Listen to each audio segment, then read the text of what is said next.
Go ahead and start recording now as we get warmed up here. So we're just getting warmed up for timelines. It's episode 185, and you can find those at timelinesofsuccess.com, or you can go over easier to timelinesnetcast.com. John, what's your website too? So you can post this in a couple of places. We're just doing the YouTube portion before we start iTunes. Oh, okay, yeah, it's HTTPS lockdowndesign.com. Silent E after lock, yeah. Say it again. It's lockdowndesign.com. Silent E after the lock. You got to put the E on there and lockdown. That's how you spell your name. But I did spell your name correctly, I hope. That's cool. No, like I didn't. We got to fix your name. We got to fix that right now. We're going to pause. So I should have just left that on because I fixed it in microseconds there in Blab. I really like this Blab platform. I was trying some other call recorders and other systems with it the other day, and it was deviating the quality of sound. But this is so easy. I'm going to try to get your show up. I'm committed, even though I've got to do something right about between 10:30 and 11. I'm going to try to get your show up like by 12 o'clock today. I probably won't happen. Okay. I usually edit at night. I usually start editing like at 7 o'clock at night. It takes me an hour to an hour and a half to edit. But why I like to do it at night is I sort of enjoy going back over it and listening it and looking at your websites and pages. I do that with everybody. And I really learn a lot by doing that. The different people I talk to, I learned so much, even the high tech stuff in some of Jonathan's interviews on WP Tonic. We were really off the deep end the other day on code. I don't know if I heard that. I was just listening to some of your like archives just over the last couple of days with Anka and, Adam and a couple other people. Yeah. I listened to the very first one last night. The very first one. Oh, really? One. I really like WordPress. I mean, I like the WordCamps. You guys did such a good WordCamp. It's so nice. It was really, really good. Yeah, I haven't been to that many WordCamps, but the ones I've been to, I mean, they've been totally impressive. So, you know what I thought we'd do at the end? Okay. We're going to experiment after the show here. I thought maybe we could ask people if they want to give us a website and we'll critique it. Or you could critique it. What they could do to improve on it. Well, if they want to come up, we can send those out. So anyone's out there listening, we can bring it up. All they do is they put the website link on the right side. They can come up, or you can just critique it, and people can open it up and you can talk about it. We can both look at it. Sure. I thought that'd be a cool thing to do on Saturday morning. Yeah, sounds fine to me. I'd love to do some kind of techie WordPress thing on Saturday morning too, like this. Bring somebody in and just look at other people's. We'll look at mine, what I can do to improve mine for starters. Okay. I only have 18 sites. Not many, right? Yeah. Hey, you ready to start? Yeah, let's do this. Yeah, we're going to do a second pause. It's going to be 10, 10, and 10. And here we go. We're going to lock it down. And people, what's nice is after a while, people know that they can come on at the end of the show. So we're going to open it up. So I'm not going to pause recording. Just give me seconds of silence. That's the magic sound. Hear that again. So I'm going to keep it recording. The magic sound.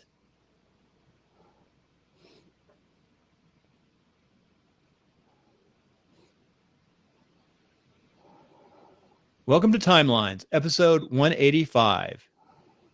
Saturday, January 23rd, about 9 o'clock Pacific.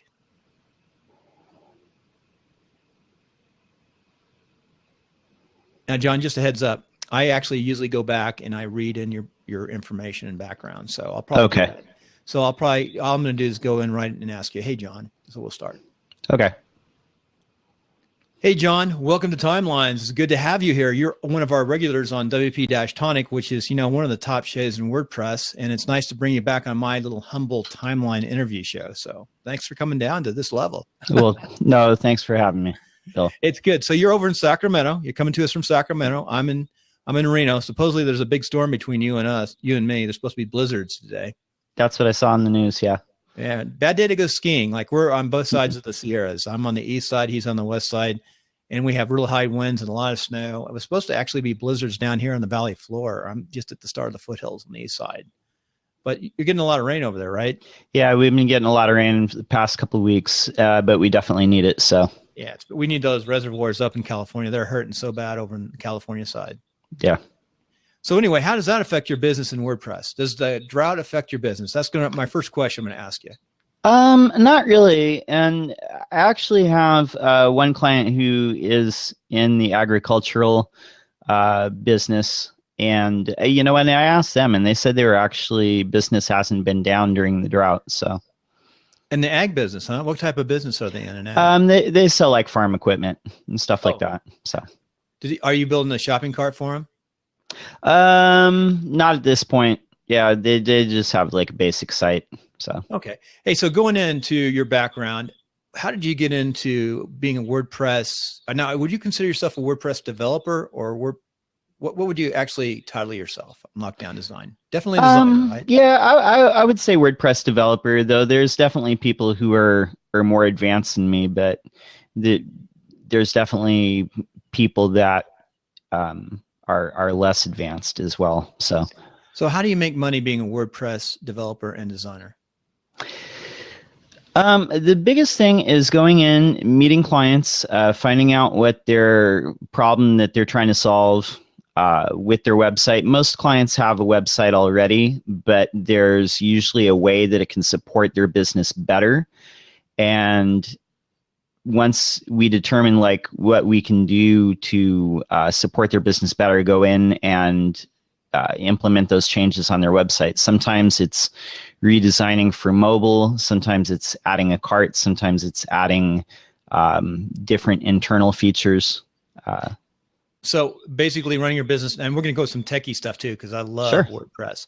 How long have you been doing it, and what got you into the business? Well, I've been doing web development for about 5 years, and for the last 3 years, this has been my full-time gig. This is actually my second career. I originally worked in bakeries for like a long time. You're kidding me. No. When I was 19, I ended up working for like a grocery store, like as an apprentice baker, and eventually became like a bakery manager. And that's actually what I did when I came to Sacramento. I was manager of different bakeries for this chain for about 9 years.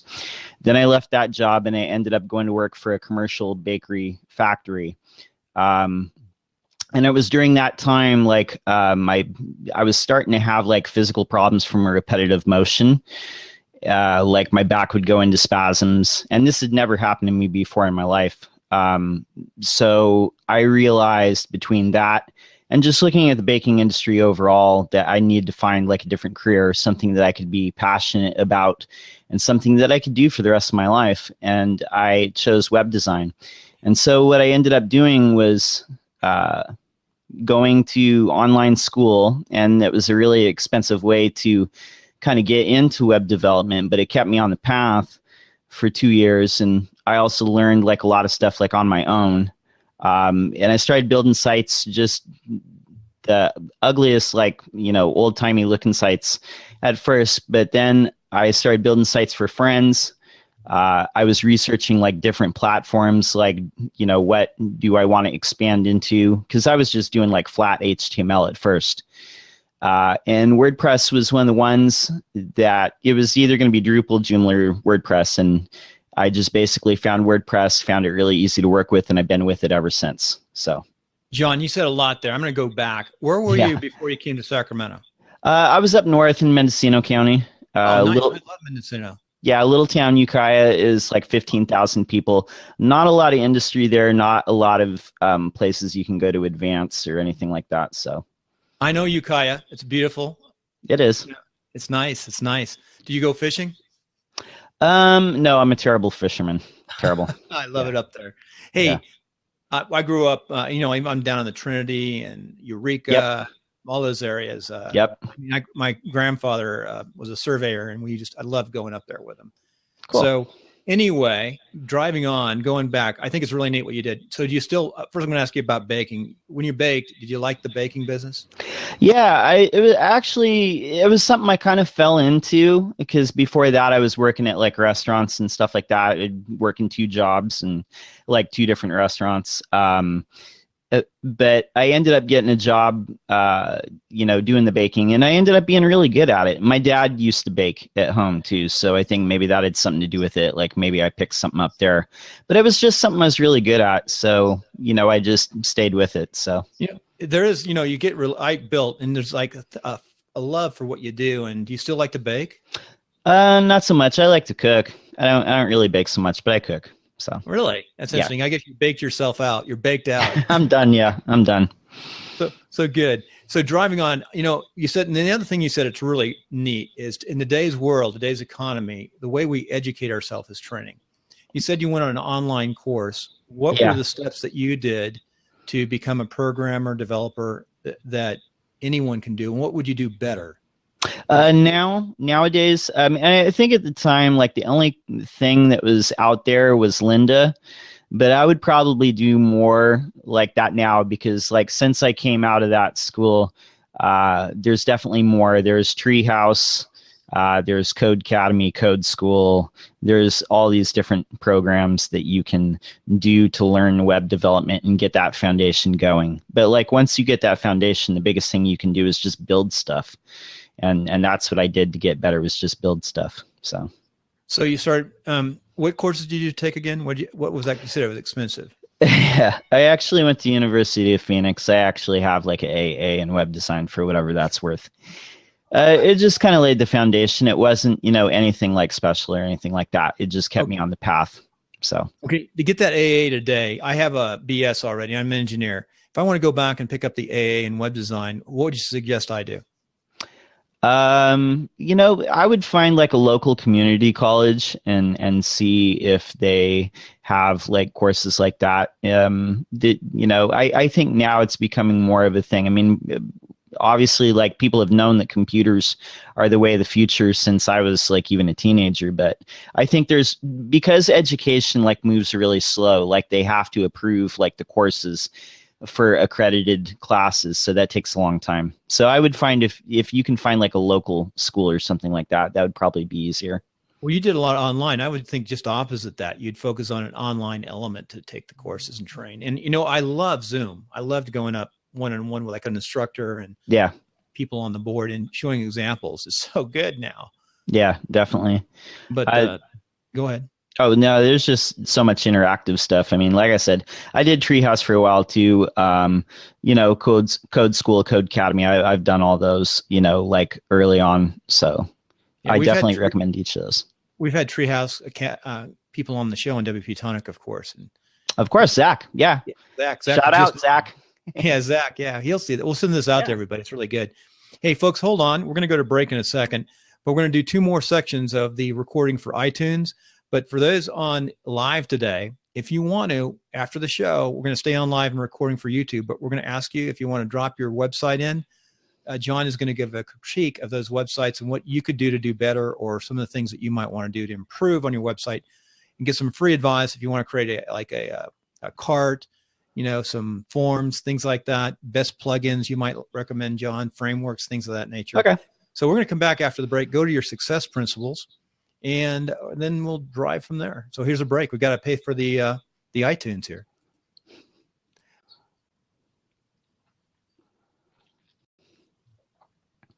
Okay, we are back from the break, and we're going to go right into John's success principles that he's applied. And you've applied these to your new business, and you're making a living at doing it online. So real. Honesty. And by the way, you guys did an amazing WordCamp over in Sacramento. Hey. Yeah, definitely give credit to Bill Mead was the organizer of this one, and then Jake Goldman, Jennifer Bourne, Brian Bourne, Joe Boydston, and I know I'm going to forget some people. There's some people amazing from the people. Art Institute. In the Art Institute, everybody is there is amazing. I need to interview all of those folks. That would be great. Yeah. Bournes are amazing. They're doing really well, aren't they? They're doing well, yeah. The Bourne, unbelievable. They're using Genesis for a platform, right? Yeah, definitely. So anyway, let's start with honesty above everything. It's really simple. Just be honest with people, and that's what establishes trust. And if you're always honest, and you never need to think of what to say. That also includes being honest with yourself. So, and sometimes that's the hardest part. You know what? You could go and we could do a whole story about that, being honest with yourself.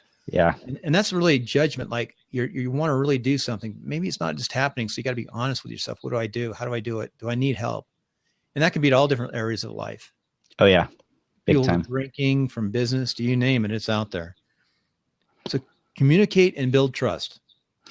Yeah, I think that's the biggest like weakness of most web developers or designers or just people in our industry is they don't communicate well or they don't communicate enough.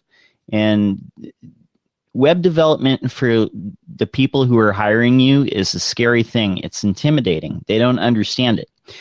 And when you don't communicate, thoroughly or like often enough, then that makes them fear.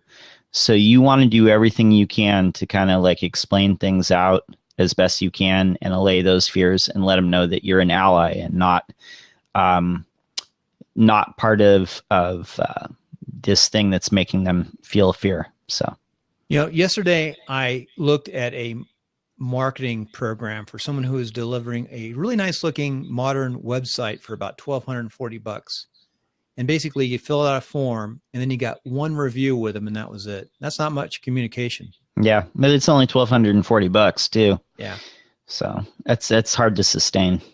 That's what we were talking. We're going over business models. It's hard for them to sustain at 1,200 because they've got to find the people and get it up. Unless you can mass produce it or get it up there to enough people or send mail out and say, here's a great website.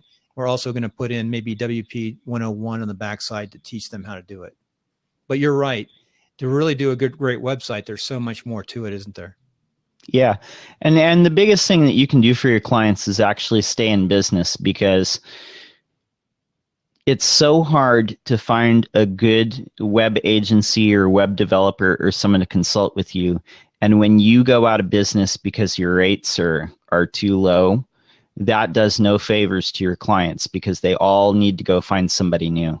And that is really scary for them. So number 3, everyone matters. Treat people with respect.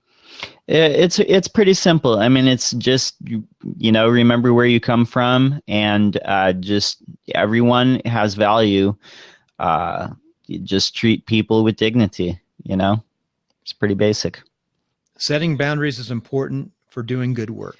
It's really, I think in our industry too, there's a compulsion to say yes to everything. And that it comes from like an inner feeling of thinking that if you don't say yes to every single client or request, that there's not going to be enough. And you have to have confidence that you're going to have business coming. And setting boundaries is good because there's only so much time in a day, and you can't say yes to everything and fill up your whole day with stuff all the time. Leave yourself gaps so you can do a good job for the things you are saying yes to, because everything takes longer than you think it will. That's one common thing I hear being around all the programmers and developers. Everything takes longer than you think it will. Mm-hmm. Now, why is that? Because you don't always know. I mean, even if you are really thorough with asking questions of your client, you really don't know what you're going to have until you start getting your hands dirty in their site. And, things do go wrong sometimes in like just setting stuff up or trying to figure something out. There's always something beneath the surface that you might not know about. So leave yourself enough time. Even if you think it's going to be a simple task, give yourself like a little bit extra buffer time. Jonathan just came up. Hi, Jonathan. With what we do, we just blame Jonathan and if things yeah. That works. Okay. You always have the power to say no. And again, that ties into the other one. You have to have the confidence to know that you can say no and things are going to be okay. And a lot of people, I've heard a lot of people say this recently too, that the way to get your big goals is to say no to like a lot of little stuff, because otherwise your time's just going to be gone. So saying no is part of focus. Good. So. Know your goals. I stole that one from Tony Robbins. Like his is know your outcome, but you have to have a vision of where you're going and have like really bigger goals than what you think you're going to accomplish, and believe that you can get there, because otherwise you're going to end up settling. Very good. This is my favorite of your list. Don't quit until you get what you want. It's pretty simple, man. A lot of people quit. They quit because it gets tough, and believe me, it has been a lot tougher than I thought it would be. But I didn't quit, and when it takes time to get breakthroughs, and if you want something bad enough, you won't quit until you get it. And you look at any famous person, and almost every single one of them is a similar story. They had to go through lean times before. Not saying that we're famous or anything, but so you're now official timeliner. If you go up on the timeline page, I've written, it's Clutter Buried. It's about never quitting, never giving up. Always you can't. Forward. You may stumble, you may fall back, you get back up, you do the best you can. You may even have to go get a side job, whatever it is. You just keep on going at what you really believe in. I think the universe tests you to see how bad you want something. I think that's how it goes. Is you'll be tested to see how bad you want something. I think that's 90% of life is that one line. Mm-hmm. Don't quit until you get what you want. And hopefully you better think about what you want too. Yeah, that's true too. Yeah. So, the last one is figure out the strengths and don't lose sleep over your weaknesses. And that's kind of stolen from Gary Vaynerchuk too. He says focus on your strengths and don't worry about your weaknesses. But I mean, when I first started, I thought like, I want to be the best developer, and I want to learn how to do graphic design and logos and all this stuff. But like, as time went on, I figured out that like I'm not going to be good at making logos or anything like that. And I'm actually pretty, decent at like developing. So just, kind of focus on that and do that. So I can relate to that. Yeah. So before we go to a break, just a little reminder for the audience out there as we go into a break. We only have about 5 to 7 more minutes left of the iTunes portion, but stay on for YouTube because we're going to come up and start critiquing websites and looking at them. We'll put them in here and we'll talk about them. How's that? Sounds great. Okay, and we'll start with mine and we'll look at some other ones. That's fine. So into the break we go. Okay, we are coming back off the break. And this is your final part for the iTunes portion. So, John, we're going to let you tell us or tell the listener how to get a hold of you. Okay, you can find me at my website. It's lockdowndesign.com. There's a silent E after the lock. You can also find me on Twitter. I'm lockdown_. Okay. So lockdown_. Twitter's really good. How about an email? Oh, email, yeah. John@lockdowndesign.com. Now, do you work much on the phone? Do people call you on the phone? I actually end up calling people on the phone. You know what I'm doing? I'm telling people, go ahead, put your phone number out. I do it all the time. I'm everywhere. Yeah. And I get calls. Yeah, here's my number, 916-747-2198. The phone is good. People who actually use the phone get business.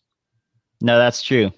That's true. Secret weapon. And a little bit of direct mail too now, I think. A little postcard or something going out to test it. A little A/B testing there. That's a good idea.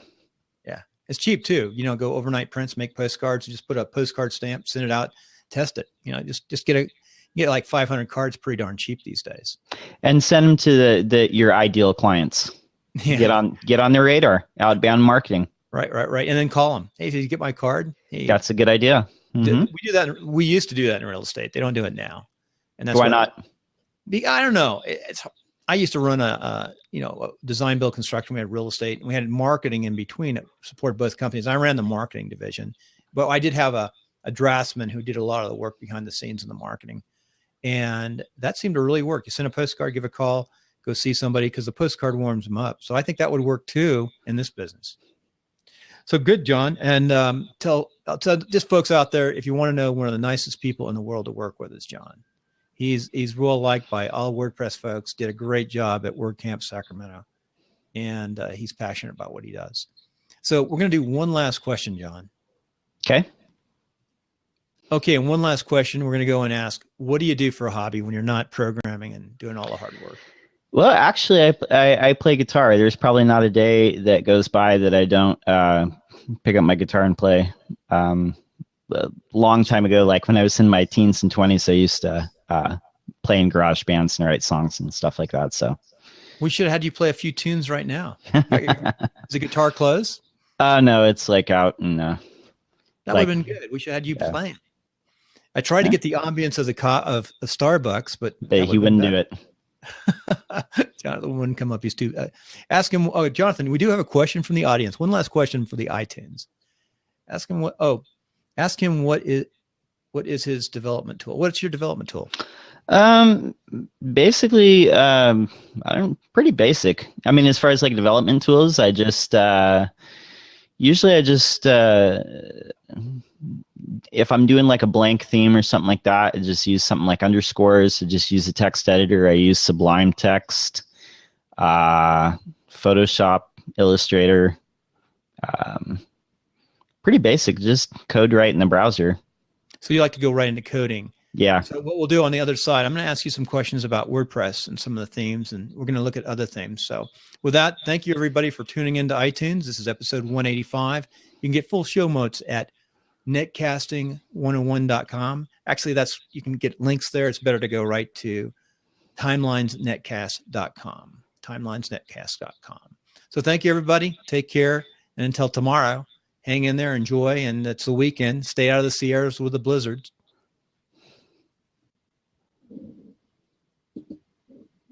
Okay, we're back on the YouTube and we're open up if anybody wants to ask a question. If you have a website you want us to look at, that's great.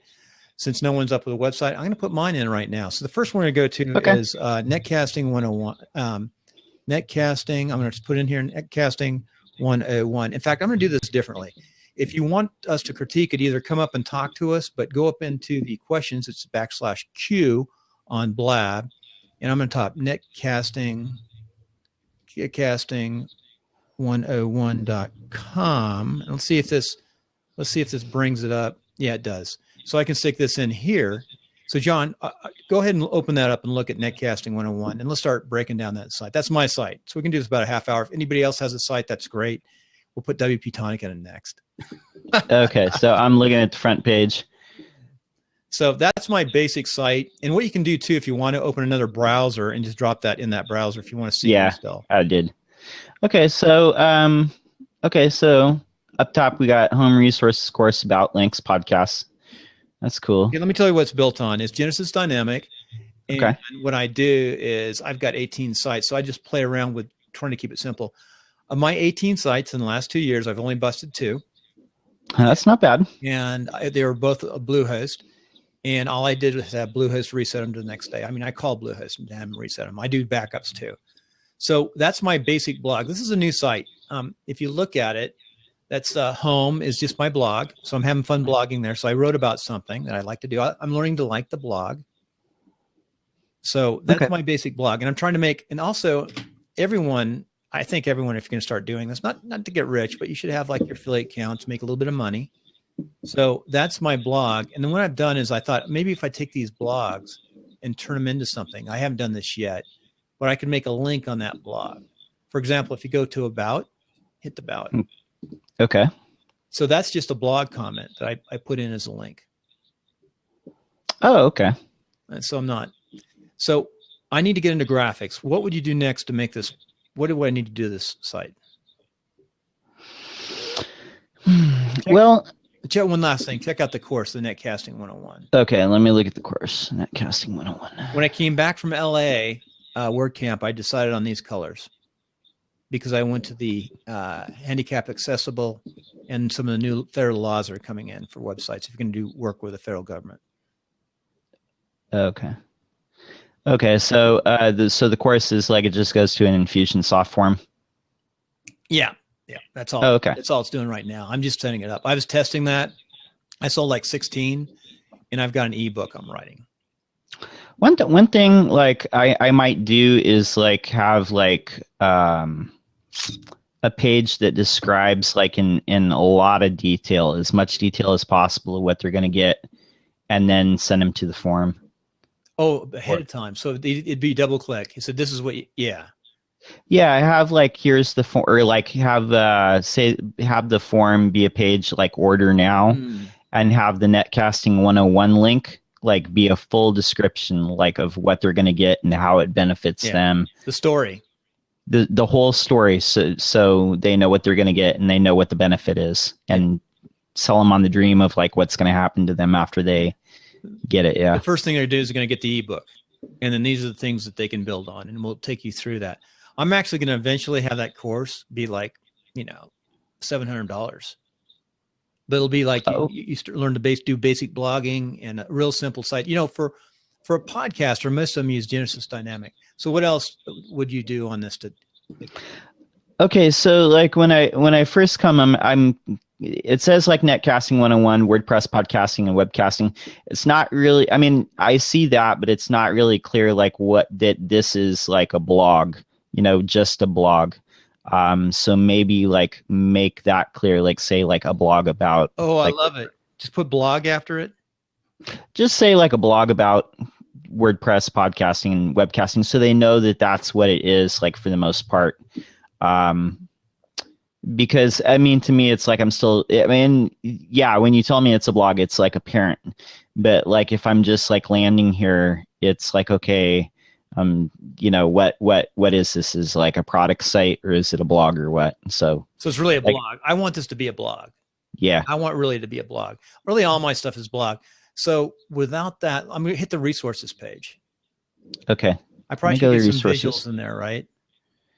Yeah, it might be good. Maybe just for each of these articles, like have some sort of like featured image. That might be good to just kind of break it up and give it some variety.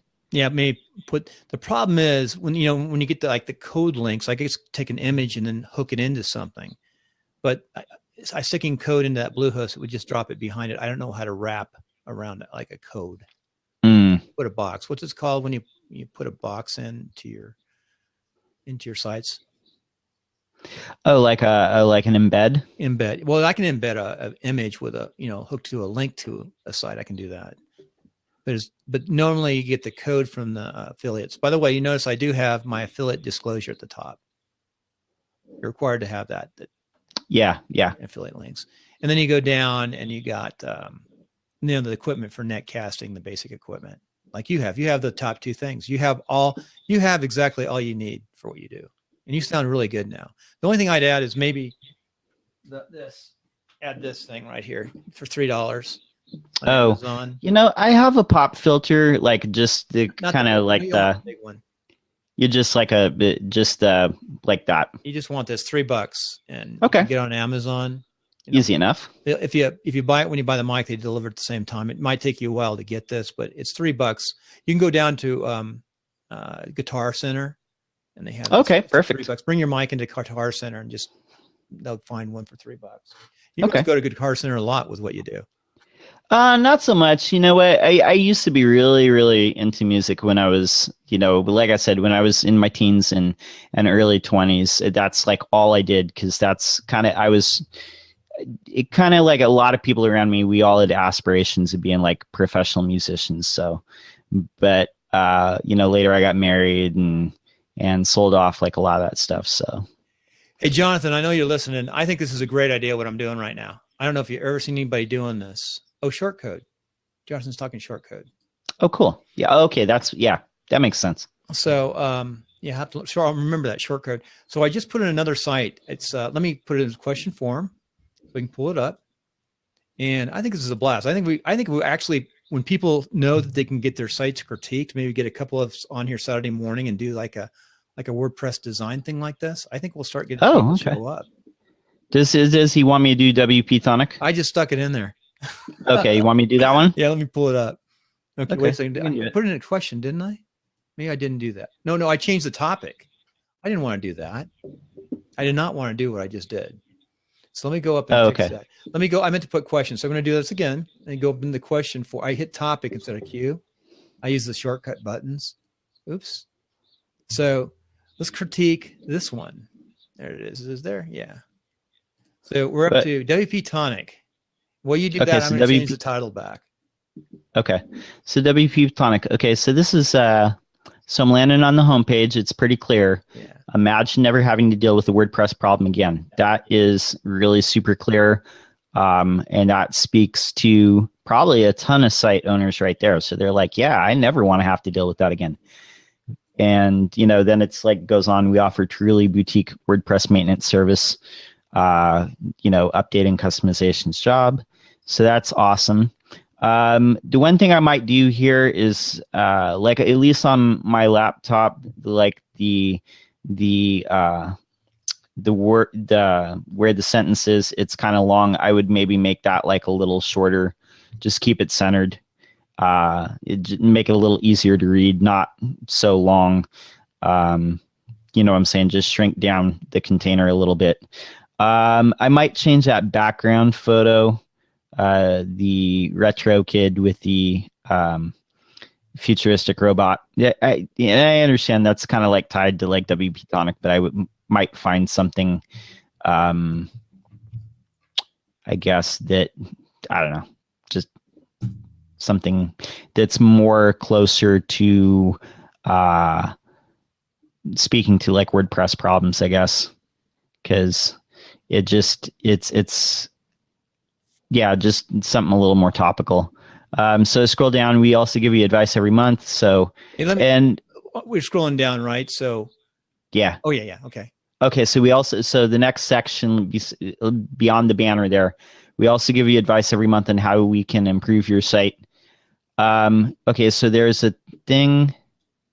I'm almost thinking like my first compulsion is like thinking this is like an email sign up box, but it's a search box. But it took me a minute to kind of figure that out. I see. Good point, John. So I'm thinking like, hey, you know, it took me like about 30 seconds to realize that's a search box and not an email sign up. So that might be a good place to do like email sign up. Yep, that's true. That's prime real estate, isn't it? Yeah, I would say, yeah. Because if you can get people on your email list, that's perfect because they want to be marketed to you. So you got a testimonial. That's awesome. That's good. Enterprise-like service. So it says some of the things you do, like site fixes done quickly, cloud-based backups, DigitalOcean management, 24-hour security. So if I click on one of these, so each of these has a landing page. So that's good. And each of these tells me like what you're doing as far as that. That's kind of good. This sidebar, I think, like kind of like takes my attention away from like what you're selling here with the core and plugin updates or like any of these like little landing pages for the services. There's a sidebar and it's like so busy. It's got so much stuff here that it's like drawing my attention away.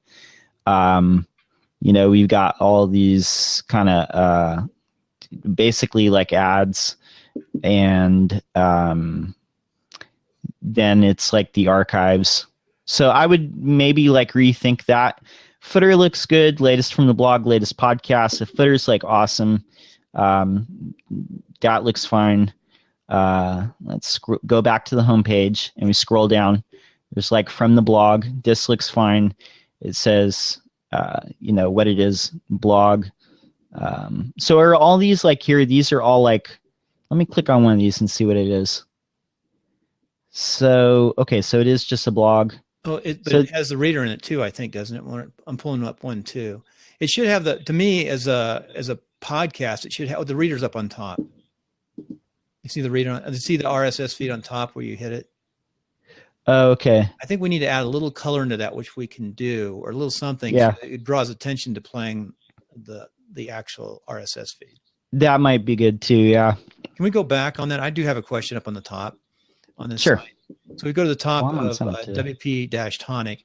He's got that picture and that testimonial. It seems like the site, I think there's a lot to the site. First of all, it's really fast. It's super fast. It's built on DigitalOcean, which is really good. Mm-hmm. We noticed when we changed over to DigitalOcean, we don't know exactly what Apple does in iTunes, but we've been climbing steadily, and we were up around 10. And all of a sudden, we went to number 2.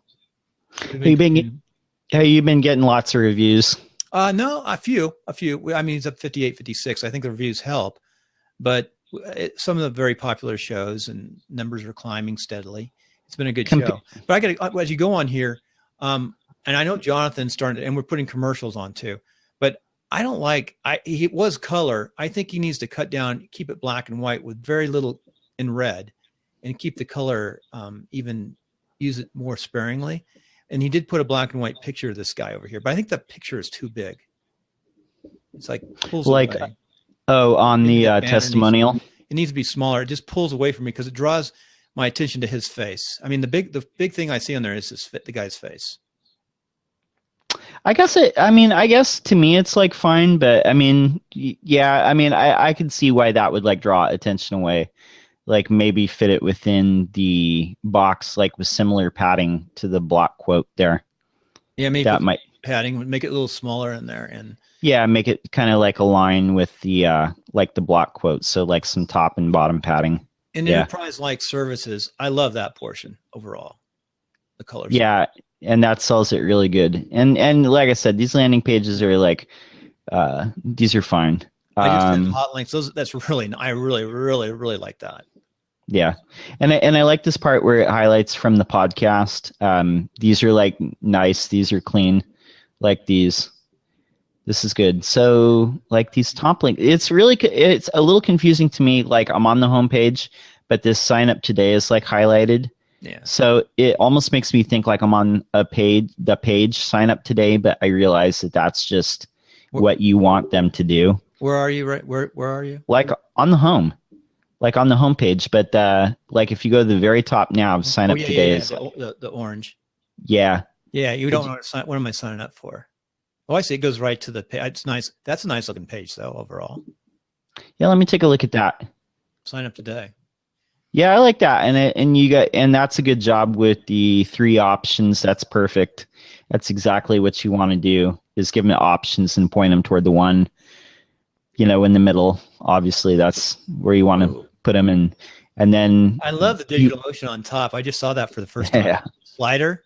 We're Speed. on sign up today. That is cool. DigitalOcean is a neat platform. I wonder what it's costing them now, because I have a DigitalOcean platform too. Yeah. That is a neat. I like how it's speed and red, and it's like, oh, okay, yeah, this is gonna be fast. Now, one thing he did do though, he's changed the color here. Also, we've got this aqua green that isn't anywhere else. Yeah, I think you got it. And one thing I'm noticing too is like you have like red in some places, or that kind of pale red, and right here you've got like a really bright red. Yeah. And then up top you've got like this kind of orange. There's conflict there.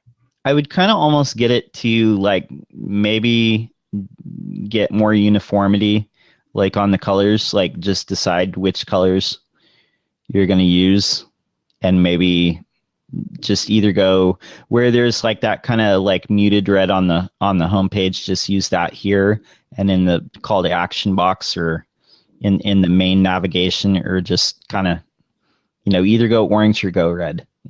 Keep on going. While you do that, I'm going to work on the title. I'm going to change the title a little bit better. Okay. Keep on going on the topic. Okay, so the FAQ, that's good, like that. Like I said, the only thing I would maybe change like here is because with the full width, it's like really like a little harder to read, because like you got to move your eyes like all the way from one end of the page to the other. So I'd maybe like make that like a little more condensed, and not go full width like that. Just shorten it a little. So that page is good. So that's sign up today. So I go to services, and so that's kind of like a reiteration of like what we had here with our like icons of our services, and those go to landing pages. So that's good. It might be good to like, kind of tell people what page you're on, like some sort of way. I actually don't do this on my site, so I'm one to talk, but like just let people know what page you're on, kind of like some way, like in the main nav. So like hosting, that's good. Like that. Again, I don't know about the sidebar on this. I would, if you have a blog or something like that, like on those pages, I might do the sidebar. But like where you're trying to sell stuff, like a service, I would like maybe just get rid of everything that doesn't sell that service. So like maybe just limit the sidebar to like the blog pages or the podcast pages, and just like keep them focused on the one thing that you're trying to do on that page, which is get them to sign up for your service. So podcast episodes, this looks good. This is clean, like that.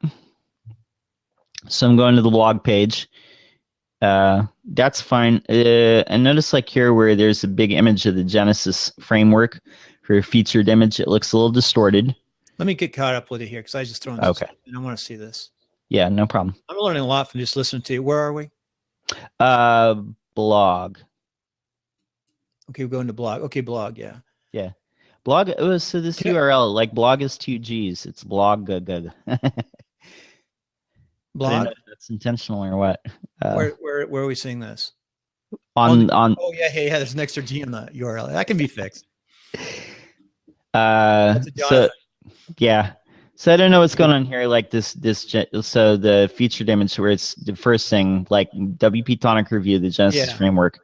That image looks a little distorted. So yeah, I don't know if it's just like a too small image or like the rule for the featured image in the archive is making it distorted. The other thing too is there is an RSS feed goes along with that. I think even on this theme, you could probably put in Blueberry and get the RSS feed up on the top of this blog. That might be good, yeah. Like put an icon for that. RSS feed like we do. I think we could do that. The other thing too is on the sidebar, I've heard about this. There's thought now on the right sidebar that can distract from your message. Too much. It's just so much stuff. It's like just kind of like. I like the recent post. Maybe just put the recent post and one call to action on the top of something. And I love that he's got a search bar on there on the top now. But I would say that's good. I'd say search somewhere on it. Well, honestly, I mean, like the redesign of like WP Tonic, it's like it's definitely way better than what it was before. This looks more modern. The colors, like just layout and stuff like that, it just looks like more modern, more clean. And I just dropped on the side notes for those watching. I just dropped the link so they can come up and look at the site themselves. Yeah, that's fine. So keep on going. I'm going to go get a refill of coffee. You keep on going, John. I'll be right back. Yeah, sure. Okay, so we're going to go to the About page. John, he could back. We're being recorded. He went away. I'm going to make you. I meant to do this. I'm going to make you a host. So you now are a host. Okay. So it doesn't die. You can but you can also let people in too. Okay. I'm kind of just okay. Go get coffee. So I'm looking at the About page and we got the banner. And again, we got the retro photo, which is fine. It just looks like a little distorted. So if there's a way to clean that up, like somehow that would be good. But so on the About page, it's like, cool, here's Jonathan. I would maybe kill the sidebar on this page too and just have them focus on like what Jonathan's about. And then at the bottom, Jonathan and Bill, here's your like profiles. And this is good. View profile, it's got a link to your profile and your social links, and that's good. I would maybe kill the sidebar on the About page and just have them focus on your story, maybe. So contact page. So anyway, we got Kelly. Welcome to the show. By the way, we're just critiquing. I dropped the link in here. The page we're on. What link? Yeah. What page are we on, John? Right now? Contact.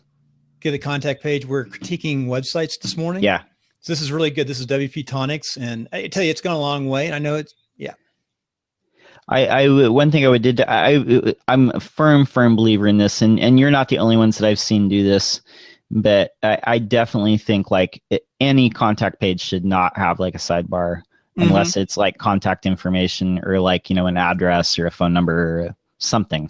But definitely I've seen other people do this and I'm like, just like, I do not agree with that. Like just sidebar on a contact page, just you don't need it unless it's contact information. So now, because you want them to contact you. So on a contact page, one thing that drives me mad, crazy, I'm a business guy using WordPress and that is, it drops it in there. It sends me an email, but it seems like it's slow on the contact page. I mean, I've got to go find it. I got to open it up. What's a good way to manage a contact page? Like when somebody, I guess you'd have a response email hooked to it. Like it's slow. I just use Gravity Forms for mine. Response. They send you a response right away. Thank you. Right. Oh yeah. It gives them like a notification. Yeah. So, actually like what it does, I think like the default for Gravity Forms is it just, on the page, it refreshes the page like once it submits and it says thank you, or you can, thanks for contacting us will be in contact with you shortly. Okay. But you could just make it whatever. We'll go on to after we get done here. We'll go into timelines of success. Okay, yeah. I think I went through like everything on WP Tonic here. So we got a comment here.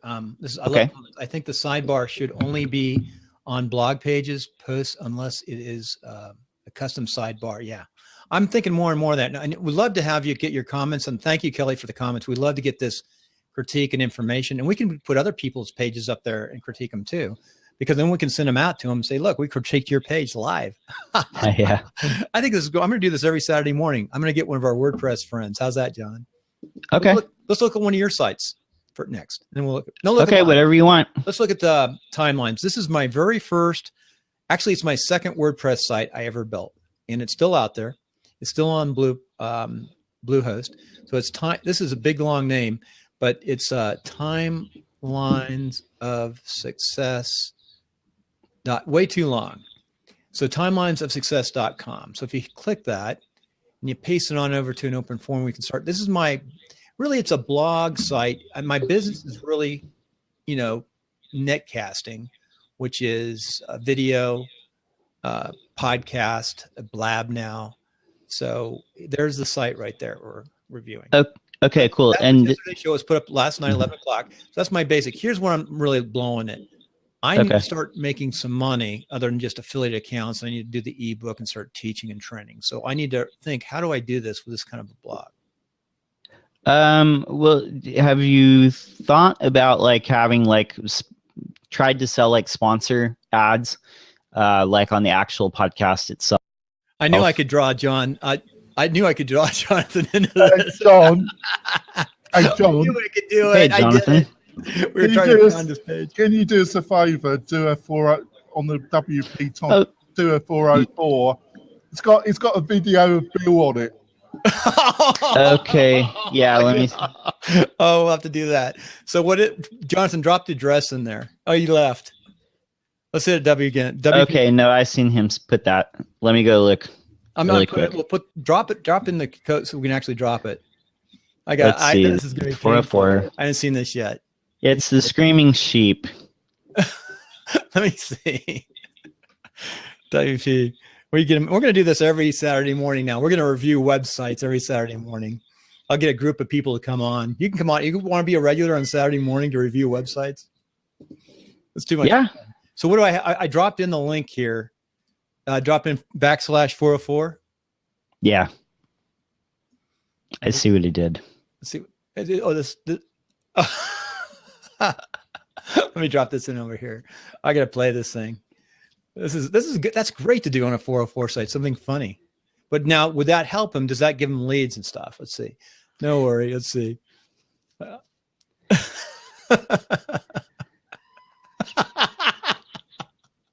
That's hysterical. Right. It's too much fun. I just dropped in that link. Yeah, but that help your business. We got Jonathan on at least from the coffee shop. He came up. Nice. Oh, I'm cracking up too. Okay, so Timeline's netcast. So basically, hey, before we do that, can we look at what I think is a really good one? If you go to EO Fire, let's critique EO Fire, and I'll send it to Kate too. I know Kate. EO Fire. Yeah, I know the owners, and I know Kate. So EO Fire, and let me make sure we're critiquing EO Fire live right now. So is it a .com? It's eofire.com. Yeah, and I just dropped in the link. So it's eofire.com. Business podcasts. Yeah, let me. You start talking about it, and I'll listen.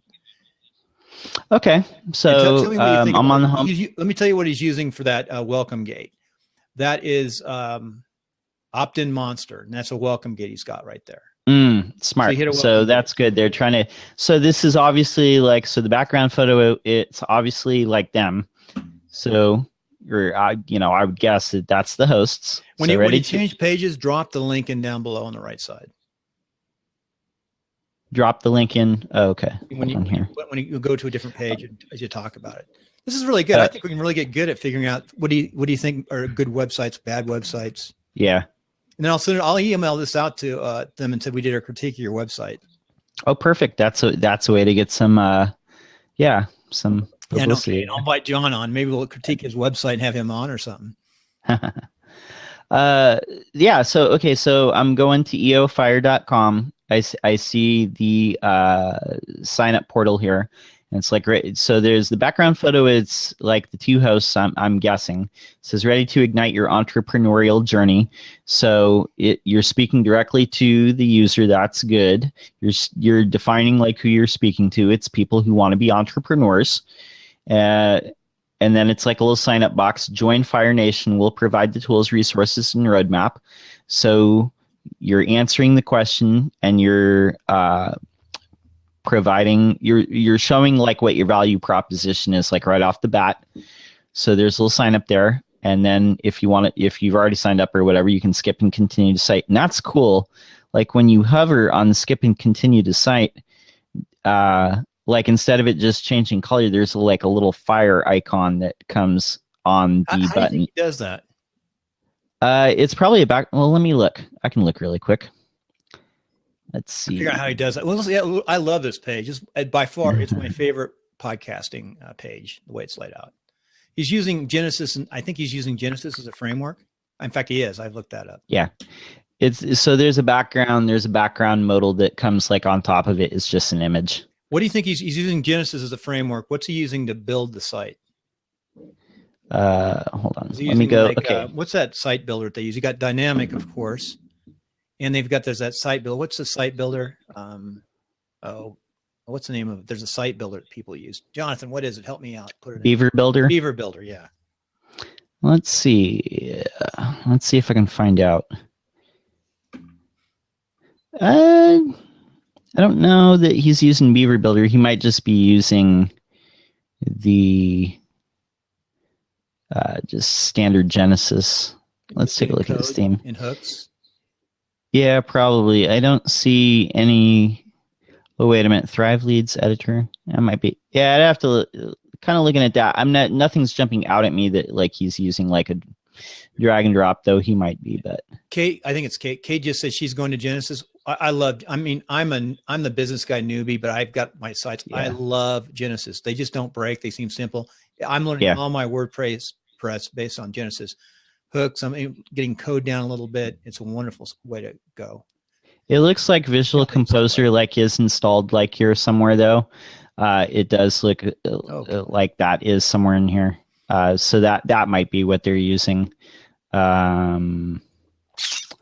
Let's see. So the theme name, Entrepreneur on Fire 2015, custom theme for Entrepreneur on Fire. So, this is Entrepreneur on Fire. This is John Lee Dumas. Yeah, it's John Lee Dumas. Yeah. Okay. Folks, look, keep on going on that. Just out of curiosity, jump over and then drag it in. Go into his that little pull down form on the right. Go to his income report. Okay, so on the right. Okay, let's take a look. Yeah, this site's solid. Looks nice. So I like how he has kind of like the colors, like the orange color, like, and the gradients like all the way through. It's consistent. If you notice, yeah, it's consistent. Like he, instead of just, he has, he is like a little, almost like a little graphic image behind like his headers in his sidebar. So you're on the income report now. I'll drop it in. Yeah, I'm on the income report. Yeah. So this is good. This is like social proof right here. It's showing like, this is transparency, total transparency, but this is offering like social proof of like why you should listen to him. So. Well, yeah, he started. Let's look at the bottom, how he started. That was his first year. He took off. And then it is transparency. You got to be careful. You got to make sure you're 100% correct. And he does have an account that checks stuff and he does a report. But I got a question. Notice how his underneath like 215, the columns aren't straight. They sort of wander back and forth. Yeah, I see what you're saying. Spreadsheet behind there. What kind of sheet could he use to tighten that up, or a system? It's probably just. I'm guessing it's probably just all like centered, like text align centered. That's what it is. So if I was trying to clean this up, I would maybe just like align it all left or something like that, because I think that's why it's wandering, is like these actual lines are like unequal and they're just like aligned centered. So that's probably what's going on. Yeah. So what could he do to clean those up to make those? Is there a tool or is there a box or way you could put something in there? Like to make them all like line up, I would just align them all left or right, or just choose like that, and that way you'd get like alignment. So backspace, yeah. So he's got a little recorder there. That is, I think, Pat Flynn's recorder. I'm not a big supporter of that Pat Flynn recorder. I like to use Blueberry recorders and Lipson recorders. They're free and they look cool, but you could build something like that, an Icon, I guess, recorder. Yeah, I see a lot of people use this particular one. Plug-in. Yeah, this particular thing, I see like more and more people use this. I think they use this over at WP Elevation too, like a really similar thing to the podcast playback thing here. Mm-hmm. So it looks like that. Yeah, no, it's a solid site. So let's go up. I'll get a couple more questions. Sure. Go on the right side on this site. He's got, here's one thing. I love the search. See the search, EO Fire? You'll see my stuff too. You see, I've taken a lot of my ideas from this. I just don't know how to do it exactly. When he goes down in, what's the code there to do the halftones for the whole image? He's got to put a little bit of extra code in there, doesn't he? Halftones for the whole image, like go on our podcast. Let's go click on the podcast for the next one. I just clicked it. You notice how it's got. Oh, okay. I see what you did. Okay. So like where you have like a background, you have it in blue and he has it in a gradient. He's got a gradient. Yeah. Yeah. He just puts that little bit of code in there in the gradient. Yeah. You can use something like ColorZilla, like they have a gradient generator to where you can, and you can generate like a gradient, like a blue gradient if you wanted to go to like dark to light or light to dark, like side to side like that. So ColorZilla, what does it spell that so I can look it up? Just search like CSS3 gradient generator, color gradient generator. ColorZilla will be like one of the top 2 or 3 results. Yeah. Ultimate CSS. Yeah, there's it right there. ColorZilla right there. Yep. I'm dropping in. That's nice. Wow. How does it get? I just learned a trick there. Wow. Oh yeah. Cool. So all you want to do, like, I think it comes like with like it's right there. Yeah. So just delete those 2 like middle stop points, and then just pick the one that you want like on the right and the left, and make sure you're going side to side and not top to bottom. And you can just generate that, drop it in. So that is really cool. So right there. Yeah, it's nice. So going back to EO Fire, what you've gone, okay, I'm going back to now. Okay, let's go to now. I went to now. So that pop-up, it just comes up, I'm pretty sure is Opt-in Monster. What else do you think he's using in here?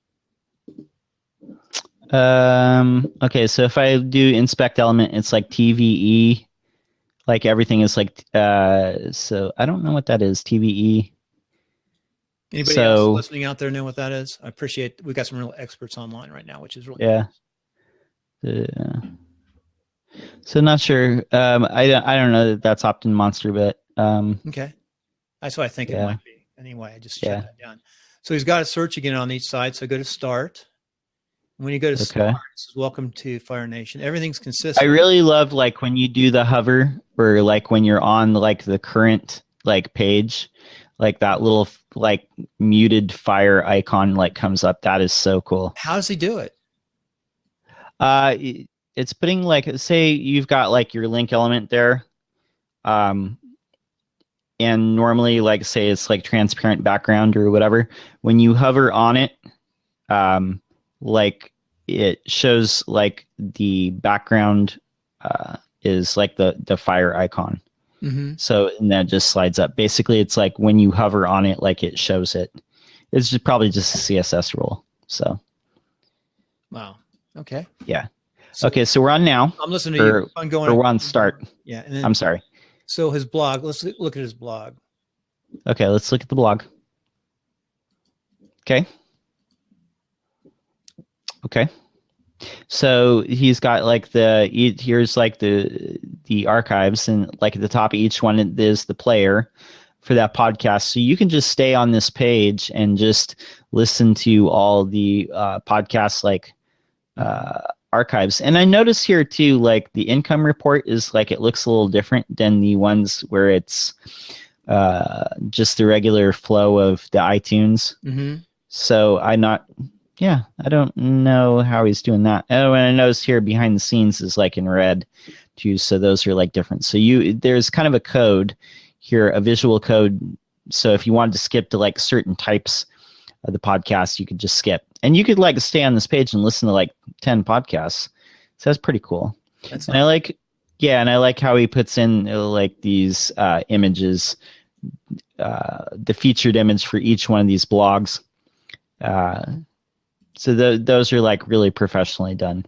Those look really good and makes it like look more appealing. So, by the way, for the listeners out there, if you'd like to come up and drop your website in, we'll do a critique of your website, bring you in, and if you're an expert at WordPress, come on in and help us out with some of those critiques. Love to have another couple of experts come in and talk about these websites. I think can you imagine how fast you could learn among programmers and websites if you do this? Plus, this is recorded, what we're doing right now. Yeah, that's true. We can really learn the tricks out there fast. I'm going to start doing this every Saturday morning. What do you think? I think that's a good idea. I'd love to do timelines. We'll just do this. We'll interview a WordPress, anybody from WordPress. I do a timelines interview. We'll do that interview on Saturday morning, and then we'll have you come up with whoever else wants to come up and critique websites and figure out how did they do it.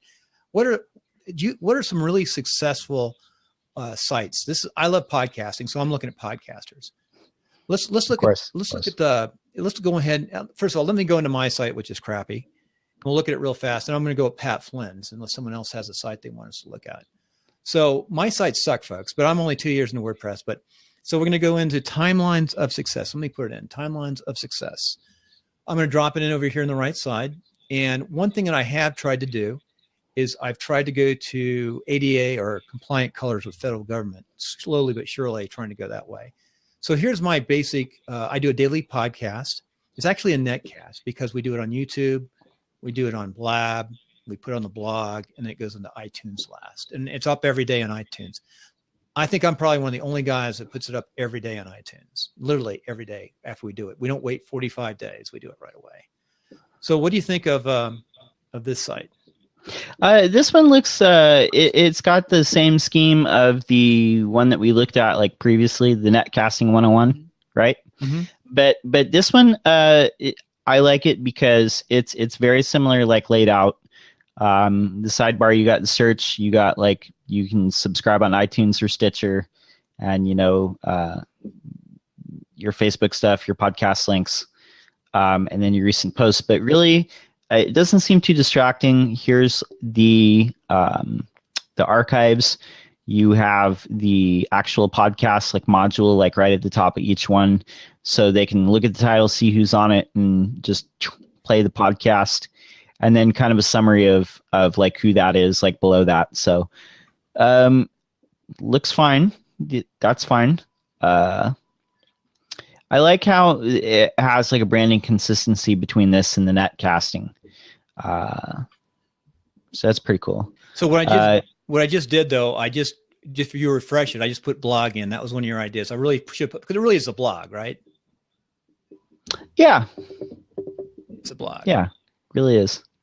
So, and, okay, so like resources, this is similar. This is basic. Oh, so that goes to Netcasting 101. So that is a little confusing. I think like if I'm on timelines and I click on resources, suddenly I'm on Netcasting 101. Yeah. And I understand why you did that, but they look like the same website. Mm-hmm. And suddenly, say if I went to this, and I know it opens in a different window, right? But say if I was trying to get back to the podcast, I'd be like, where'd the podcast go? Because it looks like the same site. I mean, it's like almost identical. So that could be a little confusing. So what I do, but the thing is, I don't want to regenerate that same page. I want to use that page resources on all the pages. Like I said, I've got 18 sites I play with and I experiment with. Yeah, that's true. I see what you're saying. You don't want to have duplicate content like on this site. So I totally get what you're saying. At least it opens in a different window. I mean, so they can still get back. But I've seen people get confused by that too. Like even if it opens in a different tab, I have seen like people like be like, well, where'd the original site go? And it's like, it's right there. The Netcasting 101 is built on DigitalOcean. Could I take all my blog posts off of timelines and move them over here and just point timelines over here? Like do a redirect? off timelines of all my URLs, but create. What would that do to my SEO and all the work I've done on that blog? Well, I think you'd want to like, if you're going to move, say if you're going to move like all your stuff from one site to another, you're going to want to make sure that you do like 301 redirects from the original to the. But should I even do that? I don't think it's necessary. I can't recreate this resource page over on. I could copy the code and stick it over on timelines, but that would screw up the SEO, right? Well, you don't want to have duplicate content. So how do I solve this problem? So, So basically, we redirected over here. Yeah. Are there any like, so on the timelines here, like, so basically these are just like, so resources and products, these are basically going over to like netcasting 101, but everything else is like stays on timelines. Right. Right. Yeah, I don't, I would maybe make like the two sites either look different so that they know that they're on a different site, or but they definitely know. They don't know initially. That's true. Yeah, because I wouldn't know like either if I hadn't just been to that other site and noticed that it like changed. I could put something that says blog on there. Yeah, that might be good. Yeah. Blog on the top, and I have like two blogs and they go back and forth. That might be good. Yeah. So anything. So you got a question down there. You got a question. We always want to answer questions. So okay, yeah. Stick this question Questions. Up here. What's that question? John, you have recommendations on pop-ups like WordPress plugins or services that do a similar job to Opt-in Monster? I guess I don't have any recommendations because they don't really use like pop-ups. I know some people use like lead-in to kind of like pop up like on the bottom corner of the site, like say if you scroll down. So people use like Opt-in Monster. I would kind of look like there's a guy, Paul Jarvis. You might have heard of him. His site is, let me see if I can bring it up. I know that he was using something to where it only comes up like when you like go away, like or blur. I don't think he's using it now, but I don't have like any really recommendations because I kind of find like the pop-ups like annoying, and I know they're effective. But I'd probably go with Opt-in Monster if you're going to use anything. Something to where you have the option to only show it if the mouse cursor goes away from the screen, like they're going to leave. Something with that option is definitely what I would recommend. So, and I believe that Opt-in Monster has that. Don't quote me though, but.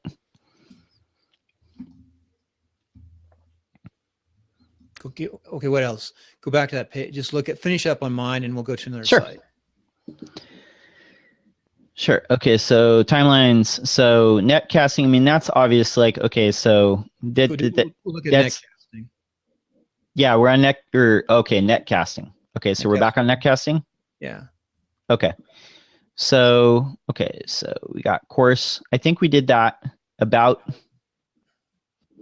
So this is fine. This shows you. The sidebar is there's not a ton of stuff. It's just search and recent posts, so that's not too distracting.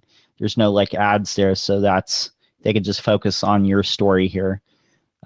So that is fine. I don't know that there's a track back here.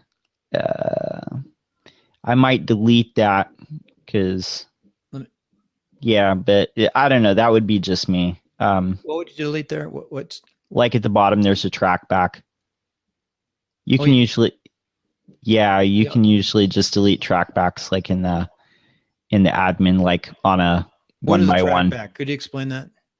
Yeah, basically like most WordPress sites are set up to where if somebody links to your page, even if it's you internally linking to your page, some themes will create like what's called a trackback, and it's like a comment, but it'll just show like, hey, somebody linked to this specific page, and here it's showing on maybe this is timelines 141 launch daily blab on timelines, unedited, Roxanne Davenport. It says, Oh yeah. No, you're on like the blog. Yeah, I got you. Yeah. So I might, if that was me, I might just delete that track back. Just okay. So let's go on now. I put the search in there. Let's go on to Pat Flynn's. Let's go Pat. Sure, let's do Pat Flynn's. Yeah. Pat Flynn, P-A-T-T, Pat F-L-Y-N-N. These are top-notch guys, and we'd love to do other folks. Smart Passive Income, Pat Flynn. So I'm going to put that up next. Okay, so Smart Passive Income and not Pat Flynn itself. But here, I don't know if there is such a thing as a Pat Flynn. I think this is the only one he really has that I know. There's Pat Flynn. I think there's a. Anyway, there's Pat Flynn. Let's do. Okay. Go ahead and start hooking into Pat Flynn. Okay, so patflynn.com, is that what you're on? Yeah. Okay, so patflynn.com. I like this typography. Like, I don't know what he's using for a font here. It might be, let's take a look. What is he using? I like the way it just appears. Hold on, let me look. I'm trying to figure out this font. Proxima Nova, of course. I do like how this looks. This doesn't look like cookie cutter. The header, it has kind of like that smudgy effect like at the bottom. He's just using a really good font here for the title, links, and whatnot. So it's right there, like online entrepreneur. It's saying what he is. There's a picture of him, author, podcaster, blogger. So it's telling you like what he is, like right off the bat. And then it's giving social proof, like, hey, he's featured in the New York Times and Forbes. Read more. So there's a link to that. Let's see, to the About page. What do you think of? You're going over what it looks like. Let's go over then go over the mechanics of it. That's a good idea. Okay, so basically he's using like there's kind of a pattern here where it's like there's sections, and then so there's text on the left, picture on the right, and then like a button below the text. So, and then that kind of alternates like in the next section, and then it alternates like each section, like say there's text here, picture here, and then it flips in the next section and flips in the next section again. So it's a really like kind of like repeatable pattern here. It's really basic, easy to consume. So in short little sections, it just have like 2 paragraphs of what that section is about, and then a link to learn more in each one. So that's really smart. So it's just digestible. It's not too much for people to like look at. They can kind of like look at the photo and say like, hey, let's see what this is about. Just simple headlines, 2 paragraphs, link. Pretty simple. So that's smart. And then at the bottom, just kind of links to his social. And then at the bottom, just kind of like footer links. I think these are the same ones at the top level. So. Now that's interesting. He's got on the sidebar. Interesting. I've never seen that. See, it just shows up on the sidebar, that extra little blocks of links, I guess. It's kind of neat. What page are you on? On the front. I'm on the front page. Where are you? Oh, okay. Excuse me. I was in About. Disregard. Okay, so let me look at About. Okay, so here we go. And also notice that he's got that click to see my income report, just like John Lee Dumas. Oh, that's smart. Yeah. And he's got some other things too. He's got About, start here, aspect, and he's got resources, just like John Lee Dumas. Yeah. I would I think if this was me, I might make like this the color of this like the text here just a little darker if it was me, because it looks like the headline text and the body text are the same color. I mean, that's what it's looking like to me. It might be a little different, but I would the visual hierarchy, like for me, like with typography, I like the headlines and the body text to not only be different font sizes, but different color to kind of like make sure that people like understand there's like a hierarchy here. Yeah, I would probably, I know this is a trend, like kind of to make like fonts, the text, the color kind of pale gray, like on white. I just find it like a little hard to read. Aside from that, it looks awesome. I do like how the sections on his site, like they have this kind of like little smudge thing like in the footer, and you'll see this on the front page too, like the header and the footer, they both have that kind of smudge thing in the different colors. It's just kind of like a little detail. It's kind of cool. You know, what I don't like about this front is the search button. Up at the top, right below Hello Pat Flynn, search. It looks awkward. Okay. Are you on... About? Okay, I'm on actually patflynn.com. Are you on Smart Passive Income? Smart Passive Income, yes. Okay. I didn't know there was a patflynn.com. Drop the link Yeah, in that's... there. Go ahead and drop the link. Let's go over look at Pat Flynn. I didn't know that existed. Did you drop it in on the bottom right side?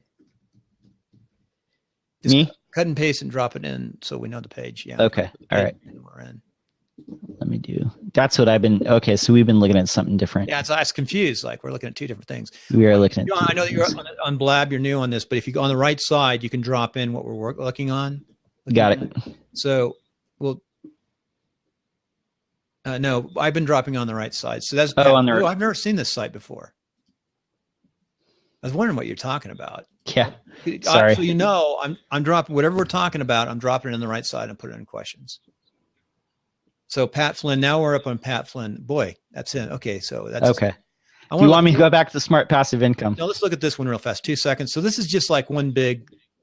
This is like, what do you think he's building this on? Something basic. Let me take a look. So Pat, we're on patflynn.com, and this is just really almost like a quick landing page. A little more than a landing page. It's like a smart. Yeah, looks like a custom theme. Custom thing. It's pretty basic. Nice and everyone should have these probably. This should be the about link. I like this for about page. This is like about him. That's good. Yeah, I think it's minified. So minified. Yeah, it could be. I'm not seeing the like style sheet because this. Yeah, this is WordPress, but like I'm not like up in the top. I'm not seeing like the normal like where you'd see like a style sheet. So John, let me show it. Go up here a second. See at the top. That's the page that we're actually critiquing right now under that's going out to everybody so they can see what we're talking about. What if it's a big page? Pat Flynn. See up on the top, up here on the below the beta, gets to be up on that direction for you.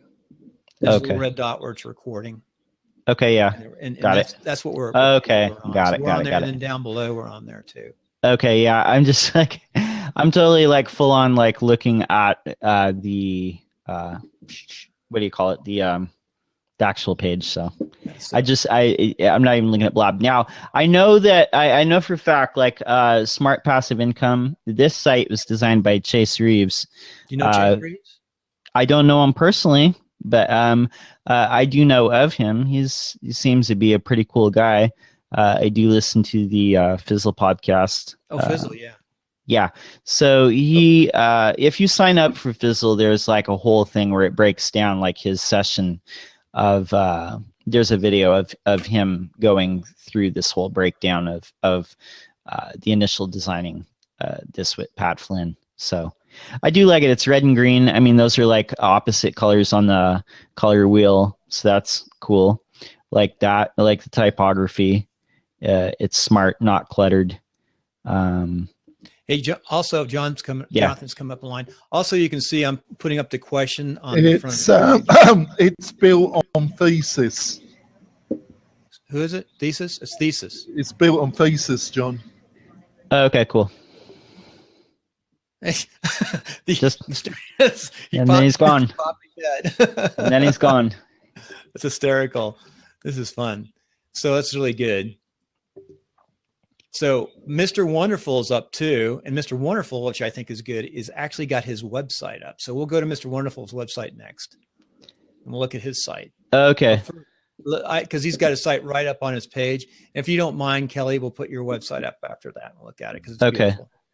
So let's finish up with Pat Flynn here. So what do you think about Pat? He's he's making money, he's successful. What's he doing to be so successful here with the website? Okay, so at the top he's got like a banner, just get the free tools I use to grow smart passive income. So obviously if you've come here, you're probably familiar with it. So there's like an opt-in right there, because I'm sure that goes to a page where you sign up. Right here, he's showing like, hey, last month's earning, here's what I earned. That's social proof right there. So now you're like interested click to see income reports. So there's a transparency. I'm gonna go ahead and click that. I'm clicking it right now. Okay. I'm going to drop this on the right side so you know how this works, so we can see it. She says she's still working on hers. I paste. That's good.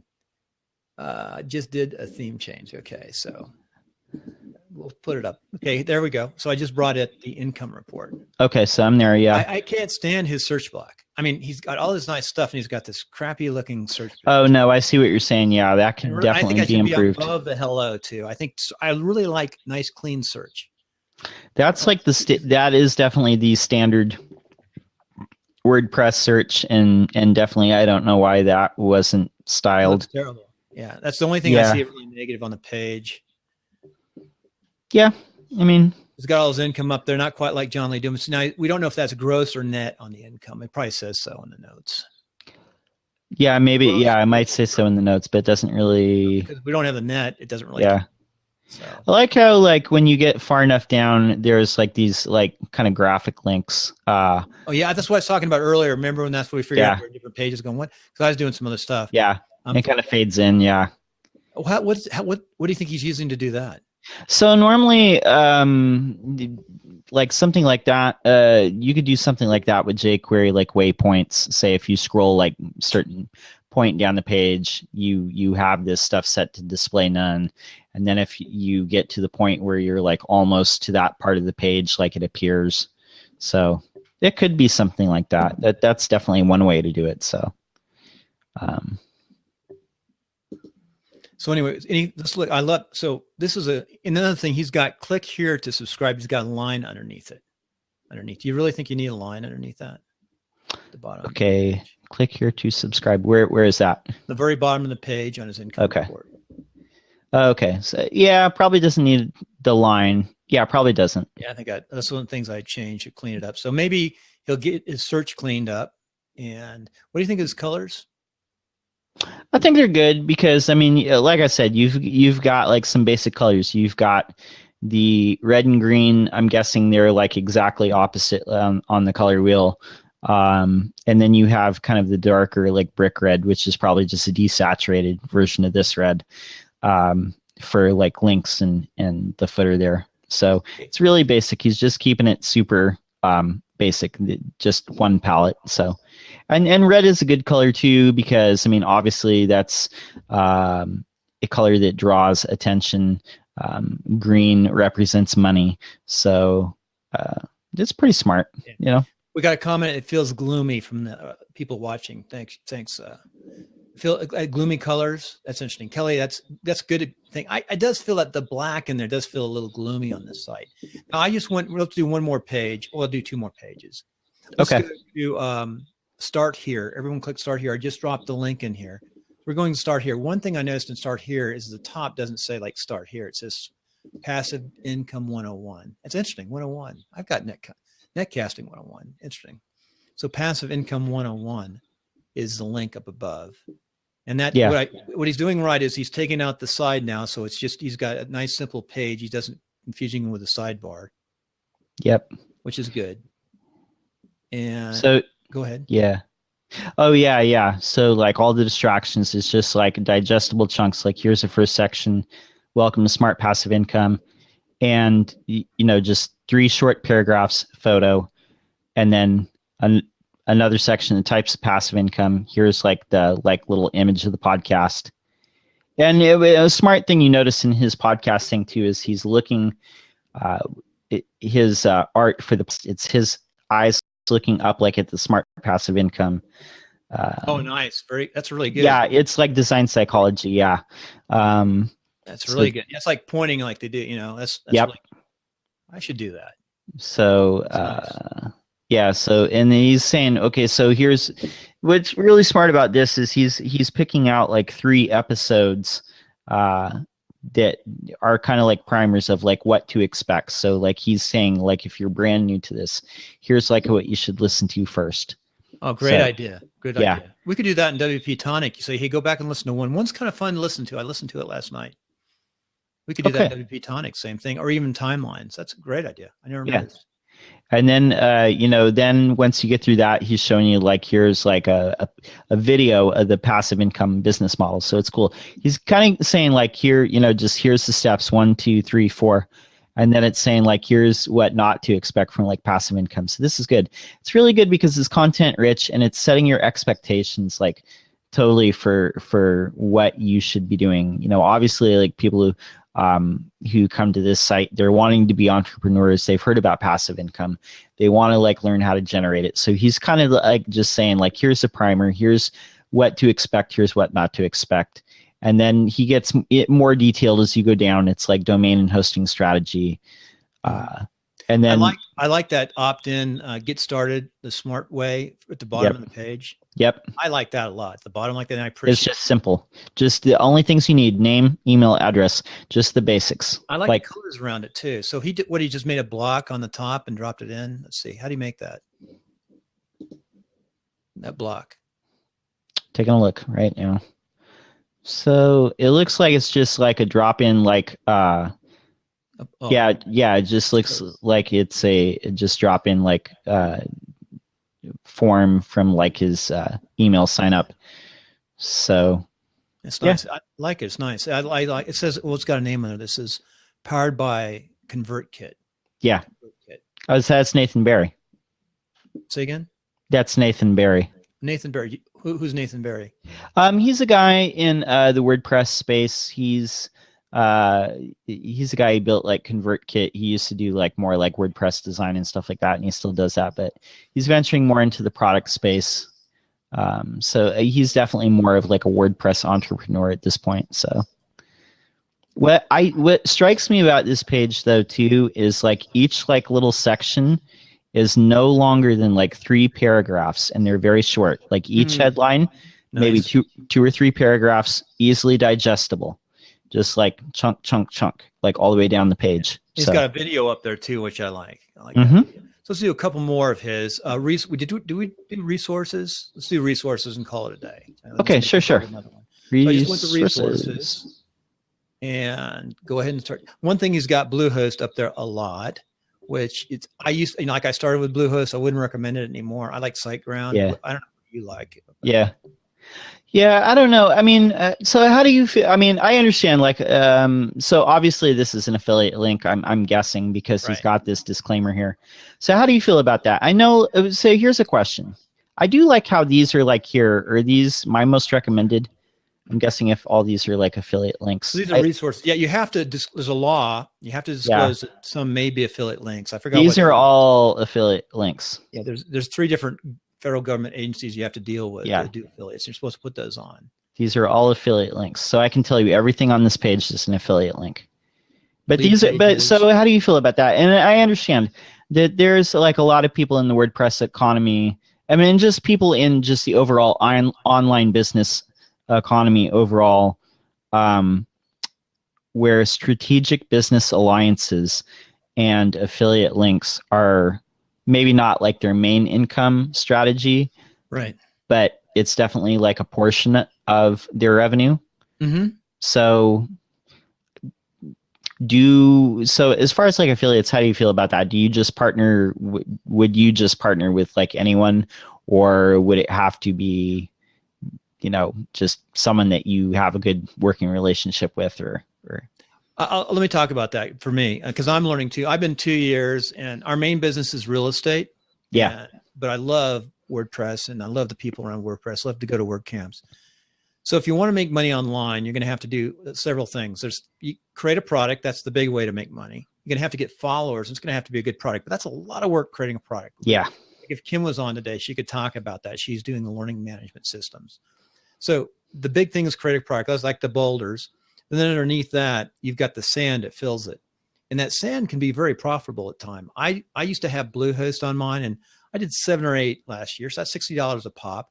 And then I'll do a quick install of Genesis for them and one of my themes in Genesis, and just talk to them for an hour and online for another $50. So that's $115 I get for about an hour of my time.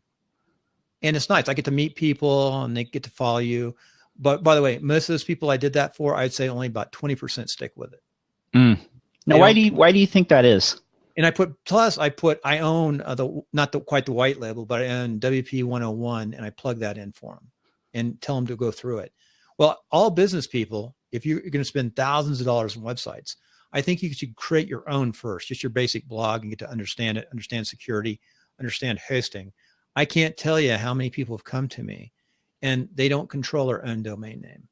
In fact, I bought a reseller account to have people control their own domain names. It's the same company that does GoDaddy, but it's simpler. And if I default, it goes to them, so they're protected. And it's just a simple domain registration with, you can, redirect it, do, a few things, email, but it's real simple to protect them. And I say, start stacking your domains there. I have so many domain names, it's profitable for me to do it.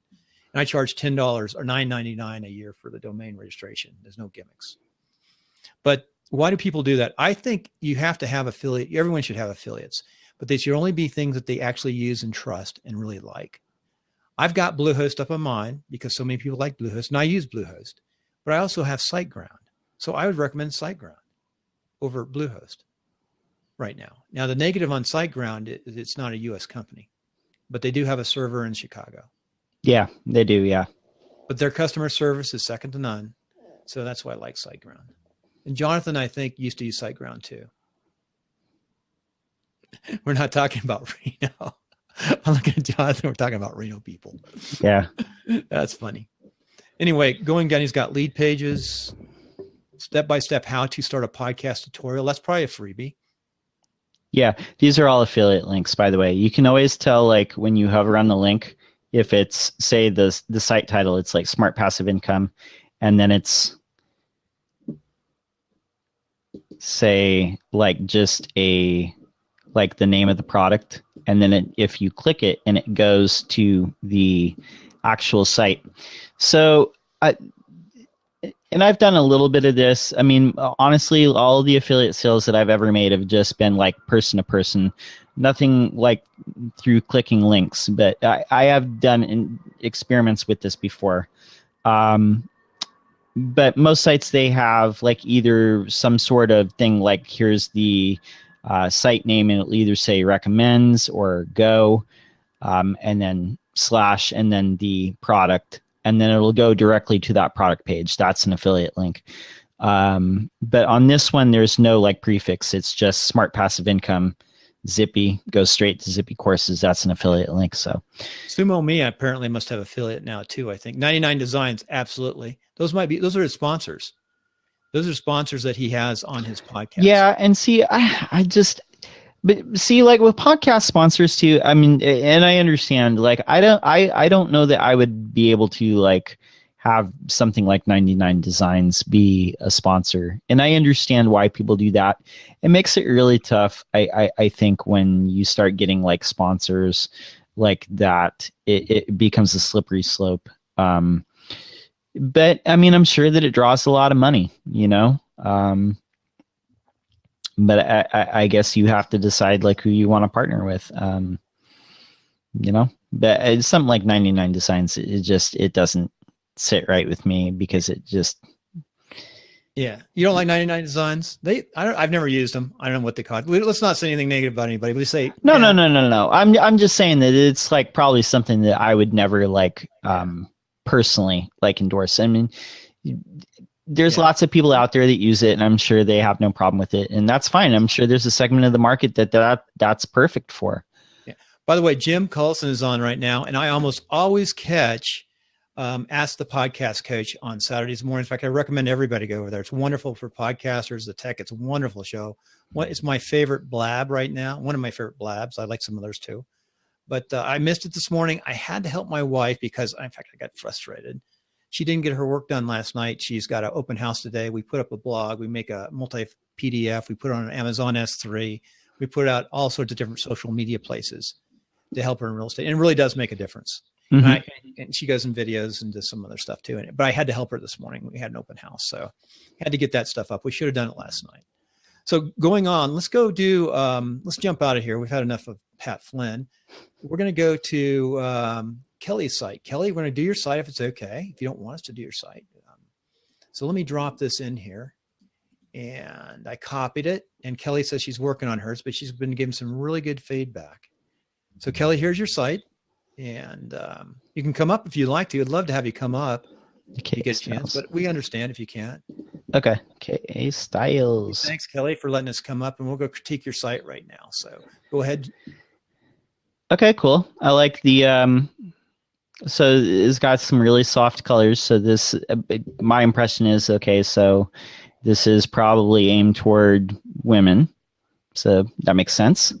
So KA Style, styling it with my style.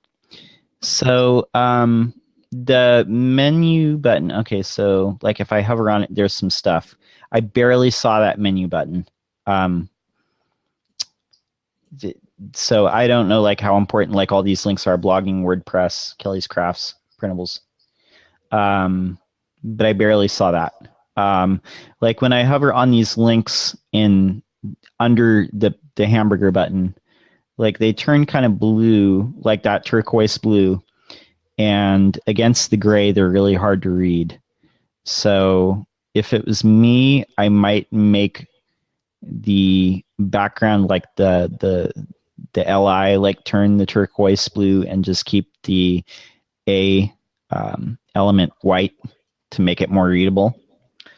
So, okay, so scrolling down, I'm Kelly, creative hustler.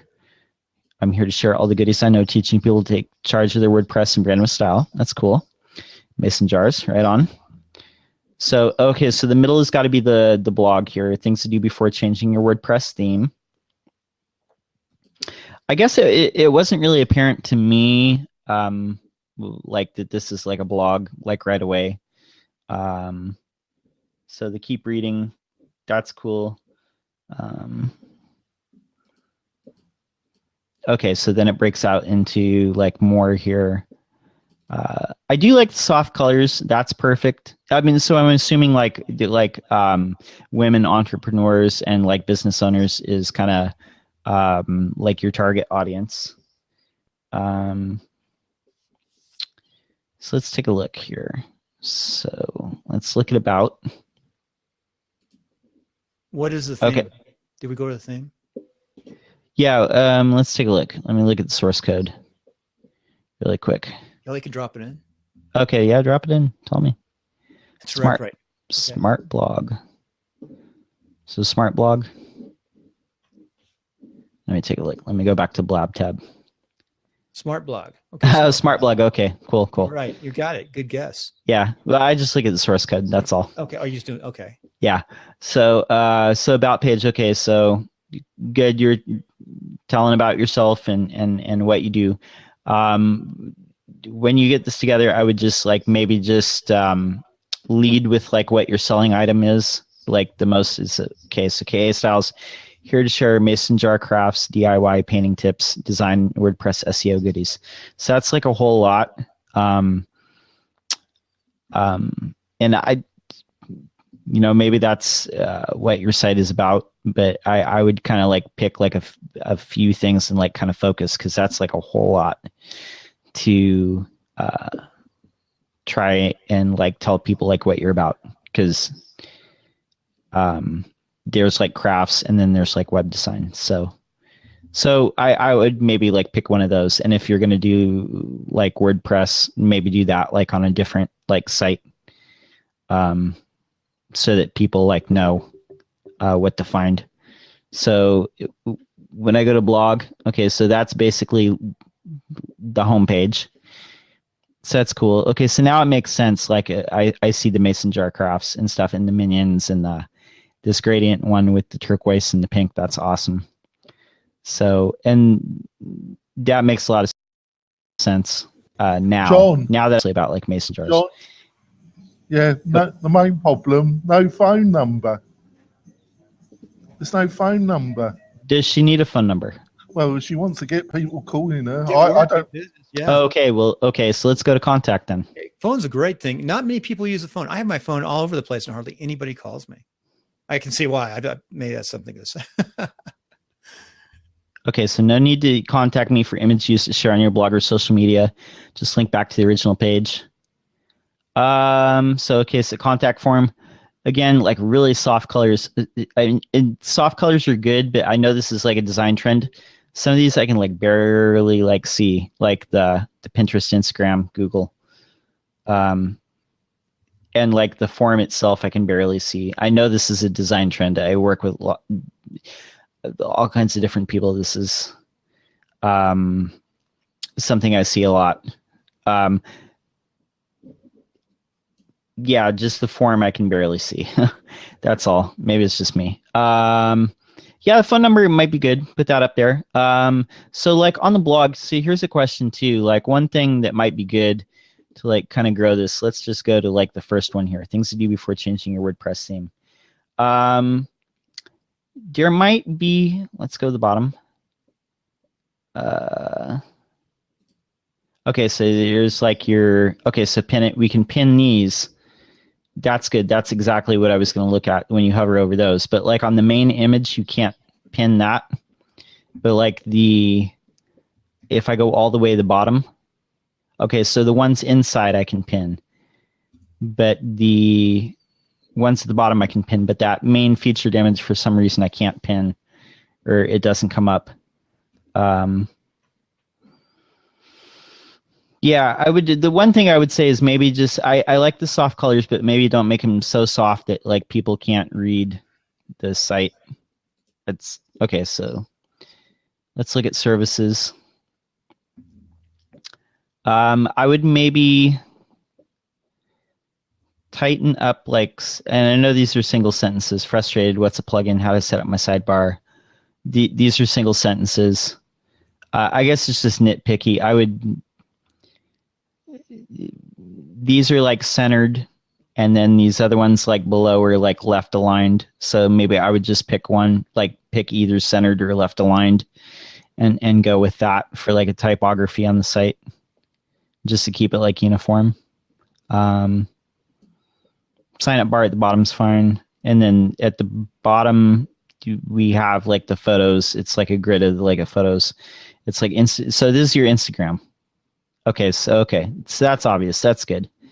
Yeah, I think this is a really good start. I would just kind of make sure that like people can find the stuff, because like the menu I could barely find. The search icon is a little hard to see too. They're just so small. That's what I would say. Like maybe I would. And I'm not sure like what font you're using here for just the body text.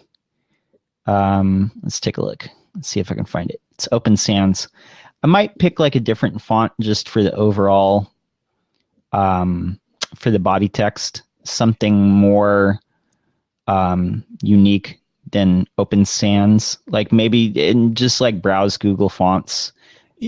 Google Fonts, I've heard some pros and cons. Sometimes it can slow up your site a little bit, the Google Fonts. It depends on like what you're loading and like how many styles you're loading. If it's a font with like 12 styles and you're loading them all, that can definitely slow it down. But if you just load what you need, it should be fine.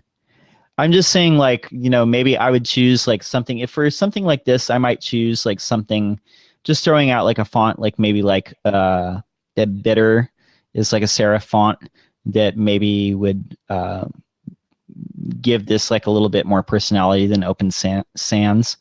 One other thing that I'm noticing here where it says browse around, and it says like blogging, WordPress printables, paint and craft, I would like tighten up that letter spacing. Just me, I would just kind of like tighten that up a little bit. So yeah, okay. Overall fine. Good. And is it making money? Is it making money? I don't know. Is it making money? How's it doing? And what part of the country are you from? Let's see if we can figure that out.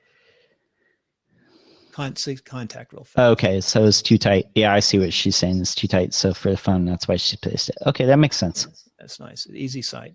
So we're going to go on to next. I'm going to go on to. Okay, that makes sense, Kelly. I've got another. I see. I just changed the topic, and he was just up here. Jim Collison, one of my favorite guy. He works. He does a lot of work. He's pretty amazing.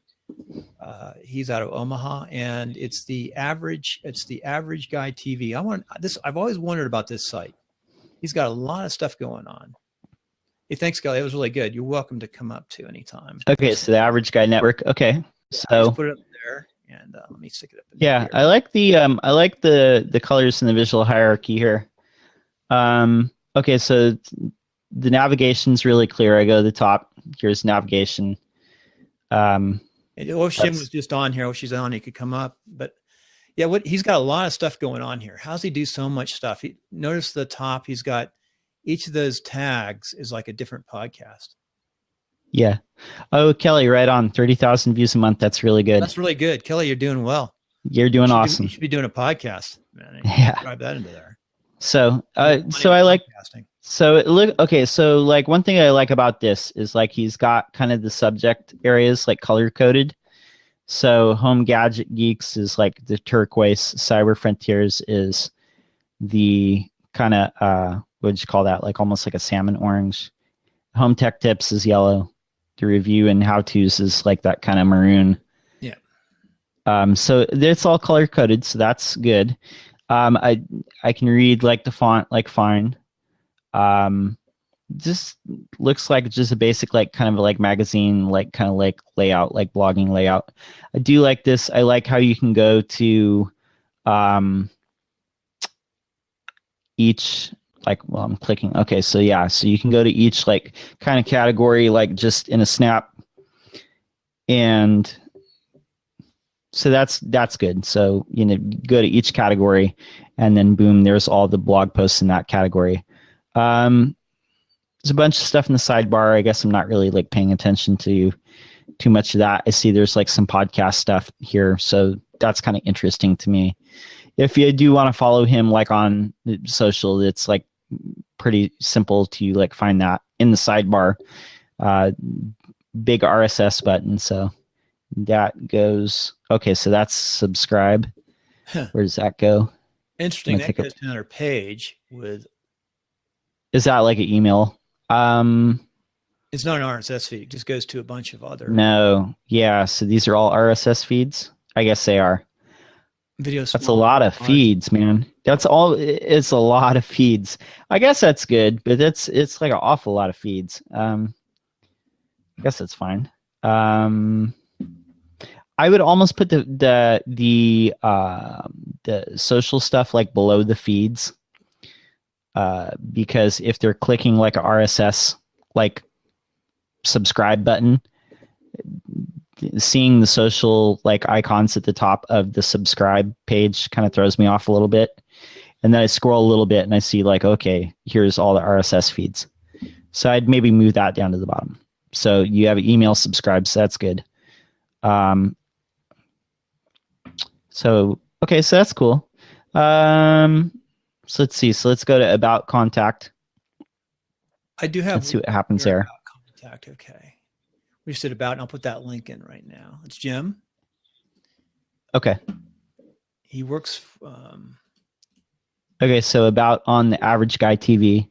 So it tells you what it's about. There's like some sharing links here. I would, if there's like a whole bunch of them like with accounts or like,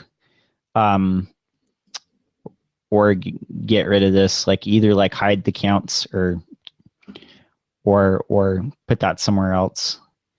But that's good. It's like little bios here of each person, so that's cool. Now down in the tags down below, I've always had this question on tags, the very bottom of the page. Cloud tags or tag cloud, yeah. How do you do that? What do you just put them in tags and just sticking with? I know it's helping SEO, but notice how some are like. Yeah, usually it's just a widget. Like usually, say like if you go into WordPress, like appearance widgets, depending on the theme. Some themes like this would be like in the footer, there would be like a dynamic sidebar, and you just pull over like a tag cloud widget. So it'd be like the ones that have the most tags or like the biggest, and it just kind of like computes it automatically. And I guess that's good for like internal linking. That would be good. So my guess is this is just like a dynamic sidebar that's for the footer. And it's just dragging widgets over here for tag cloud and recent posts. John, you should be able to bring one thing you missed, John, maybe yes. on the top menu. If you click YouTube, it doesn't open a new tab where the others do. Okay, I didn't get that far. But okay, yeah. Also, check out that Amazon link on top while you're up there. Oh yeah, one thing too that this goes like YouTube, it goes straight to subscribing, and I might change that because that's like a little. I would maybe because I see that it's like it's got the question mark subs confirmation one, and I understand you want subscribers, but I would maybe just take it to the channel and like let people like check out the videos, and then if they want to subscribe, they can do that from like any video. So okay, so the Amazon one, let me take a look at that. So that is that his YouTube site? That's a beautiful YouTube site, though. I like the header Gorgeous. image on that. And That's look nice. down below, home gadget. Okay, Everything's so- color coded. Really nice. That's one of the nicest YouTube links I've ever seen.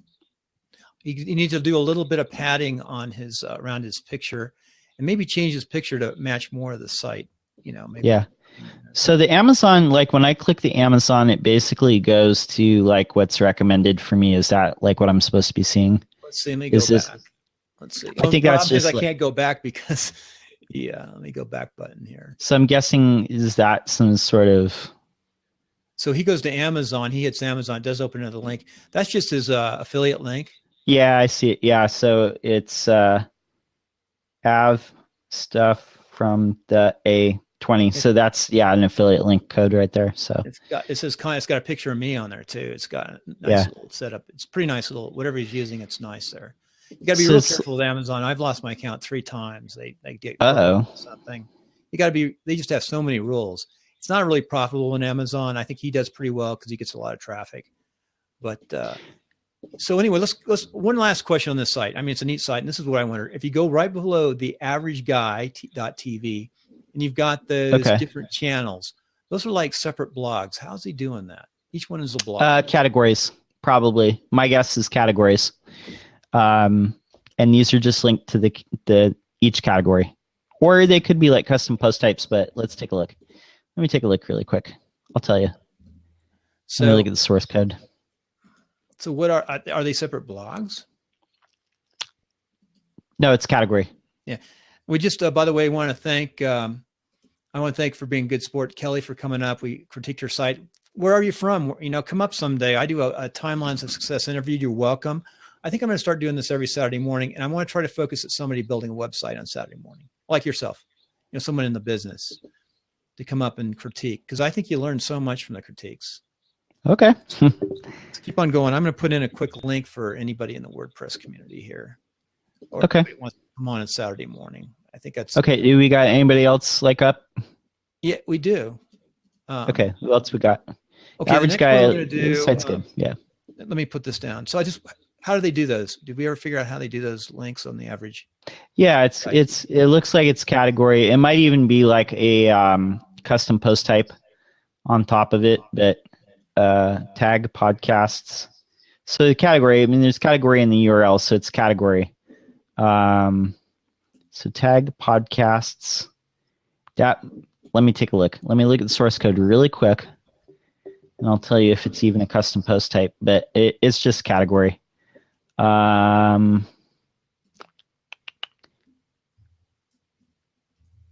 Category home tech tips. So yeah, it doesn't look like it's custom post type. It's just category.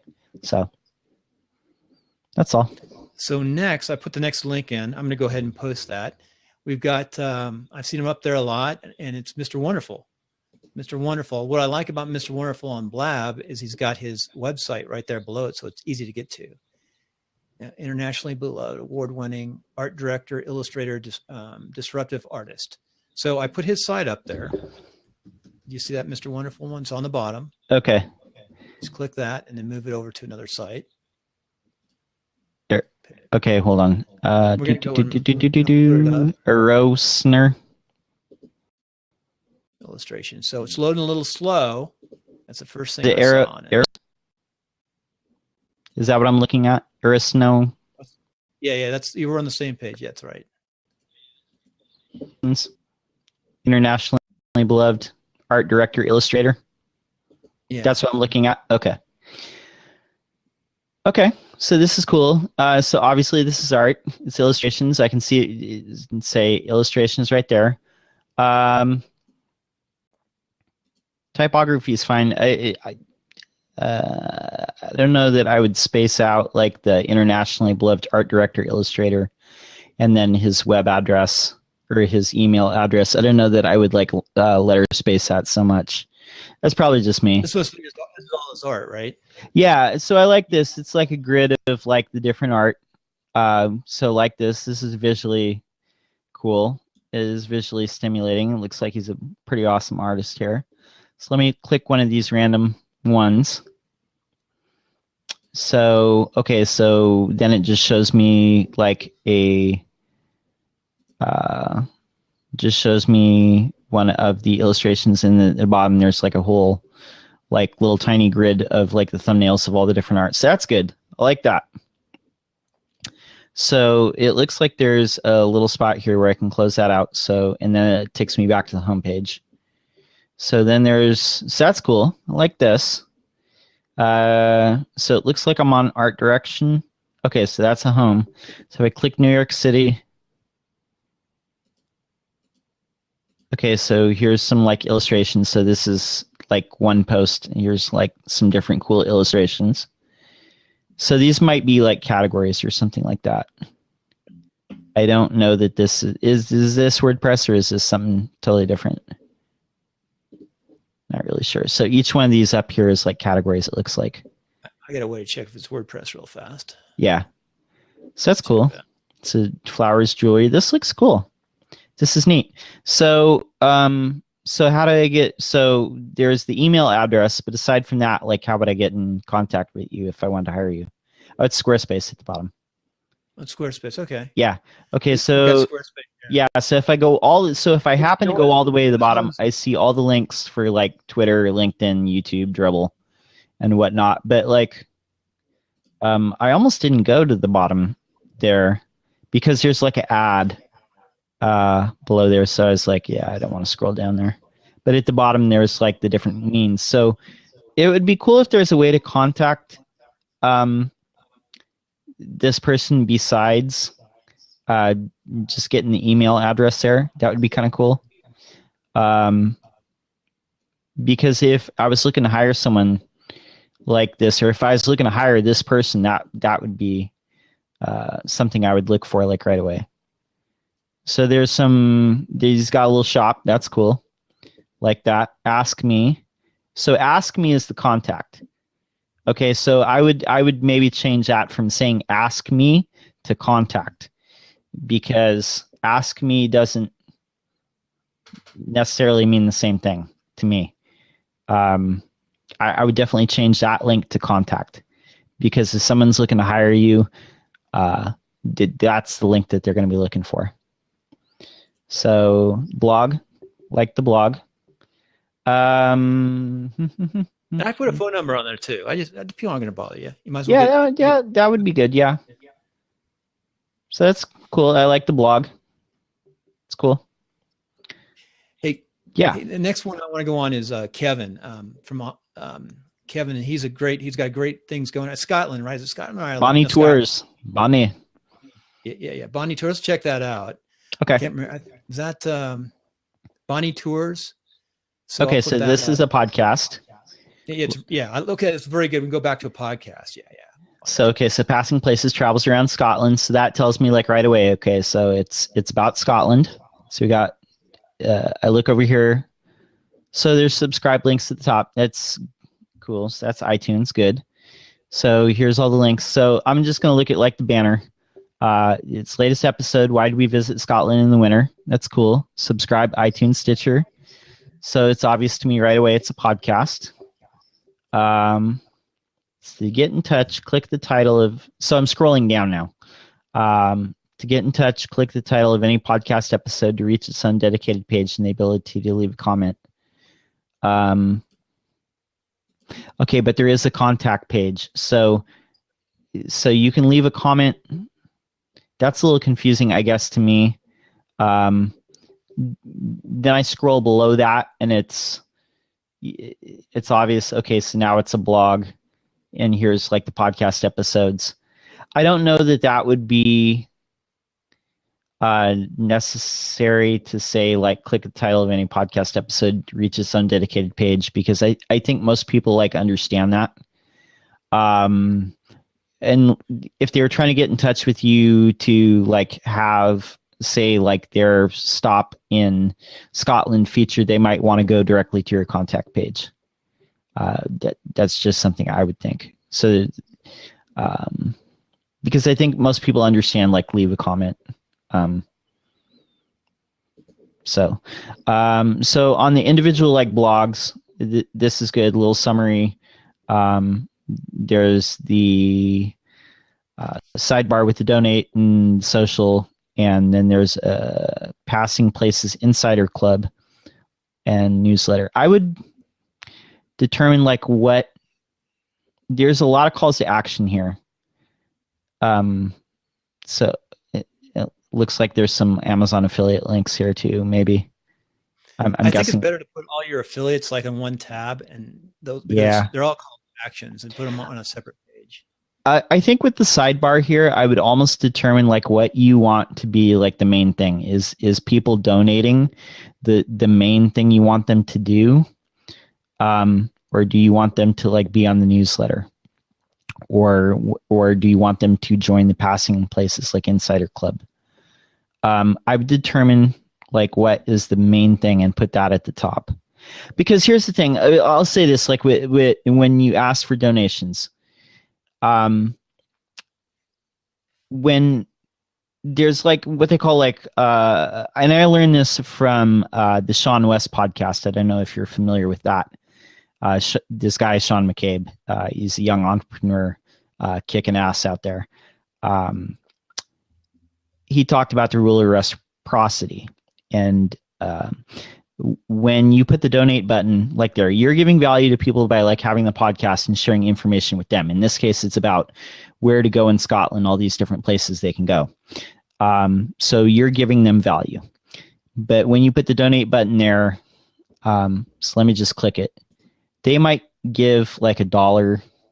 They might give like $5. I don't know if there's, so there's no, it doesn't, okay, so they can give whatever. They might give $1, and if that's what they give, then they've satisfied the rule of reciprocity. You've given them value, they gave you $1. So, or in this case, like a British pound. So in that case, like they satisfied like the rule. They've paid you back for like the podcast. If you want to make money off that, this Insider Club seems like it might be a better way to do it, and give them like a set price, give them extra value on top of the podcast. So maybe put that above that. Not saying that donate buttons are bad, but I wouldn't necessarily rely on them. I think the Insider Club is a better idea. I might either put that or the newsletter sign up at the very top, and maybe put the donate button like much lower, like in the sidebar. So let's look at the rest of this. We got diary. So this is kind of like a blog, I'm guessing, or this looks like a category because it goes to 5750. So this is just like a category, I guess, in the blog. Gallery. I'm going to that page now. Okay, so this is cool. Like this, just like simple WordPress gallery. You can start a slideshow. That's cool. Like that. This is fine. Works good. Videos, I'm guessing, is the same thing. And again, like with this get in touch thing, like at the top, I would say like either you can leave a comment. I would say almost change that to like you can leave a comment on each blog post, or you can contact me and then put it to the contact. Let me mention something too. I think you can get rid of the sidebar in most of his pages, because I've already seen it once. I don't need to really. What do you think? Yeah, maybe. I think it's mostly like a blog anyway, but I would maybe like get rid of more. It's obvious, okay, like you're trying to monetize this like somehow, but I would like maybe like not put so many calls to action. Yeah, in that sidebar, push it away or put in a separate. Have your affiliates all in one place, and just have one call to action on your front page and some other fun stuff. One thing that I would do too on this contact page is like maybe make a form instead of just having an email address. Have a contact form that goes to this email address, and just get rid of the sidebar on this page. and get rid of the get in touch, because obviously if you're on the contact page, you don't need that. On that page, I would put like a contact form, so that way people can, they can absolutely do that. And if you want to put a phone number or like an email address on top of that, that's fine. But I think most people, when they come to a contact page, are expecting like a contact form. So, and then there's also a link here: web design and social media services. Okay, so I would almost make that like a separate site. You mean a separate website? Yeah. Or you could just make a page, couldn't he? Or really, that's yeah, like he has. There is a page here. Yeah. I would almost like blow that up into like its own site, because really? It redirect. Yeah, I think so. That's right. And the reason being is because this is more a podcast. I mean, this is all about Scotland, like passing places. About this site is like the whole category is like, this is all about Scotland, like passing places. That could be your affiliate link. You have that affiliate link or resource link, and have that in your resource link. I think that's a way to do it. Yeah, something like that. But like it's almost like it's tacked on, like, hey, like also here's web design, and I do web design and social media, and it almost feels like it's just kind of like tacked on like as an afterthought. So I'd almost make that like its own site, and like instead of having one page on this podcast site, I would like make it its own site. So just a thought.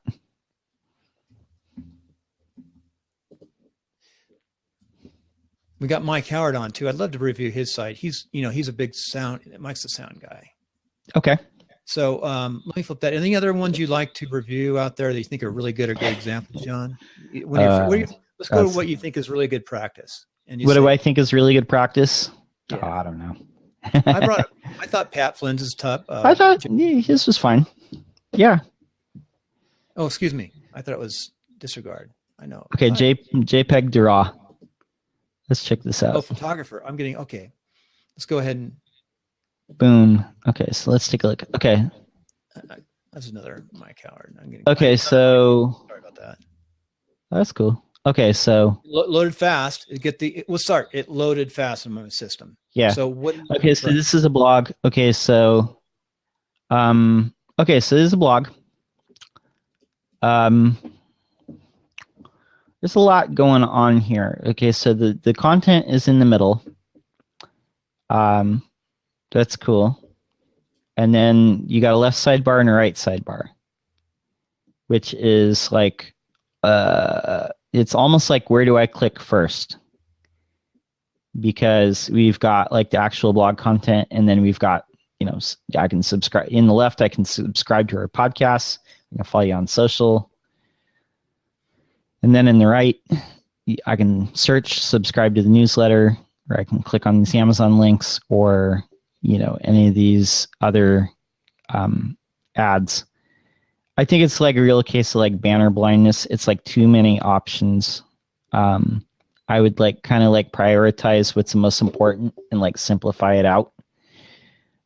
There's social links already kind of in the top main navigation, so I don't know that you really need them in the left sidebar, because you've already got them in the top. So I'd pick one or the other.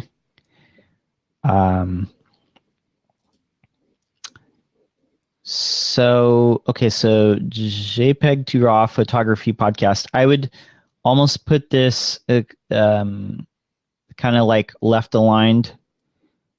Or something, though I see why you did this now. Like there's a top bar with photo contest, guest guide, social, contact us about Amazon, Topaz Labs. And then there's like a main nav, home, live blog, podcast forum, calendar, subscribe. So the JPEG to RAW, I would almost make like, because this is the site title, I would almost like make this bigger and left align it somehow. And maybe it's just like a lot of links overall, like in the top main nav here. So it is like a little like kind of overwhelming, like where do I go first? So that's just a thought. So let's just look randomly here. Blog. Okay, so the blog, like that, there's just like a main section to the left and a little sidebar to the right.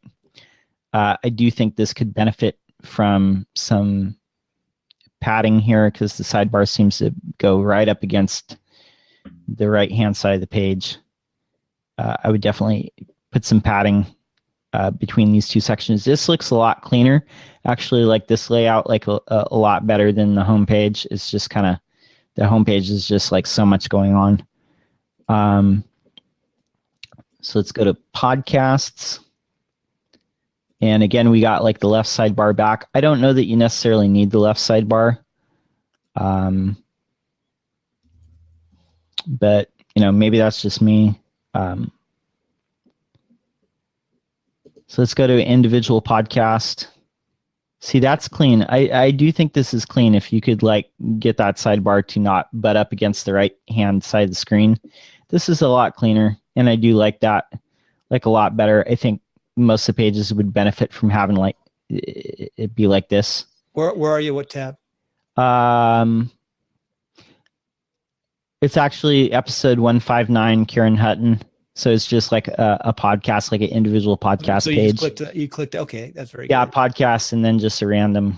I like your player. By the way, I believe in putting in the Blueberry player. I'm a big believer in that, or the Libsyn player, because it makes people understand it. They know what it is. Some people don't know what these other players are. I've talked to a lot of folks. Yeah. You put that player in, it plays, it works. You can put, and it's got a lot of good stuff in it too. It's got the RSS feeds, to subscribe to more options. I do like this little thing at the bottom where it's like the blue, like kind of like flippy thing where it's like a Facebook group. Oh, and that is nice. Yeah, it's like where it's what's the theme? What's the theme? If you could drop the theme in there, it'd be good. I do like that. I really like that. Yeah, the blocks, nice color too. Facebook group. Yeah. A plugin, or do you just make those? You think? Could be a plugin. Looks like this is like minified. Yeah. So let's hit a couple more on that to subscribe. Sure. Oh yeah, let's take a look. I hit the Amazon. I don't know what you're doing in Amazon. First of all, it goes right to Amazon, so it takes it away from your page. But I do like your layout in Amazon. I'm still learning Amazon inside out. And I like your tools too, inspired your shopping trends. I don't know if those are pulling them off mine, but I like what I see, the stuff I'm looking at. The subscribe page, I like this. I do think just like a little bit more padding around stuff between the two sections, like the main section and the sidebar, just a little bit more padding. I think that would benefit. But I do like this. I mean, the buttons are like very clear of what they are, like your RSS feeds and stuff like that. Very, very clear. Is that a plugin, or what's he using to create that? Let's take a look. He could tell us. Does he tell us? Just buttons. So Fusion tabs. This might be, I don't know, this might be a plugin or part of the team or part of the theme. It says Fusion tabs, like around this tab content. So he said just buttons on there. So let's go. I'm going to go to a big guy here. Now, if anybody who wants their page reviewed, drop it in on the right side and we'll review the page. But I want to go to www.ford.com. So this is the big guy. What do the big guys do? Now, this probably is not WordPress. So there's probably not. Okay, so Ford trucks. Okay, so yeah, I've noticed these commercials too. I like how they I've noticed these in the commercials, how they have like the 3 or 4 color kind of things, like the little backgrounds. Yeah, it's kind of cool. So they have like a slider at the top, and sliders don't really convert, but a lot of people like. Slider? Yeah. It's not slide. Oh yeah, you can slide. I see the buttons on the right side. Yeah. Yeah, just people like that. You know what I like about this? I have to slide it. I don't like when they slide themselves because it takes away from call to action. Well, it's true. Like they can't read it long enough to actually do anything. Yeah, I like that a lot. If you're going to put a slider in, don't make it automatically slide. It's a detractor. Yeah. It's old school stuff. Put in like this, what they're automatically doing. So these are the big boys. This is big bucks. It's Ward, so it's big bucks. So what do the big boys do? Like as far as like what it's built with?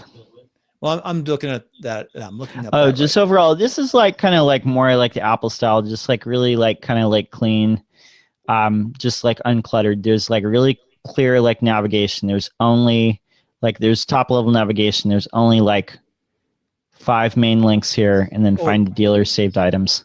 I lied. It just slid on mine. Oh, yeah. It's sliding too fast. Oh my gosh. And then it's not really, I mean, it's they've boiled everything down to just kind of like just basic bullet points. It's like, here's the cars. Now these little arrows are like links, like little arrows in the circles, like on the slides and later on the page, but it's not like instantly obvious, I guess. I could see why somebody would not necessarily see those as like links, but they are. Just simple photography. This has only got like 4 sections on the page. I mean, so it's not super complicated. It's just like basic photo, bullet point headline, maybe one other like sentence and then a link, and that's it. And like each one of these sections. Well, here there's like kind of like a little like photo collage, but these all link to separate pages. So they're not trying to go crazy. They're trying to show you the product, and then like if you want to go to like a different page, like you just go to a different, and then more focused. Like here's the cars. Here's like to find more. You just click that link, and then you drill down deeper. So just really not over clutter. I mean, that's it. It's just basically just boil it down as far as you can. So I think that's a good idea. Just boil things down as far as you can. Just put what you need to and don't overthink it. So I go to like the Mustang page. I'm going to the Mustang page. Now we've got like a whole bunch of information. Say if you go to like just an individual car, there's like a slider at the top. It's got like a sub nav with, different like gallery features, specs, models. But then, it's the same kind of section on Ford/cars/Mustang. And it's the same kind of pattern. It's like text on the left, link below the text. On the right, there's a photo. Next section, photo on the left, text on the right. And then just kind of alternating like that down the page. And just really just bullet points, just headlines, not a lot of dialogue, just really short, consumable text. So I think that's smart. Just making things like as easy as possible for people to like get the point. So hey John, I'm gonna do one more page unless there's one of the listeners wants theirs done. I'll do one more page here. I'm gonna actually do 2. It's Mike Fitzpatrick, and I'm gonna have to look those up. I just dropped it in. It's Dealer's Trend. Yeah, and Mike's a good friend of mine. If it wasn't for him, I wouldn't have been using Genesis Dynamic. Mike runs a plugin, had to get an early plugin, very successful. Hires about 6 or 7 people here in Reno, programmers, has a programmer here, uses Genesis Dynamic. And let's just go over his site so I can critique him for him. And I'll invite some people up next week for critiques on Saturday morning. So I just put his site in. Okay, so the automotive software company providing auto retailers with highly effective digital tools.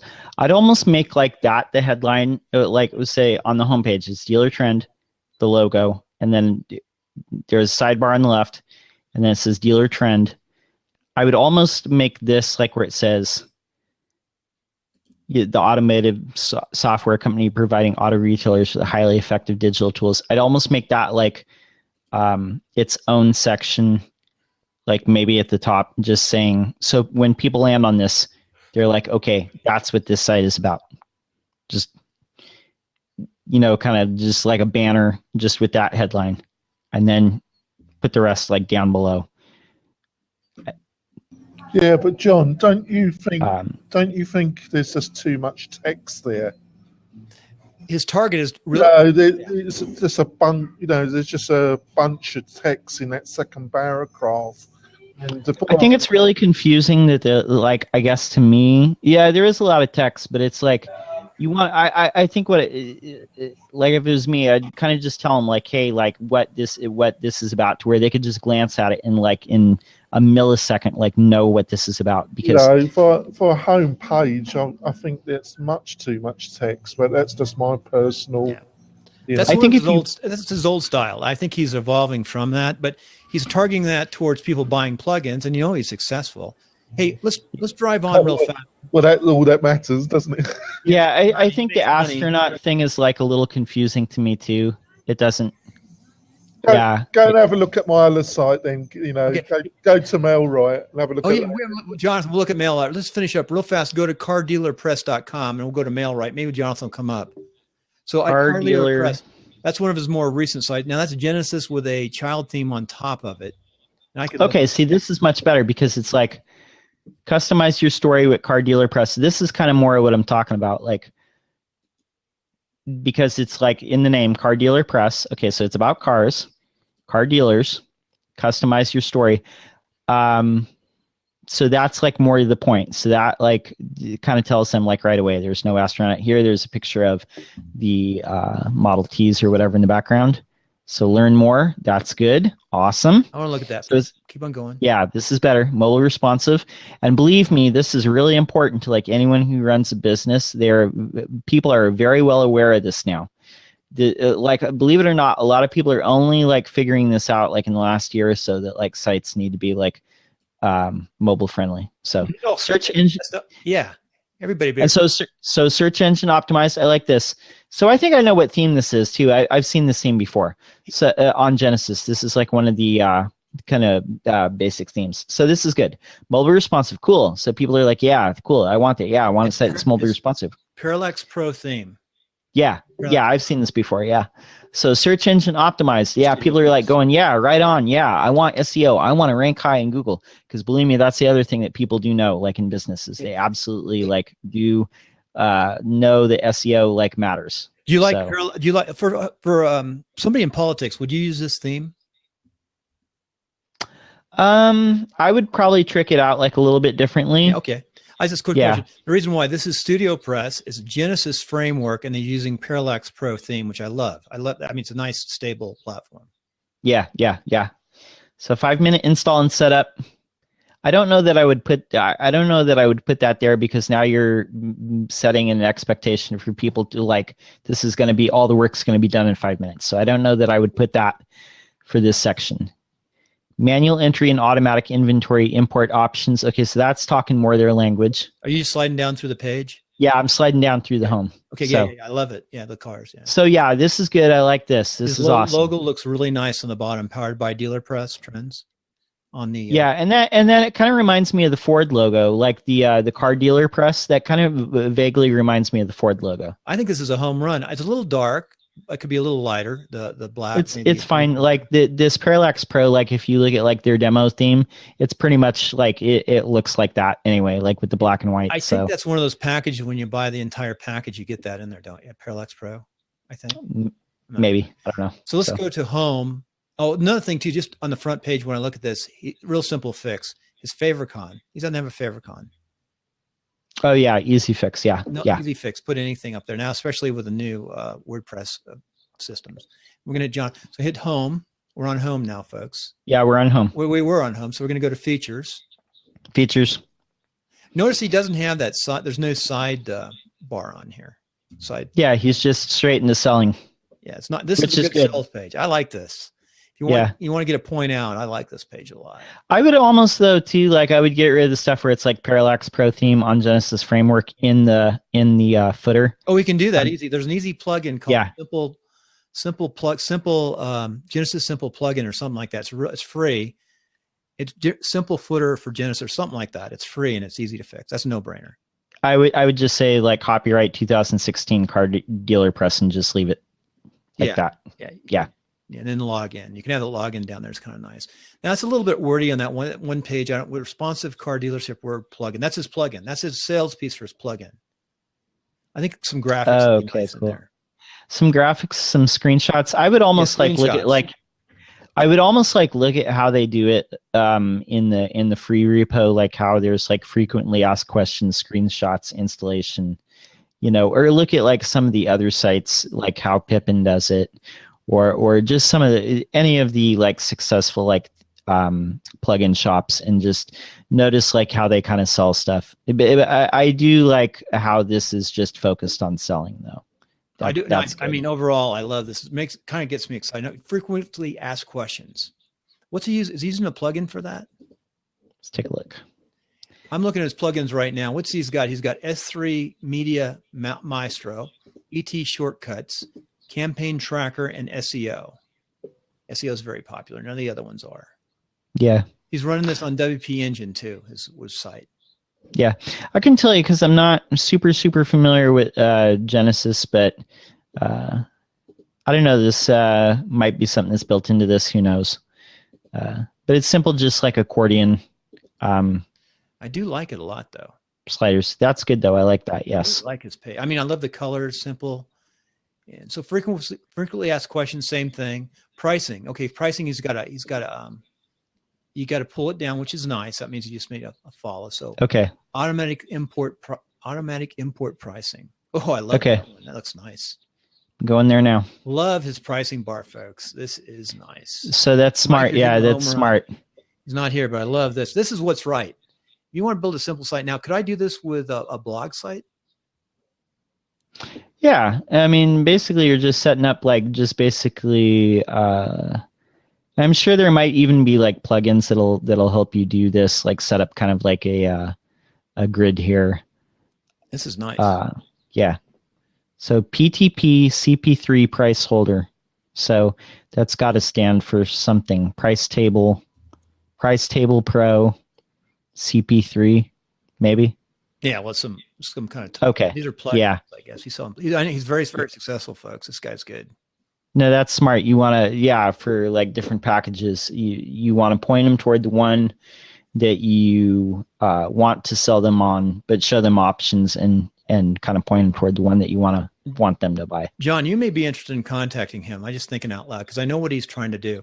He's actually trying to set up regions, like areas, and in the car dealership stuff, and find people like you to use his stuff, to use this, and then go out to the car dealers, help them with their WordPress site, and get this plugin working right. Okay. There might be some big money in that because car dealers need this stuff, and he can put like 10,000 cars on. Oh, really? Yeah, this is a really hot. And look how nice his stuff looks. And he's got programmers. You're just a hop skitching away from Reno here. I think it's cool. I like Mike a lot. He's done some neat stuff. No, I think this site is definitely like a good site. So yeah, it's good stuff. So about us, let's look at about us and support. Yeah, let's take a look. Pull on. He's got a blog. There's his blog. I found the blog. Let's see what his blog looks like. Okay. Ooh, nice looking blog. Interesting. Different. Mike is interesting. He came out of the car industry. Very smart guy. Knows sales. He knows websites. Well, he doesn't know him like a programmer, but he knows running a business. Yeah. Blog's nice and clean. Not cluttered up. I mean, it's just news. Like Craigslist goes to $5 per car. Wow. Yeah. Craig's making some money off of that. No, this is good. Blog's nice and clean. Yeah. Perfect. Yeah. Yep. Nice. Interesting way to do a blog. It's like almost too clean. There's not defining between them almost. It's nice and simple though. Probably getting some pretty good SEO off of this too.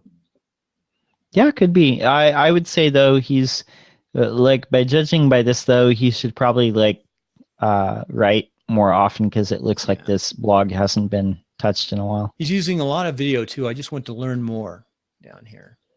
Okay. So just put that one in. Learn more. It's his video and his logo is different than what he had down below too. Remember the other logo that I really like? Yeah, I think just changed on here. Did we change sites? Well, I think the other one the other one I think it was like his the red logo. That was down below. Yeah, at the very bottom, that dealer trend. It was on dealer trends. Yeah, it's down at the footer on the front. Yeah, so it's two different things. It's got two logos on the page. Yeah, I did see that too, but it was like it's almost like the car dealer trends or car dealer press. Is a company. Yeah. Yeah. And the other one, so they were like the same thing. They weren't like two different companies. Yeah, it's good. Okay, yeah. So support, last page support, and we'll go and look at Jonathan's site. He wanted us to look at his site. So support. Sure.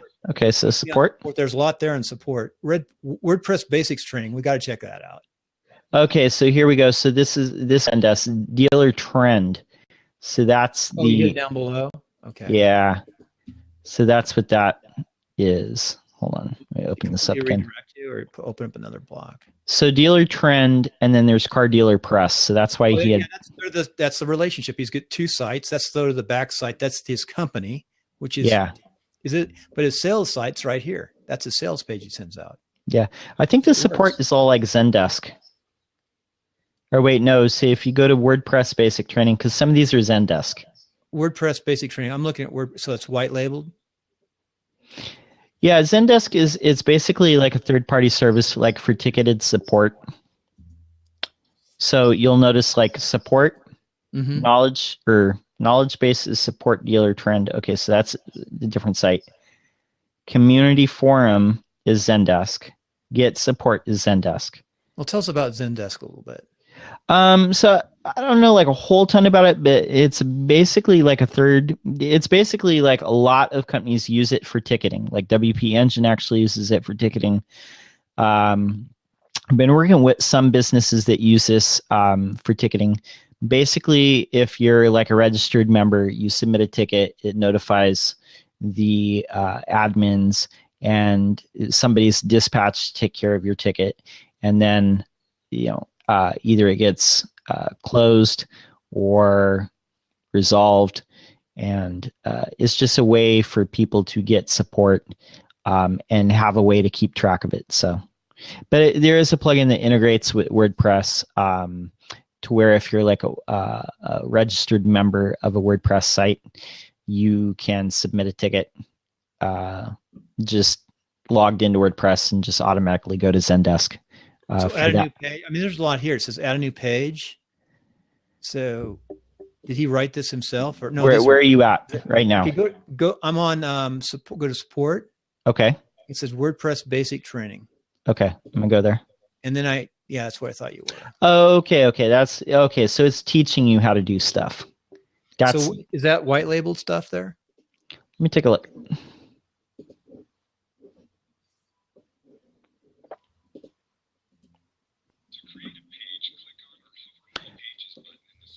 Yeah, I don't know. Maybe. I'll have to look at it. I'm gonna go back. Yeah, it might be. It might be. So there's definitely like things that you can do. There's definitely white label services that you can embed like videos. So I use WP 101, which I love for basic. So look around that site. Tell me more about that site, and we'll go on to Jonathan's next. Okay, so car dealer press. Yeah, just look around a little more. That yeah, site. I mean, this support is good. Plugins we use. I'm gonna look at plugins we use. Like, so it looks like. Okay, so they're recommending like Gravity Forms, Yoast, MapPress, Redirection, Super Cache, and some of these ones I think you might have mentioned Genesis Favicon Uploader, Genesis Simple Sidebars. So that's good. So where are those? He's got plugins in here. Plugins we use, yeah. I like how. I mean, this is not a bad way to start setting up a site. Yeah, it's definitely for sales site. I think this is a great model. Yeah, and then I think it says suggested WordPress themes is more like some affiliate links here. So Jonathan wants us to go over to MailRite, mailrite.com. I'm going to drop it in here. Yeah, let's do that. Unless someone else who's listening today wants to watch, this will be the last one. But we're welcome. If you got one and want to review it, drop it in, and we'll talk about it. I just put the link in there. MailRite. Let me start. This is fun. I think I've learned a lot. I do have one last question to go back and ask because I lost yeah, that's fine. Cool. Okay, it's fine. Okay, so MailRite. So here's Jonathan things. So so there's a phone number. There's a logo. Your health database is money in the bank. There's a person that looks like they might be a realtor, like holding a sold sign. Yep, that's good. So obviously this is aimed unless towards that's like Jonathan. You think that's Jonathan? A little makeup on? No way. He's not that pretty. So your health database is money in the bank. MailRite's every real estate agent's complete online sales generating system. That sounds good. So I would almost like flip those two sentences. I mean, well, I don't know. I mean, actually, Jonathan might be able to answer this. Like when you talk to real estate agents, like, is losing their database like something that they fear? Is that something that is like a big concern to them? Or is like I mean, I know that generating online sales is important to realtors. I've talked to enough realtors to know that much. Well, just generating sales, period. I don't care how they do it. They want to generate Yeah. sales. I would almost like flip those two lines, and lead with the sales generating system, and then say your healthy database is money in the bank. Because they might not understand like the database part, but they understand like online sales generation.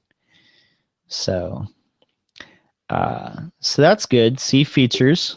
What do you think of the colors? Now, is that here's one thing, it's not a side block. So it looks like there's a side column there, but there's not. It's just like the realtor like holding the sign. You know what would be nice if she was like full bodied and actually saw her feet and was down at the level of the see features. So there's no feet. You're right. That's a good point. Yeah, that might be good. Stick that in there. Let's really look at this. It's Jonathan, so we're going to hit him hard. Yeah. So the soul that I would just add that area comes back. I can mute him. You don't say nasty things about Mike, though, do you, Bill? But you say nasty things about mine, though. It's never his fault. It's always your fault. I can say something to you, Bill. We can mute you. Thank you, Jonathan. So anyway, I would just say add the longer legs. Maybe, you know, it'd be really nice if you could like have a slider in there and change models. I would say make that like phone number clickable too. Oh, the phone number, yeah. To call up an automatic caller in there. Yeah. And I do like the phone numbers up there. That's good. The features, privacy policy, spam policy. I wonder what the spam policy is down the below. I never read that. Don't spam. No, we spam. We like to spam. Okay, so that's cool. Like I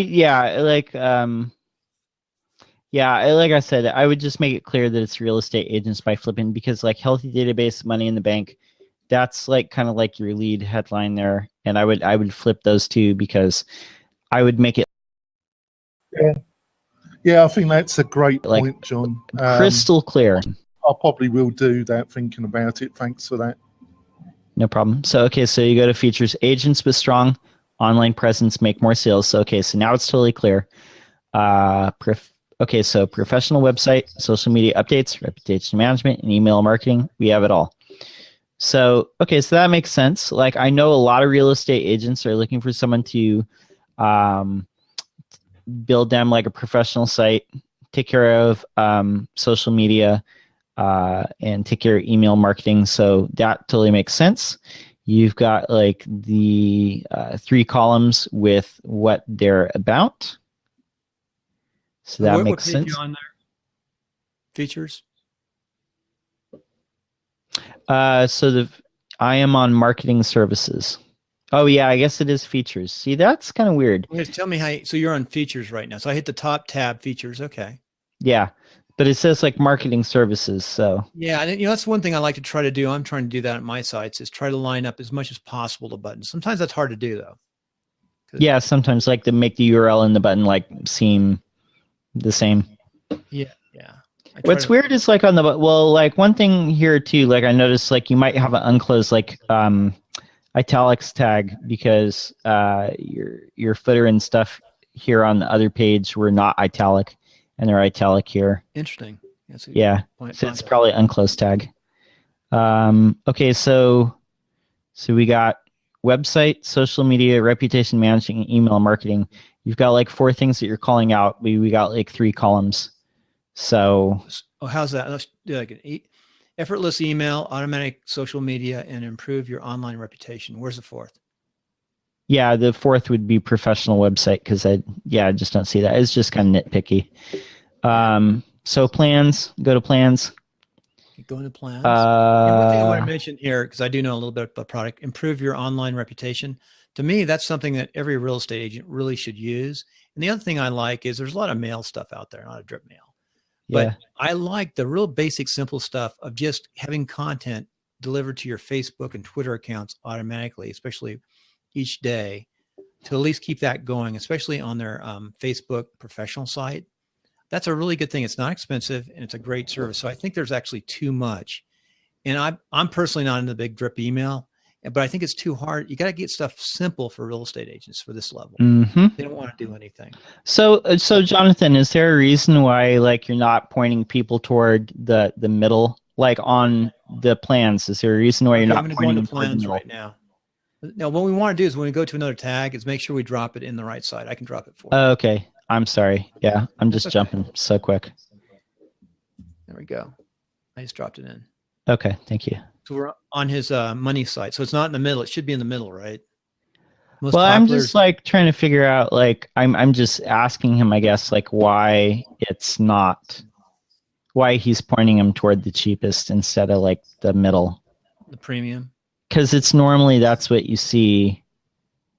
Does that make sense? Like you're pointing him toward not the cheapest or most expensive.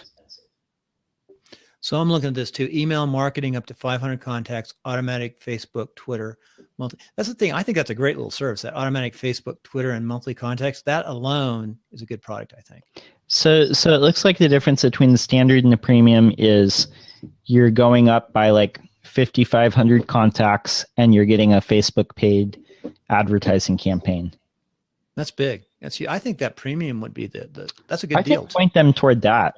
I think the premium with that Facebook advertising thrown in, and then the standard. Another thing too, I try to find a simple little hook. You can always discount it on specials like that. I really like. First, you got reputation management on there too. Interesting service there.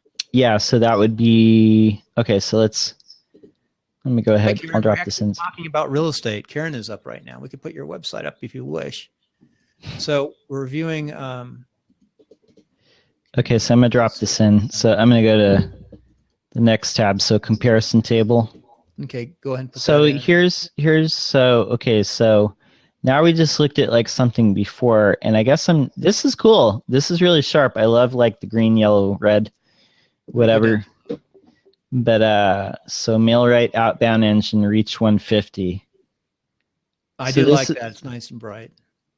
I do like this, but this is, how does this, I guess I'm like not understanding like how this relates to like what we just looked at on the page before. So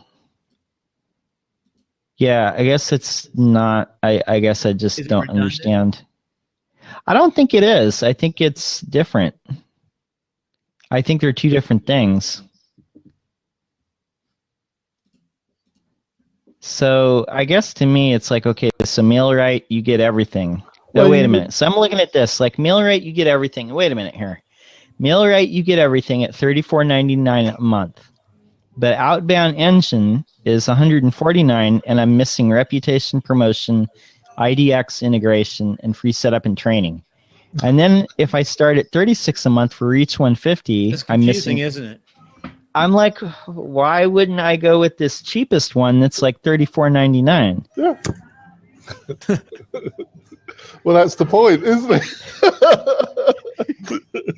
Oh, I see what it is. It's other people. I wasn't even paying attention. There's Outbound Engine. There's other companies. They're competitors. They're competitors. Yeah, it's competitors. Oh, well, yeah, it's competitors. It's not his stuff. You need to make that clear. Yeah. I agree. This is a comparison with competitors. You better make sure that's not my business. Yeah. You need to like say that like something instead of like our superior value snapshot, say, look how we compare to the other guys or something, just because I'm looking at this thinking it's yours. It's competitors, but thanks for point. Obviously, I've got to clarify that, haven't I? I don't know if this is true or not, but I heard, what if you put their affiliate account in there and linked it over to them?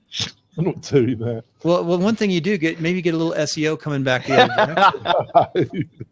But I'll put some word in there because you're the first, but it's quite funny. I've never had that response before, but thinking about it, it does need some clarification here. I like the table, how it actually pops up a little bit. I like that. That is really cool. Yeah, that's sharp. Is that a plugin? It must be. Yeah. See, and you get back to the plan page, you would make premium the most popular, would you? I would definitely not point them toward the cheapest. Well, there's such cheap they're just cheap people, see, John.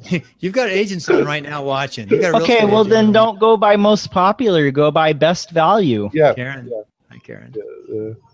I'll do that. Actually, that was great feedback. Actually, the one thing you didn't say that I thought you were is, I think your comment about the red being the top is spot on. But I also think I need to cut down the text on the homepage a little bit. I think it's still a little bit too wordy. On your homepage, Jonathan, my idea of putting her legs on, or taking the C features, maybe put the C features under her or something. No, don't do that. Yeah, the main thing is they didn't have a picture that had her in full length. Yeah. So I would so going back to the homepage too, you got the green, red, and then like the kind of big like black text, and then like the smaller text. Now the third part there where it says because referrals are at the heart of your business. That's too long, isn't it? It's not really that it's too long, but it's like the hierarchy of it is like bigger text than the red smaller. headline. Good point. So really make it a little bit smaller. Yeah, it might be. Yeah, I would make it like biggest, next biggest, third biggest, fourth biggest. Yeah. You're spot on. Yeah, I think I'll do. I think that was great input. And about the value snapshot, I'll sort that out because that totally escaped me. That because when you look at something so much, you no longer see anything. Mm-hmm. Yeah. And it's obvious it needs to be a competitive table, doesn't it? It's obvious. Yeah. It's obvious to me, but it's not obvious to anybody else, is it? No, that was a bit of a dodo, wasn't it? On to the other pages. Go to the other pages, John. Okay. What site? Which one are you on, John? What's real? Okay, so I'm going to real estate websites. So yeah, that's another thing. I'm going to drop it in right now. I can do it for you. You keep on got talking. I'll drop it in as long I got it. Boom. Okay. Okay, so website. Okay, so real estate websites. So it says WordPress maintenance. I mean, and again, I would kind of make it say like either real estate, like the URL itself say real estate websites, or like the link, like make the link and the links and the URLs like kind of like as similar as possible. Yeah. I think because just exactly the same if you can. You can go and change that easy, right? a little thing. And I understand like you for SEO or whatever, but like, figure out like which one you want to be. So website packages with full IDX integration. So this is cool. You got a comparison package here too, and this is smart. So I like the table there, and that's good, like that. So we got like a lot of text and whatnot. That's good, but like at the top where it says like option 1, 2, 3, 4, I don't even. Wait a minute. Too much. There's too much there. You are like linking to like Rebecca Gill's option site. 1 is Rebecca Gill's. Is that what this is? Okay, so option 1, option 2. Oh, to have people build them? It's not clear though. We have experience. We work with a selected group of great commercial WordPress themes, and okay, so here's a thought too. Put that down below and label them more. Yeah. Okay, so we're going to different people. So, and then the option 3 is somebody else. Option 4. So, So, okay, so how does this work, Jonathan? Like, explain this to me. So, Well, obviously, you've got like we've kind of got part. Are you outsourcing to them in option 1, 2, 3, 4, 5, 6? No, we offer to customize those themes. Okay. Either set them up, get them, or we can customize them to some extent, depending on which package they choose. Okay, so like linking to them, is there a reason why? Real estate agents can understand that? They don't understand anything, Bill. So, well, it goes to their demo sites basically. Okay. So they can see roughly what the theme, because they're visual. They want to see a demo site. No, that makes sense. So, okay, so say I'm a real estate agent, and I happen to. What if I happen to click through to here and I say like option 1, 2, 3? Is there anything from stopping me from just buying the theme from like this place that I just click through to? No, if you want to do that, we're not. We buy the theme for the agent, and then either if you go for the Lowe's package, we set it all up for you and put all the content in for you. Or if you go for the medium one, we got so much customization hours, and if you go for the top package, you get the top amount of customization. Jonathan, I really like what you're doing to explain it. What I would do is set up a separate page for each of these options. Mm-hmm. And I put a little picture to hook to the options, or maybe have just stacked, and then explain exactly what you just said. It says just have a picture of it. You don't have to have of their site. Yeah, it's always very difficult, Bill, because I will build it out a bit more. The other thing about the URLs, you've got to remember, John, that this has been ongoing. So the actual structure of the website is to say it's been fluid is to be understatement.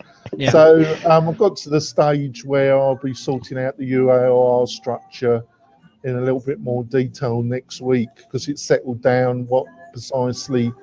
And also what Bill said about it's just difficult. There's some things that are difficult to explain easily. And obviously you've got to work on this particular page a bit more, but you can't do that overnight, though.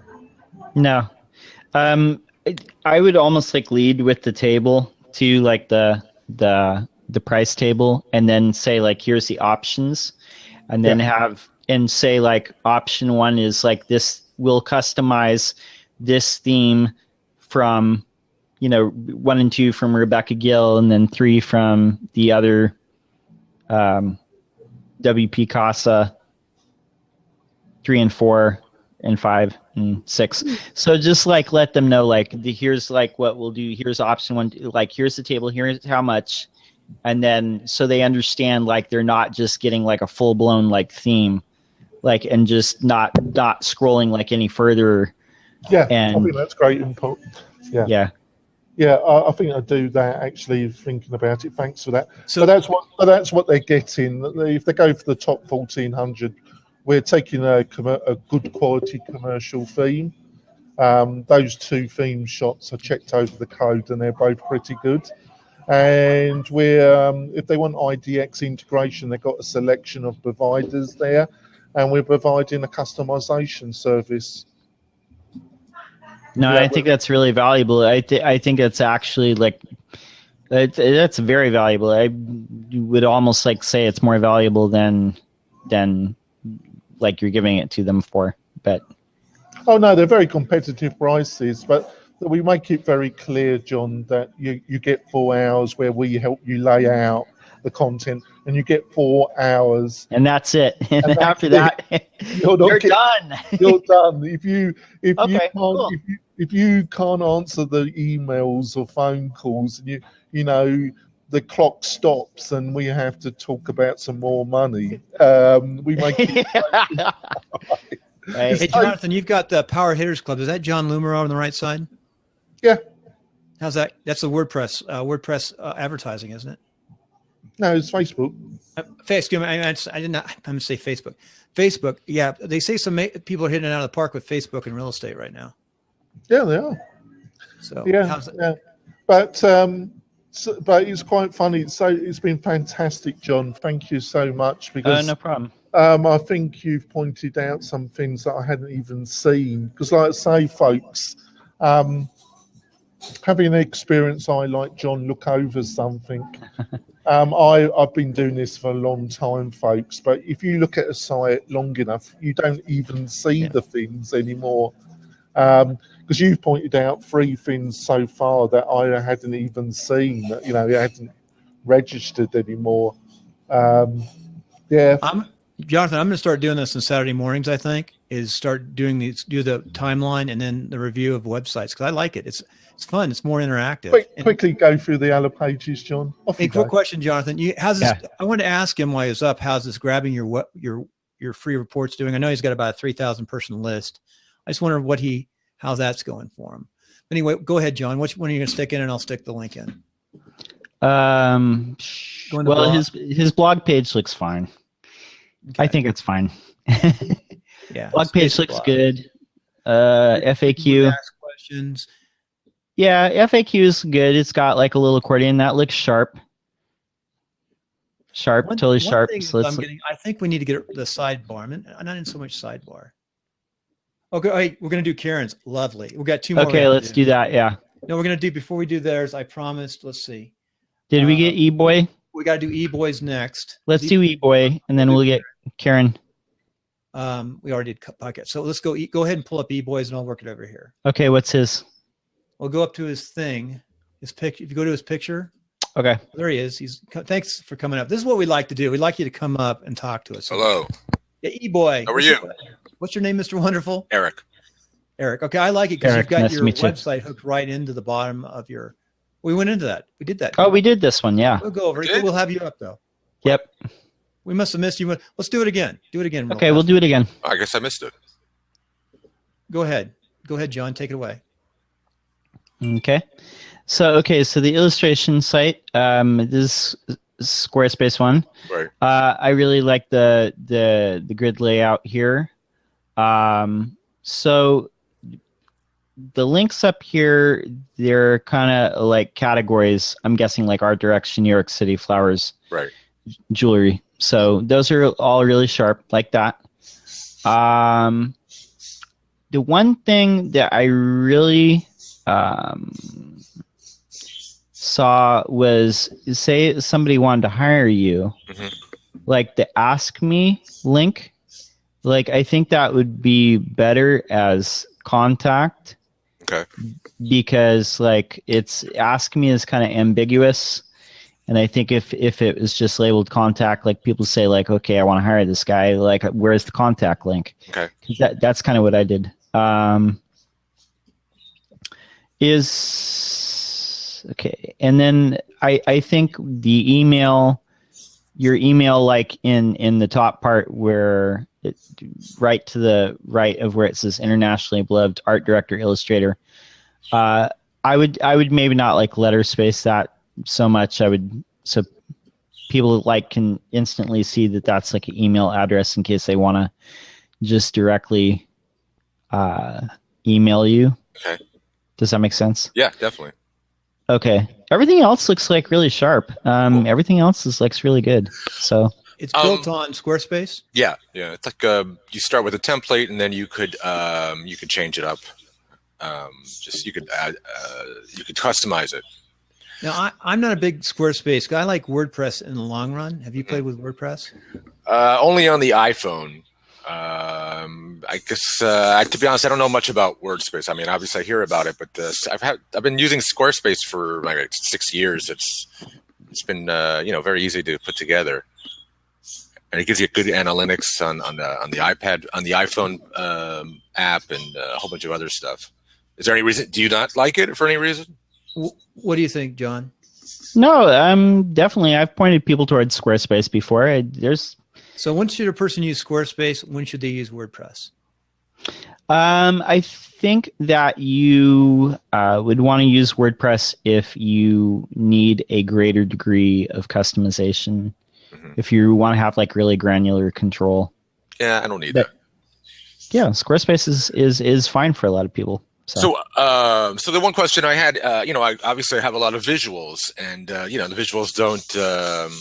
Google doesn't like visuals that much. So, I guess how can I implicate more SEO into the mix with the visuals? So should I just put more text in it, or any suggestions? Yes, definitely. Well, okay, so let's take a look here. Hey, John, while you're doing that, I just want to mention something. If you type in Karen Conrad, 2 words, KarenConrad.com. Okay. Karen Conrad, just don't KarenConrad.com. Just go Karen Conrad, because I got to do her blog. It's her blog, other side. Just you type in Karen Conrad and you go to images, you're going to see all over the place her flyers, her open houses down through there. And you click those and they go to the site. So Amazon S3. So we're tagging images and getting them up there with her name and face. She's the only one up there with her stuff up there. Okay. Karen space Conrad, and Google that and go to images. So if you put the tags into the images and the links, you're going to get juicy. Yeah. I mean, it works. Yeah. So that's definitely one thing. One thing that you could do, like with the images, I'm just looking. If you're not using alt tags for the images, I would definitely like describe like what each image is. That's one thing that you can do to help yourself. And I don't know like how your particular template like is, but if there's a place in each where you have each image, if you can describe either your process for illustrating that piece, or what it's about, or what you were thinking, Right. Or whatever you want it to be found for, I would definitely do that. Okay. Yeah. Give it more description, kind of like tell the story. Okay. All right, cool. Well, thanks for checking out my site. No problem. It's good to see Thank it. you for coming on. Quick question. Do you have any free shots up there to give away? Any what? Any free pictures to give away to people? I guess I could grab the images. And, Let me give you a recommendation. How do you make your money right off this site? You make some money here on this? it's not a large revenue source. It's more of just kind of like an online portfolio. I know a guy who did this. You know, you can sell. He sells his pictures, his premium stuff, but he puts a lot of stuff to give away for free. And people give him money. They feel guilty after they start using his stuff so much. So take a bunch of great shots, make them, put them out their free domain with your name, you know, on them down low or someplace. But you give them away. You give away stuff, it'll come back to you on pictures.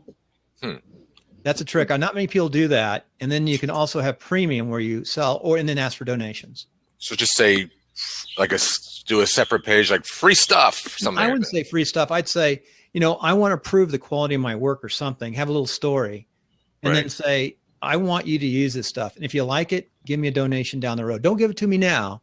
Give it to me down the road. And the more free stuff you put up, you're going to get it. But they're also going to go to your premium stuff. It's also going to make your website hop more. People will come to your site. They'll start coming more. Right. I guarantee you'll get more. And now you need a way do you have a way to capture their email addresses? Not really. If they get something for free, make them give you the email address. I'm not that sophisticated in my web construction. I'm trying to think, should tell you how to make some money here. It's not that hard to do. So go MailChimp is free. Put a simple MailChimp form in there and start collecting those email addresses. And if they're and then set it up so you have a free side, but to get into the free side, make it just a simple membership. I'm sure that Squarespace can help you through that. They've got people who do that. You could do code injection, so I guess you could do. And that'd be well worth. If you spend $100 setting that up, it'd be well worth it. And I think you'd really be happy. That's a great suggestion. Thank you, John. That's a simple. I'd recommend that to any. In fact, I'm going to. Oh shoot, I got to go. It's tonight. I'm going downtown to a showing tonight in Reno on art on photography. But yeah, it's a simple thing to do. Great, thank you. I've seen you around, by the way. It's good to see you on Blab. Yeah, thank you. Face to face. Come on. So, what do you do? What do you do for a living? I'm art director, illustrator. So I do covers for posters and graphic design, UX, UI stuff, some content creation. You know, WP Tonic is between 2 and 4 on the iTunes for WordPress, and next month we're going to be going into design and illustration of WordPress sites. I'd really suggest you either maybe come up on the show, say hi afterwards, because we do blabs too. Yeah, let me give you a link to Timelines real fast. Awesome. You're welcome to come up on Timelines for an interview someday, anytime you want it. Yeah, I used to sell my art on Crate and Barrel as wall art and shower curtains. Nice. Before that, I worked at MTV and Nickelodeon doing animated promotions. Oh, you got a good timeline. That's interesting. Yeah, well, I mean, now I've transitioned to I've sold a lot. I've still stuff at the MoMA and lots of merchandise. So I'm trying to promote I'm trying to do. There's a key commerce part of Squarespace. So I'm trying to sell my skull pillow. So that's it's a big experiment. We'll see how that goes. You know what? I'd love to have you on Timelines. Explain what you do and how you do it. Yeah, sure. Sign up anytime. Great. We're out. Okay, thank you. I appreciate it. Thanks, Bill. Take care. So that's good. That was fun. I like that one. So we've got Karen. Karen wanted hers looked at. Looks like Karen's a real estate. Karen, thanks for coming up, Karen. She's a broker agent in Kansas City, if I recall. She's been on Timelines. So let's find your site. It's archcityhomes.com. Drop it in the bottom. Just drop it. It's easy to drop. Okay. I like your t-shirt. I like your. Is it cold? It's cold. Again, it's storm just passed over. It's cold here. Well, it's actually not as cold as it was. So. Yeah, it's a little warmer here in Reno. We had blizzards up in the mountains right now, though. The snow is patchy at this point on the ground. So we've opened it up. I'll let John carry it away. Start. Okay. So Arch City Homes, our services. That's like the first thing I'm seeing. You built this yourself too, right? Yes. You built this all yourself. Yeah, that's what I thought. I guess like I would make sure at the top that maybe just make some sort of declaration or something that people are know what it is you do, because it's real estate, but right. Yeah, they need to maybe just know specifically like what it is. Put that above like our services, just another section, just saying specifically what it is that you do. So you think I should add, because it says right there, sellers, buyers, agent matching. So, but you think I should put like a sentence that says, or just something heading that basically says selling St. Louis homes or something like that. Yeah, absolutely. Okay. Yeah, because you want to make it like crystal clear. Like you don't want to leave like any just any doubt in their mind. Okay. So. Okay, so yeah, the rest of it looks good. Sellers, buyers, this is good. So the services are just segmented in these columns. Looks really good. And then I like the favicon a lot. The what? I like your favicon. The little art? Little art up on the top on the tab. It's called favicon. Okay. I really like that. You got the arch up there. It's nice. Oh yeah. That is nice. I'm actually in the process of looking at rebranding. So I've been using this little blue and green logo for a while now, but I changed companies, and the company, when I was at the prior brokerage, I did all of my own marketing, all of my own branding, and I developed this blue-green design. I changed companies, and the company actually provides a lot of marketing for me now. So everything that I'm doing clashes with everything that the company's doing for me. What's the company's website? Company website is... Drop it in. John, you can keep on going on in the review, and we'll look at the company's website. Okay. So I'm looking at actually trying, and the other thing was my original website had a big header across the top. And so I had this big arch logo. And then that little square one kind of came as a, like, I need something for Facebook that matches my website, but I've since dropped the big header. And so I'm really looking at probably doing some rebranding to make it, as far as colors and the logo. I like the theme. I like the theme a lot for real estate. So one thing, I'm not happy with, I was actually thinking about maybe changing themes. I do this myself on WordPress. I have no HTML skills. I have no coding skills. I am really good at going into the WordPress forums, asking the developer for CSS that'll do what I want it to do, and then copying and pasting CSS. But if you try to make me make a child theme, I'm lost. So Can I give you some feedback, Karen? I think you've done a great job. I think, and I don't know if John would agree with this, I think there's two separate issues. I think the first issue that you've got to really think about is you're with a brokerage and they provide some marketing materials, which is great. But do you really, what you're attempting to do really fundamentally is build your own brand locally? Absolutely. Absolutely. So it's a bit of a two-edged sword, Karen. Utilising their materials is great, but then you're building their brand.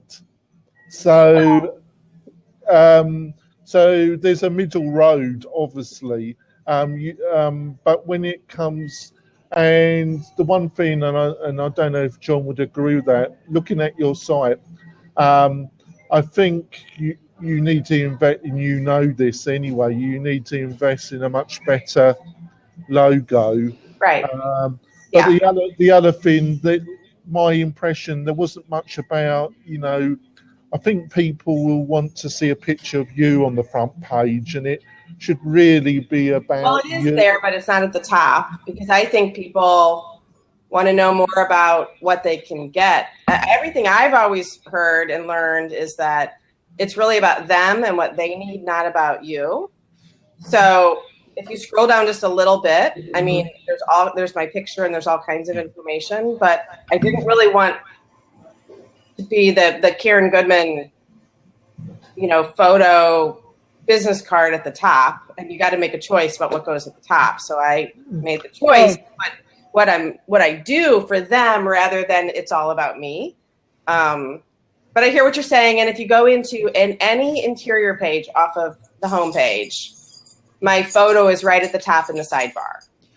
I still think I'd brand it with your photo on the top. You are the brand, so you need a brand. You are the brand. Good point. It's a good You're point. the brand, and the other thing, I know you're not a secret agent, but there are secret agents out there. People don't put pictures on the cards. I totally agree with you, Karen, but I just think there's a middle ground. Obviously, Right.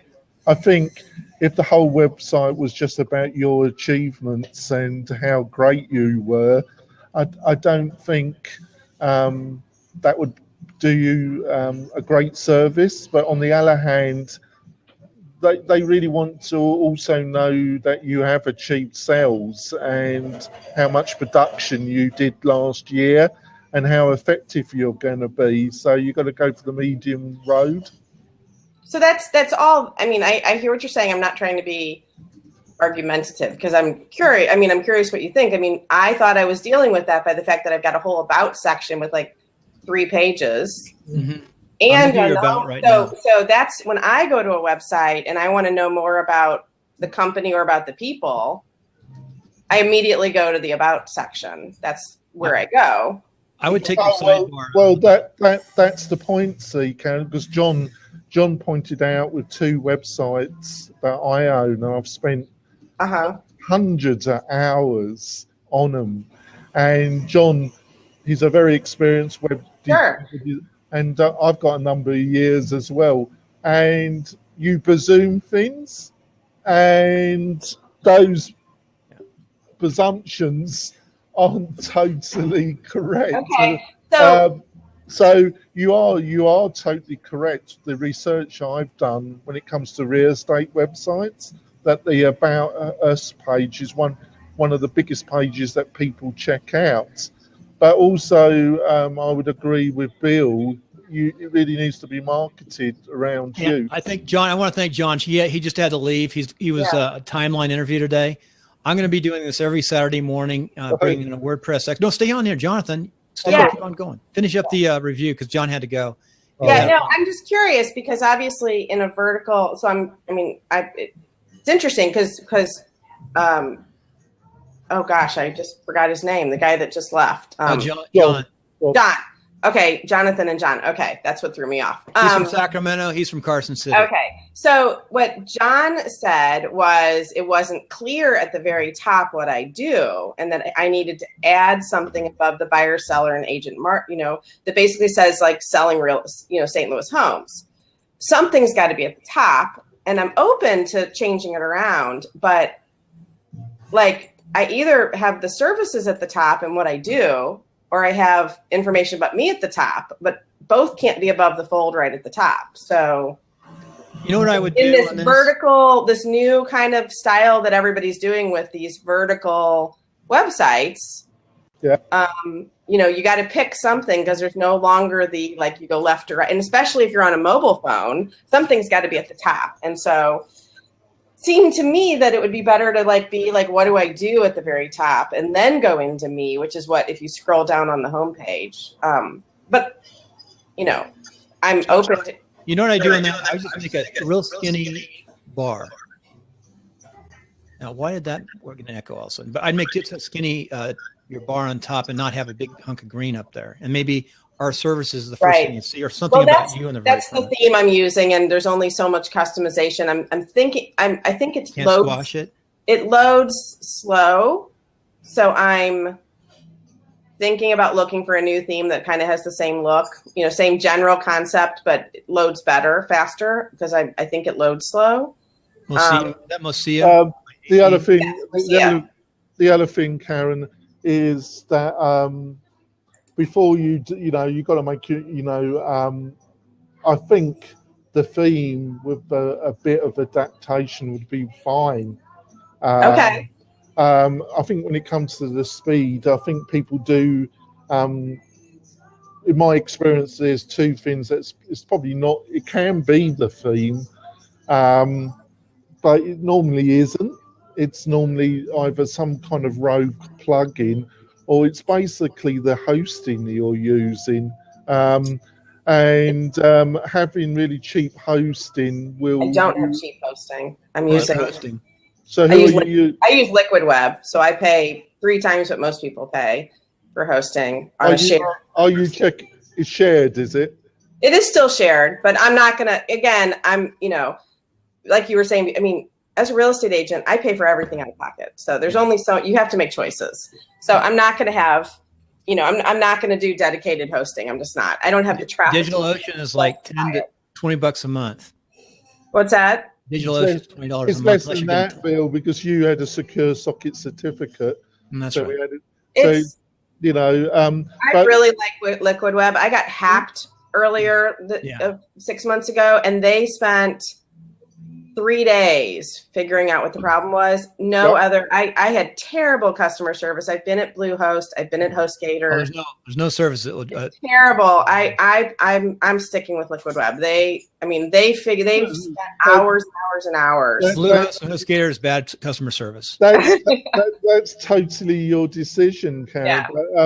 But if you've got a dog slow website, that's going to affect your. I think it's the theme. I think if you pull it up on, when you pull it up on the mobile, definitely, it's the way the theme is structured. It uses a complex. I mean, it was a complicated theme to use. Oh, right. In the way that the sections on the homepage work. You have to set up services, and you have to set up all these other sections that then pulls in.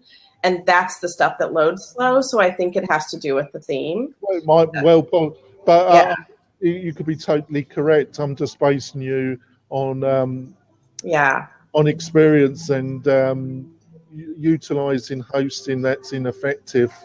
Whatever else you do, you still will not get a great result. But on the other hand, I have no knowledge of the people that you're hosting with. Yeah. So I cannot pass any comment on their speed and what they're offering you because I've never used them. My other website that is a much more simpler theme loads really, really fast. Oh, well, that's a good sign. So that looks logical. Then it probably is something to do with the theme then. Hey, John, it's been a while. Let's do a couple more. I've got to get off, Bill. Oh, you can't stay on for two more? One more? Well, I have one quick question, and then I'll let you go on my site. If you click on from the homepage on the Sellers tab, I'm doing one of those, comparison chart things, that I think Jonathan has on his site too. I'm looking for Sellers tab. I went to the homepage. So if you go to the homepage, you got to go to the homepage. Okay, I'm trying to go to your homepage. I just went on your icon to come back. It says our listings about review. You should have a homepage link on the top. It says home. Everyone needs a home. So where do I get to homepage? Okay. You click on the icon.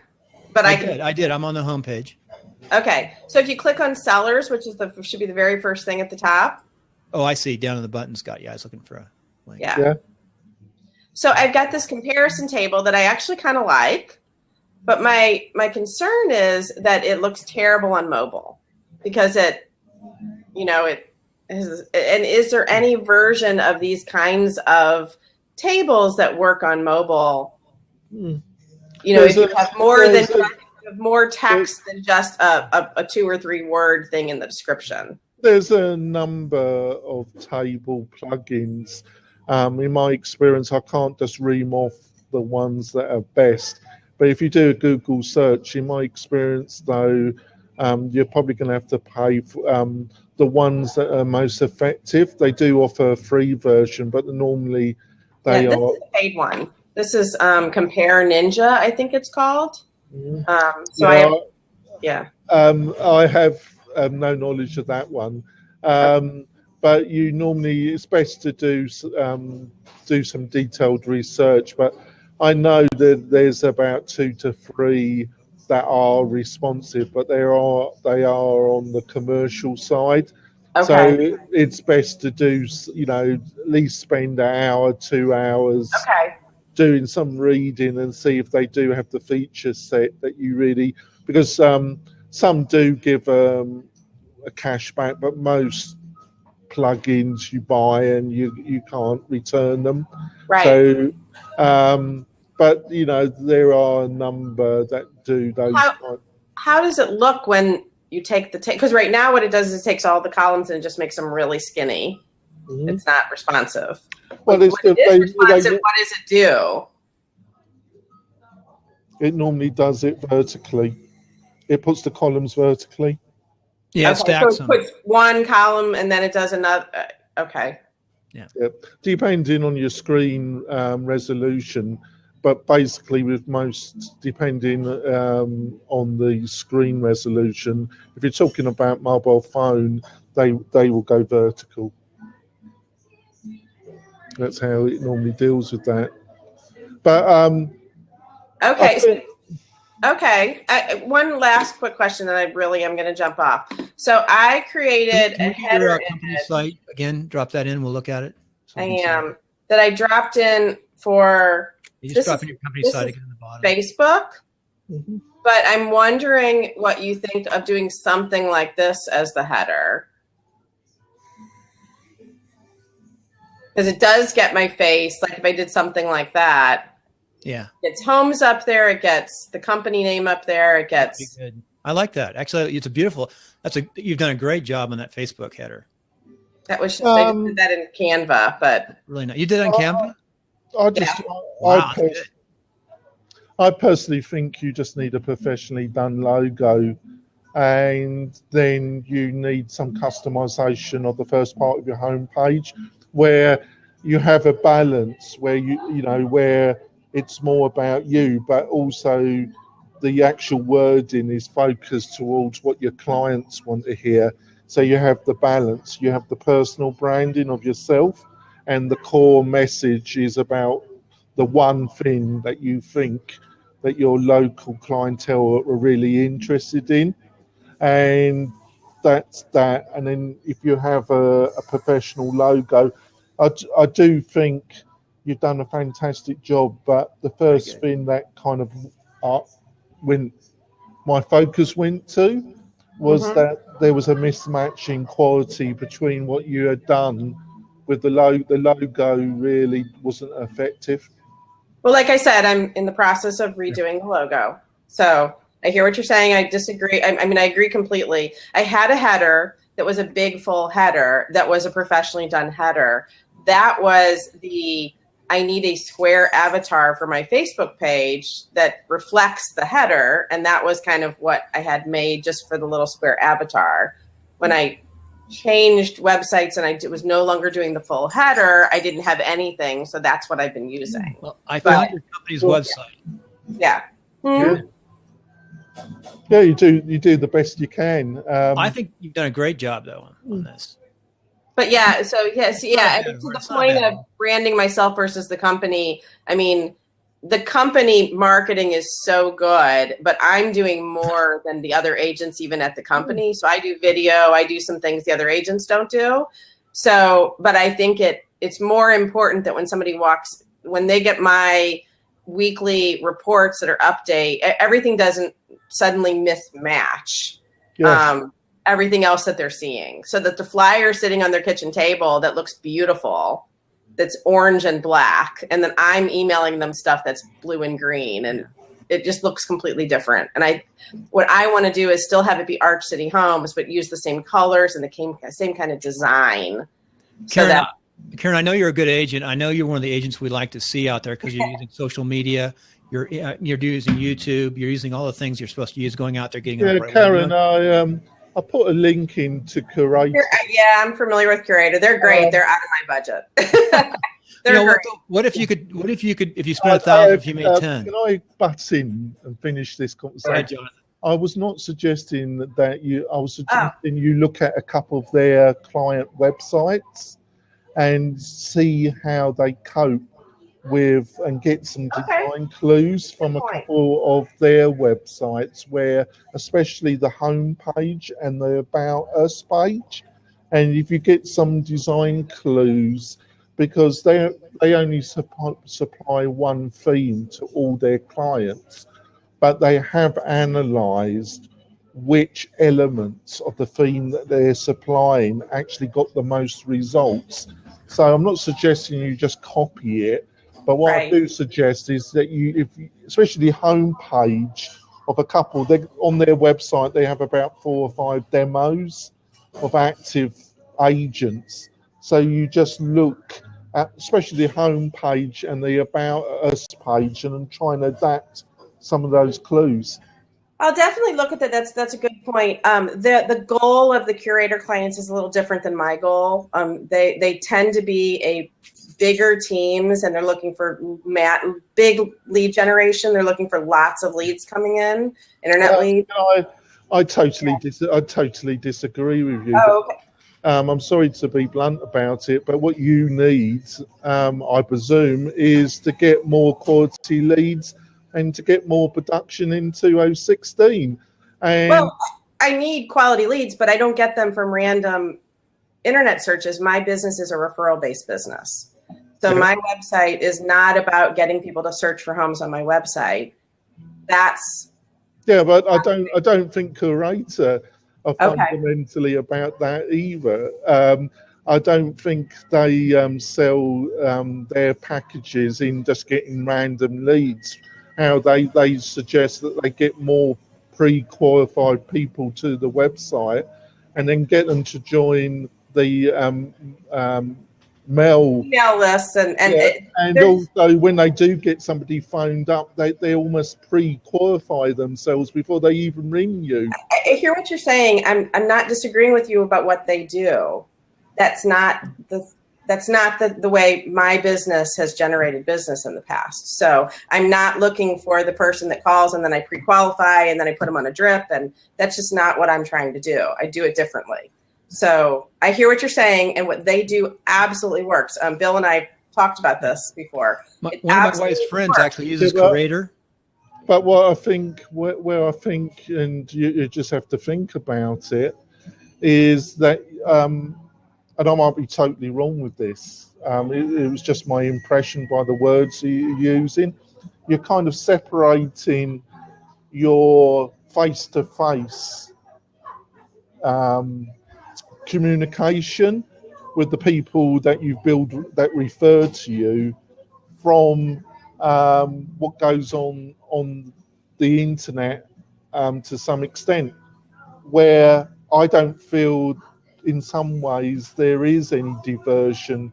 What there should be is linkage about what you are in when people meet you for real and what they see on the website, or what the feeling they get. You know, obviously your experienced agent, and I can tell that you want to get results, and I get the feeling by what we've said to one another, you're very kind of business-like, and you know, this is what I do and I'll keep my word and you're going to get results, and I don't mess around and I'm direct, and you know, I don't take fools lightly, and I'm all about getting the result for my client. And that's what I think your website should project, what you're about. A good point. Very good point. I think, I guess one of the things I struggle with is most of my most of my traffic is not landing on my homepage. It's long tail stuff. And when you get into the blog stuff, I'm doing lots and lots of video. Yeah, I think that if you get past the homepage, it really, in that one seller comparison page, every other page kind of has a different look. And that's where I think the vast majority of people are going. I think most of my traffic comes from social, comes from long tail results, but the people that actually hire me, didn't necessarily do a random search. I mean, they occasionally do, but usually 75% of my business comes from former clients or referral. Yeah. So for me, the purpose of the website is that when somebody refers me, the primary purpose of the website is when somebody refers me to somebody else and they try to go check me out, yes, they can get the information they need. But they already know who I am when they land on my website. They already know that I'm a real estate agent when I land on my website. So me saying at the very top line, I sell homes, isn't as important. Not to say it's not important, but it's not as important as if it's a random person from the web kind of landing on the site. Well, again, I totally disagree with you. I totally follow your logic, and it is logical. But I think halfway through your statement, you made a very large jump. Okay. You made a very large jump in logic, and I think you really got to reflect back, or not. But you need basically all your marketing, digital, social media, web, print, must be to reinforce that you're the agent that will get a result. And I don't think it really matters if they know that you're a realtor or they don't know that you're a realtor. What they got to go and find is that they're going to get the result by hiring you that they want to get. So, and I think there was a survey done last year by the Association of Realtors that most sellers are checking about 2 to 3 months before they decide which agent they're going to approach first. And most sellers now have a short list of 3 agents, and from that short list, they're going to make their first decision which agent they're going to approach. And obviously, you want to be that first agent that gets approached, because then it's up to you to either get them as a client or lose them, which is down to your sales professionalism. Hey Jonathan, I want to real fast. I want to go on. We got a couple of people want their sites reviewed. Karen, stay on for a second. I do want to look at your home web page because I don't think it's that good. I don't think your company's site's that good. Honestly, I don't. What I'm talking about, it might be amazing, but I don't think it's that good. I think, well, I'm not in control of that. What I'm talking about is the overall look of the design of the orange and the black and the logo. Well, look at the site. I think it's it's not for, I don't know how big the company is or how successful it is. But Jonathan, let's just look at this real fast because we're studying this stuff too. We're trying to figure out real estate. We're doing something in California in the West and Nevada in real estate. We're trying to look at things that work too in this specific area. Actually, I had a big discussion this morning with somebody. So let's go. I'm going to put that site up, Jonathan. For the question, I'll put it in here. It's down below. And let me bring that up here. So that's the site. And it's got a header on top. That's the main site for the company. Mm-hmm. How many agents are in the company? About 20. We're a small boutique small. company. You guys are small. Okay. That's now. I was thinking you're a big company, so no. No. If you click, you're a big team company. We're a small company, and we the purpose of the site is to get people just into that home search, which is why that's the top section of the homepage. Yeah, I want to capture. My reaction, Bill, to it is that it's a very it's been professionally done. It has some very nice core little features. I would imagine that the company did spend a fair bit of money on that website. Mm-hmm. My only slight reservation about it, Bill, is a bit, and it also reflects slightly with your own personal website, Karen, is that it's not what I would call very person-centered.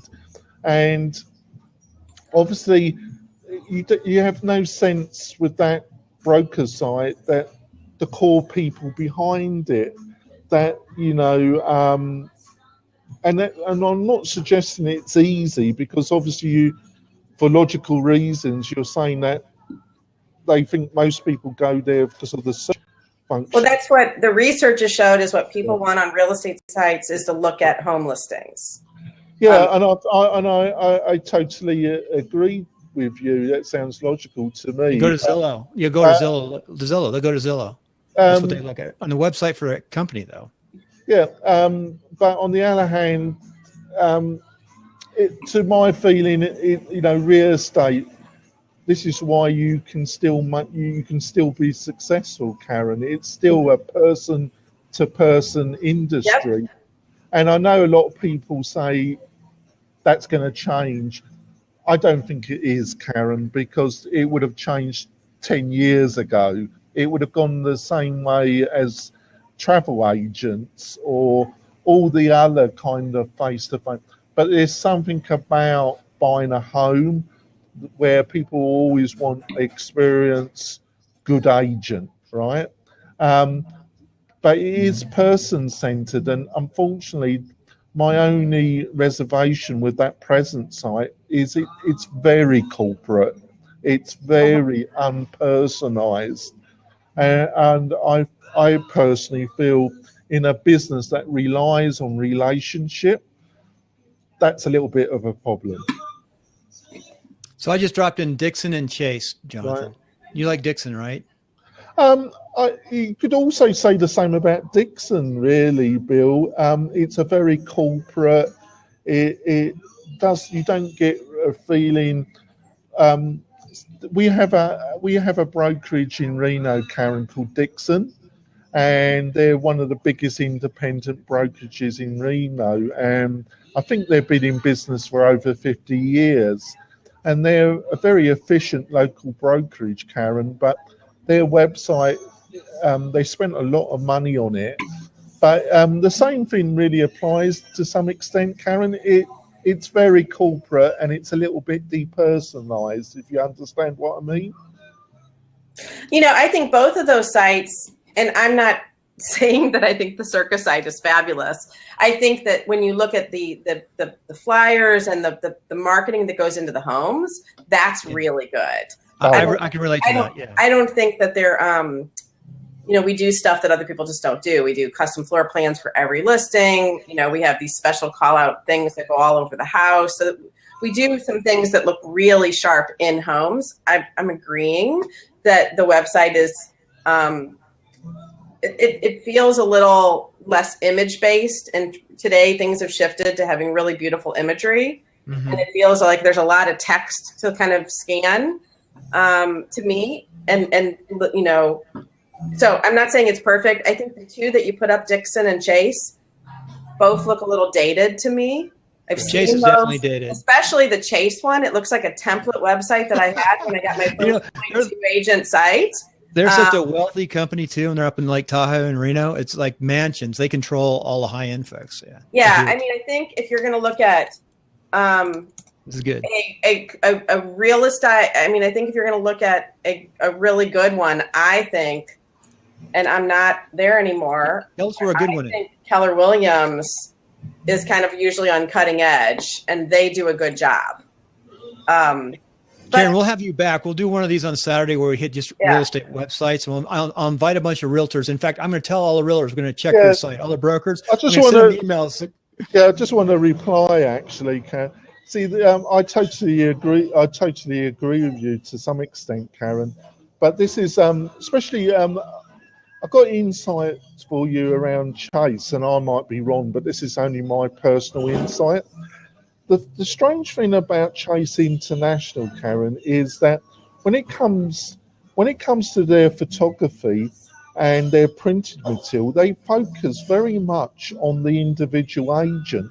They have a particular look that they insist that all the agents adopt. Yeah, and then all their promotion is about the experience with each individual agent. But when you go to their website, so their non-web-based marketing is very agent individual relationship based. But when you go to their website, it's like so many real estate websites. It's very impersonal, and it's not about these are the key people in an organization. Yeah, they should be doing that. This is their experience. This is the testimonials of our clients. This is the superb service standards we provide. These are the video testimonials of people like you. And this is the kind of service you're going to get from us. But when you need the whole industry to change in order to get that stuff, because it's, you know, it's not, you know, real estate is an industry where we all gather our own stuff. And, you know, you might have a company. My company does the same thing. We don't do black and white with the black turtlenecks like Chase does. Bill and I have had this conversation before. In fact, Bill, I was just editing. I just hired somebody to edit and trim down my success printable. So I just re-listened to all of that again, that whole conversation. Yeah. But my company does the same thing. If you go to the Circa site and you go to the kind of the agents page, almost all of the agents, it's the same photographer taking the pictures.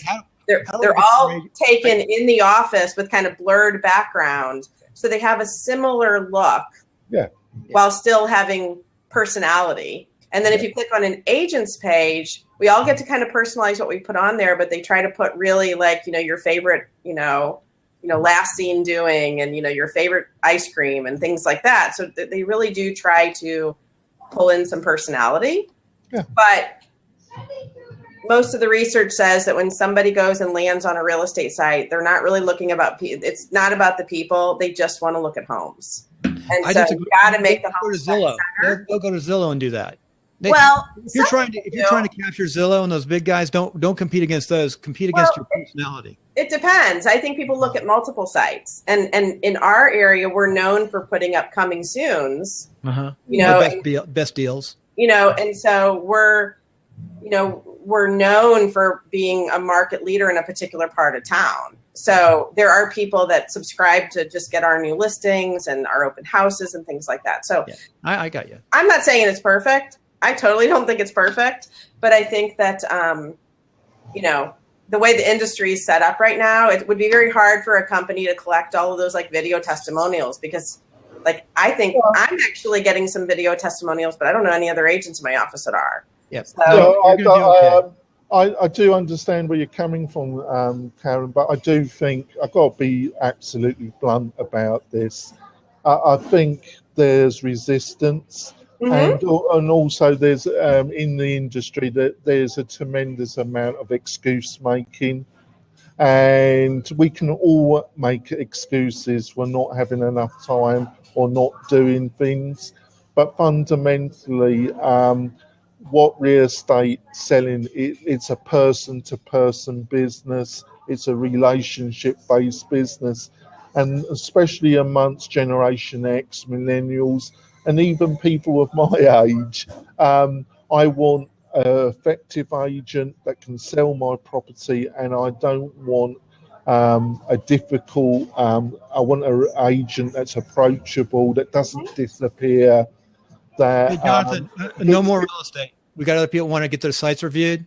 Yep. Review one or two. Hey, I want to sort of say, Karen, I just went deeper into your site. Maybe you could look at this later. As you get into that site, it's much, much better than that landing page, that front page. That front page has got the little icons. Most people over 50 do not know what that means, or over 40.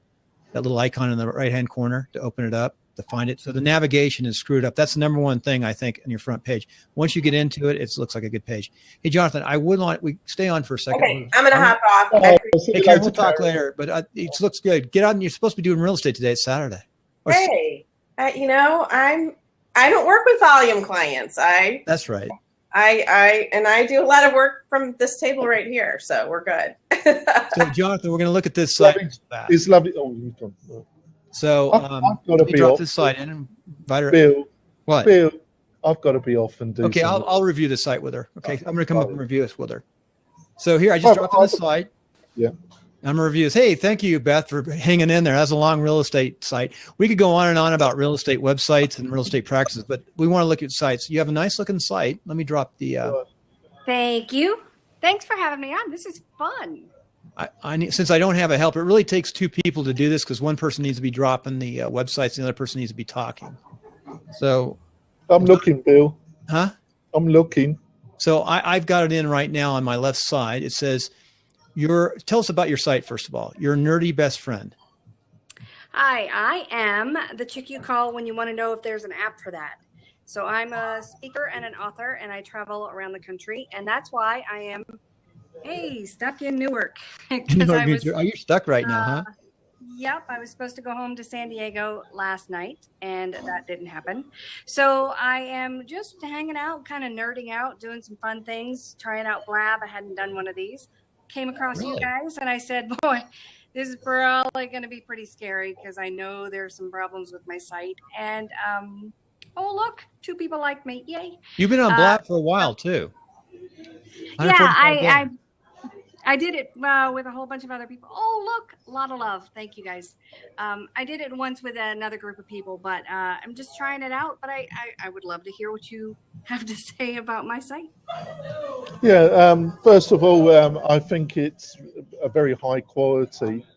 Obviously, was it professionally done?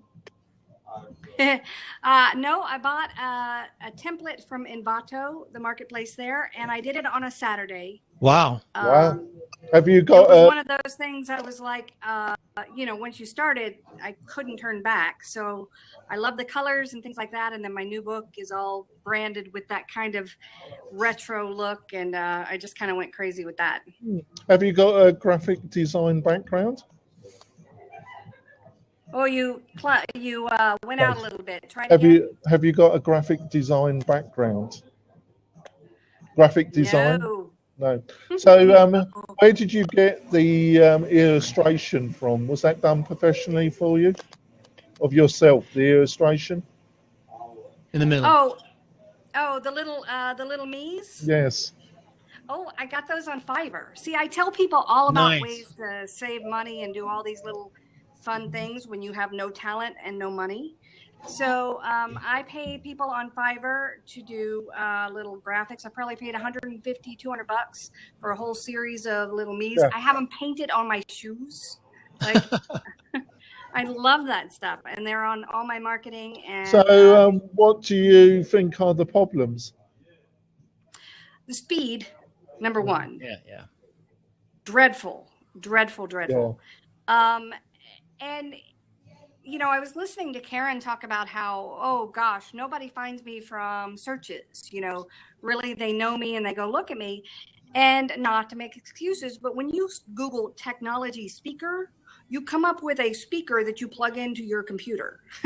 So people don't really find, I speak about 80 times a year, and people don't really find me through technology speaker searches. I know that some speakers are very effective that way, but really my purpose for my site was not to sell myself as much as to give my readers, I have 10,000 people on a newsletter list and things like that. Give them a place to get my content and to get answers. So I think it's too slow. And that to me is the main problem. But, and I think that picture, I could be cuter in that one picture in the front. Those are the things. The first thing I'd like to see is, I know it was a home button, because I just went on your books and I hit your favicon, your icon, and it went back, of course, so I know how to do it. But you need a home button for the average person to get back. That's the first thing starting on the front page. I think I do understand what you're saying, Bill. I think the navigation is a lot more effective than some we've seen. Well, fundamentally, do you want the good news or the bad news, Beth, first? Let's go bad news first. I'm good. Yeah, I'm in my pajamas. There's alcohol downstairs at the hotel. I'm ready. Yeah, and then we can go on to the good news, because I'm marked as the grumpy Englishman. So, but I'm not really. I'm very cuddly, actually. Well, normally my experience, obviously, don't get me wrong, because I've bought many themes from Theme Forest, and some have been excellent, and some have been real dogs. So there are some very popular themes on Theme Forest that are extremely elaborate and offer a large amount of customization from a non-website design person, average person.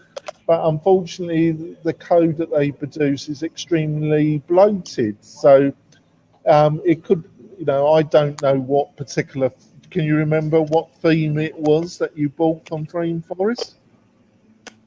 I think that was called retro. This is I think it was just called retro. I can't really remember. I'll look it up. I buy themes like, I don't know. I buy 6 of them and I'm like, oh, and then I'm like, oh, I have to work. So I can't keep rebuilding websites. I built this one about a year and a half ago, I think. And like I said, it was just kind of a random wild hair. I was like, I'm ready to upgrade. So, right. So once I got started, I said I can't really stop in the middle. So I just did it. Mm-hmm. So we just have to do our best. Let's suggest that it's a reasonably coded theme, right? We don't know, basically, do we? It's actually not. It's I have a lot of it's not very flexible. I have a lot of problems with it. I didn't buy one that was specializing in being fast, which I should have done. I should have thought of that first. But this was cuter, so I thought of that first. Well, and I found that there are limitations. It's pretty much, it's kind of like buying something on Fiverr. You buy what they make. You don't ask them. Well, actually, there's not as much personalization. Actually, Beth, I don't know how to put this, Beth, but actually, you kind of flipped things, kind of. Actually, having a theme that you can't move everything around and is a good sign. So, are you saying that you had a set layout and there wasn't? You had some options, but you couldn't move everything around. Are you saying that? I'm not sure what I'm saying because Bill, is he cutting out for you or is that just me?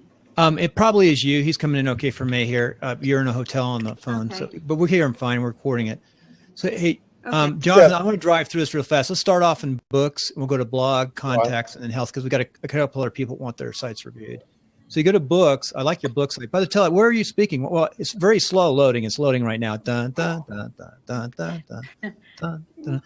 Anyway, still loading books. It loaded a second ago. Okay, I'm up in your books. But where were you speaking? Were you Becky speaking? I was speaking in 3 places here on the East Coast. I was speaking for people who make snowplow equipment. Wow. And people who run meetings, and then for another group of people. I speak a lot in the real estate industry as well. It's kind of funny. We'll have to have you on. Yeah, let's just finish off, Bill. Just give you some feedback. So 1, it could be your theme. In my experience, there's 3 things that are going to be slowing that website down. But it's either going to be your theme, it's going to be either one or some of the plugins that you utilized with that theme. But in my experience with 12 years of developing websites, the number one thing that might be causing your website to be slow is the hosting that you're utilizing to host that website on. Yeah, I said. Right. So we're on the books right now. The book page, that looks really good. That you slip them in there. That gets the message through. Are you on books, Jonathan? Yep. Books looks good. I'll drop this in here. And that's nice. So how many books do you have? 3. 3. Very good. That's all yours. The release the inner nerd. That's nice. And then we're going to go on the blog. Do you blog a lot? It's very, very, very, your site is very slow. You might just be able to move that over to like Better Host. That would be a solution. Sorry. Do you know who your host is? Bluehost. Oh, and you're probably a low-end Bluehost theme. SiteGround, I think, is, I would recommend SiteGround over Bluehost right now. Yeah. So. Yeah. I just had a big problem, and Bluehost both was great and then annoying, and then great again. Yeah, Like I have a 15 horrible, sites on horrible Blue. day. I have Yeah. 15 sites on Bluehost. Yeah, and the other thing is a plug for me is that you know if you really want to get speed, look at DigitalOcean. Yeah. But that's your choice. But I do agree there are much better choices than Bluehost. But hosting is difficult. You know, somebody can be good for a while and then they're not so good. Right. You know.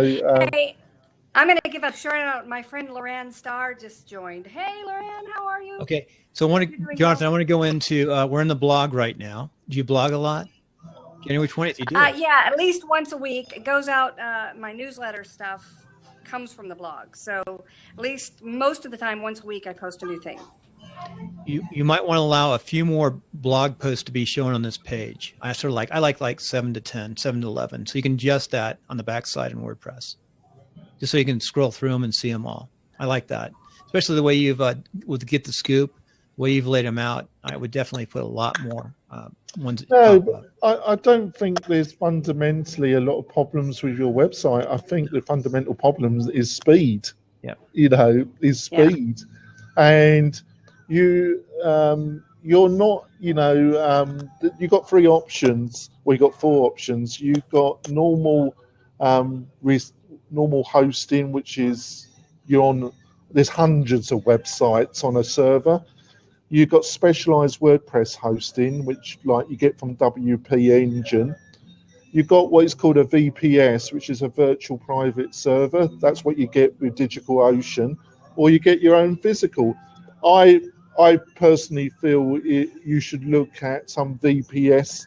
Don't have to go with DigitalOcean, or look at some of the other hosting providers, but go to a VPS solution, and I think you're going to be a lot more happier.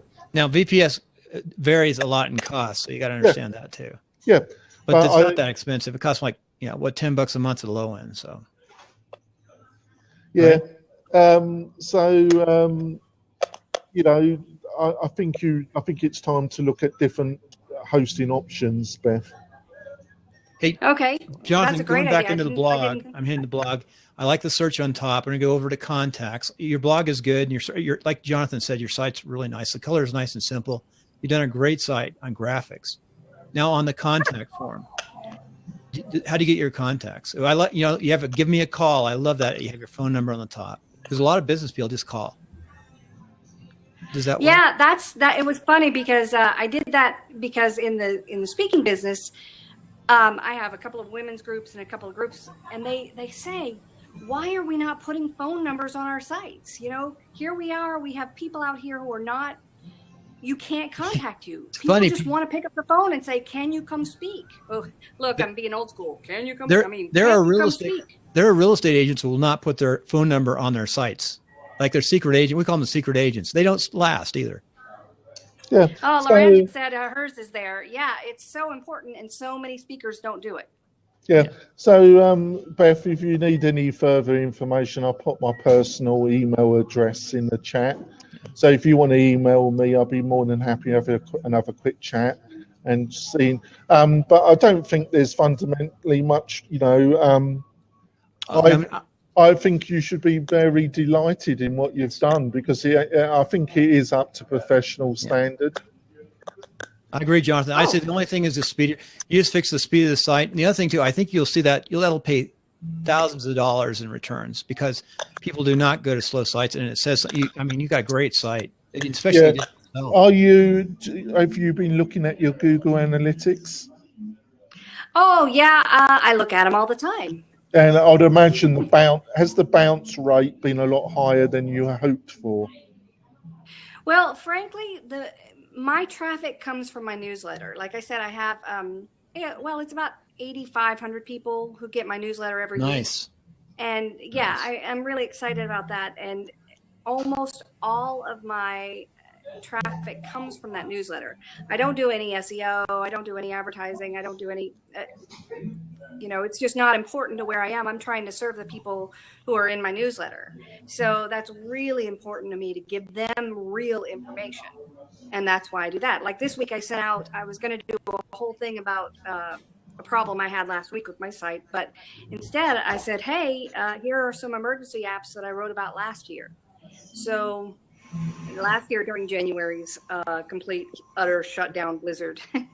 So that's my job, is to be your nerdy best friend. It's not about Yes, I'm going to hit the next site so real far, fast. We're running out of time, but I want to send you a link. Please come on Timelines. Jonathan, you want to stay on, or I'll do this Yeah, next. I will, Bill. Come on. I just put a link. you. Come on, Appreciate go on that link now while you're in your room and schedule a time to come on the Timelines interview. Okay. You did good. Wonderful. We love your site. Guys. Oh, great job Thanks. there. You know, Hey, next Jonathan, time I'll wear clothes and not pajamas, I promise. that's fine. You look good. It's good. Thanks. You guys. Hey, Jonathan, she does have a really good, I mean, she's in marketing. She knows marketing. She knows what looks right. She knows how to speak. She talks to real estate agents. She looks good. The only thing on that is the speed. That's not that hard of a fix. That can be fixed pretty fast. You know, I don't care who argues with me, Bill. I've learnt the hard way that you can do whatever you want with a website, but if you're with crappy hosting, it doesn't change anything. You just get really depressed. Yeah. You know, obviously you can have really good hosting, and if you've got a really terrible setup, you can still have a dog slow website. Yeah. But if you've got rubbish hosting, it doesn't really matter what you do. It's easier to work on too. You work faster. Hey, we have another site up here. If you could come up, let's see, the person who's putting the site up is the Goodies. Hopefully I got this right. I mean, people have requested this. So it's the Goodies. If we start on the left side and open up a tab so I can drop these in so people know where we are and do one tab at a time. And if you want to come up, that's fine. If not, just listen in. I'd love to have you come up though. So the Goodies, I like the name Goodies, thegoodiesclothes.com. That's a nice name. Search. What do you think on that front page, Jonathan? The page. I'm looking at it now. Okay, let me put it in here under questions. And tell us a little bit. Oh, it loaded pretty quick, didn't it, Bill? Yeah, very good. Very good site. And I'm going to do a little research on the back side of it. So this is the Goodies. Did I put the Goodies up there? Yeah, Goodies. There's the site. Yeah. It loaded very fast. I don't like sliders, but you know, what the heck. It's me. And I don't let the search looks a little awkward on the top. Sign in. It's got the sign in account. So it's got a membership account with it. Well, I think we've got to start off with, it'd be fantastic if the person that owned the site would log in, join us, because e-commerce is always difficult, Bill. It's always a difficult balance of, you know, you want to get product in front of people as quick as possible, but on the other hand, how do you make yourself different from all the other kind of e-commerce providers that are going to be in your particular industry? So I'm not saying it's easy. It's a good looking site, don't you think so, Bill? Obviously, Ridgy, when the puck drops, I sort of I presume they're aiming at the hockey crowd to some extent. And that's a good business to be in too. I know a guy does bats and girls softballs, making a fortune.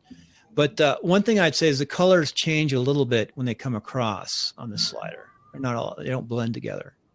Well, they're using photos, aren't they? It's got good photography. That's the other thing. It's okay.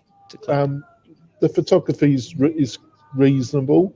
You'd be surprised the amount of people that want to run an effective e-commerce website. They won't have decent photography of the product. You know, I don't think this is not WordPress, isn't it? No, I'm pretty sure. So anyway, it's not bad for an e-commerce. It's a base e-commerce. It's not bad. So go to accessories. I'm going to hit accessories. And that's more e-commerce. Belts. The question, are you making money? Buttons. I mean, this is pretty straightforward. I like your pictures of your hats. I just looked at hats. That's nice. Well, the only thing I would say, though, having a quick look at it, it's, you know, there isn't much about who runs it, why the history of the company. You know, that might seem, it's a bit like real estate, Bill. That might seem a bit soft, but actually I think it is important. And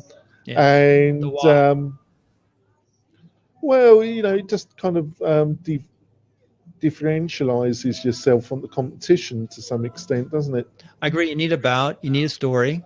You need a story about the site, and you need you need some story. I think I might be wrong. I actually think that's probably done on Shopify. Actually, wouldn't surprise me if it's a Shopify site, which they're great people. I'll give it. You know, it's not bad. Basically, it's not as good as the previous. I thought she had done a fantastic job. Really good job. But her problem, because it was individualistic looking, her problem was it was dog slow, wasn't it? Yeah, easy fix. That's an easy fix in her site, going in and cleaning it up. We know the very best people in the world on doing that stuff. I wouldn't say easy, Bill, but it's everything's easy to me. Yeah, everything's my fault, and everything's easy. It's always Jonathan's fault. Yeah. We do a show, WP Tonic. It's been #2 in the world on WordPress, and we do have the top people on. But anyway, hey, it's good. There's another. I'm not sure if she wants the site up or not, but we got another request, I think, in here for this site. It looks like a very nice site. So this is a pretty good basic e-commerce, not bad. Just I'd say add a site about you and get a feeling, get the why and the who, and people will buy more from you. Yeah, that's very good, Jonathan, that you brought that up. I just flipped another site in there. Let's see. I like it though. I like this site. I think she's a speaker. Yeah, it's initially, you know, I love the empower, motivating, thought provoking. I love the tagline. It's got professional photography. I think the navigation is pretty clear, isn't it, Bill? Yeah, I just brought this up so people can see which site we're on right now, so they can see that link and get it going easily stack these. It'd be nice to have folks come on. Jonathan, I think this would be the last one we do today, but I think this is I sort of was playing around with this morning with John, and people wanted to come up and someone asked for their site to be reviewed by him, and that's how we got going. We did the timelines. You know, obviously the ladies had professional photography done, and it shows, Bill. Laura Starr. You know, she's got video. About. I like the about. Let me go to the about.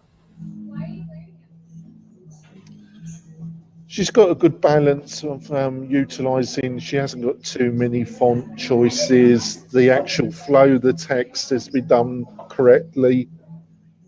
What works in print doesn't precisely work online.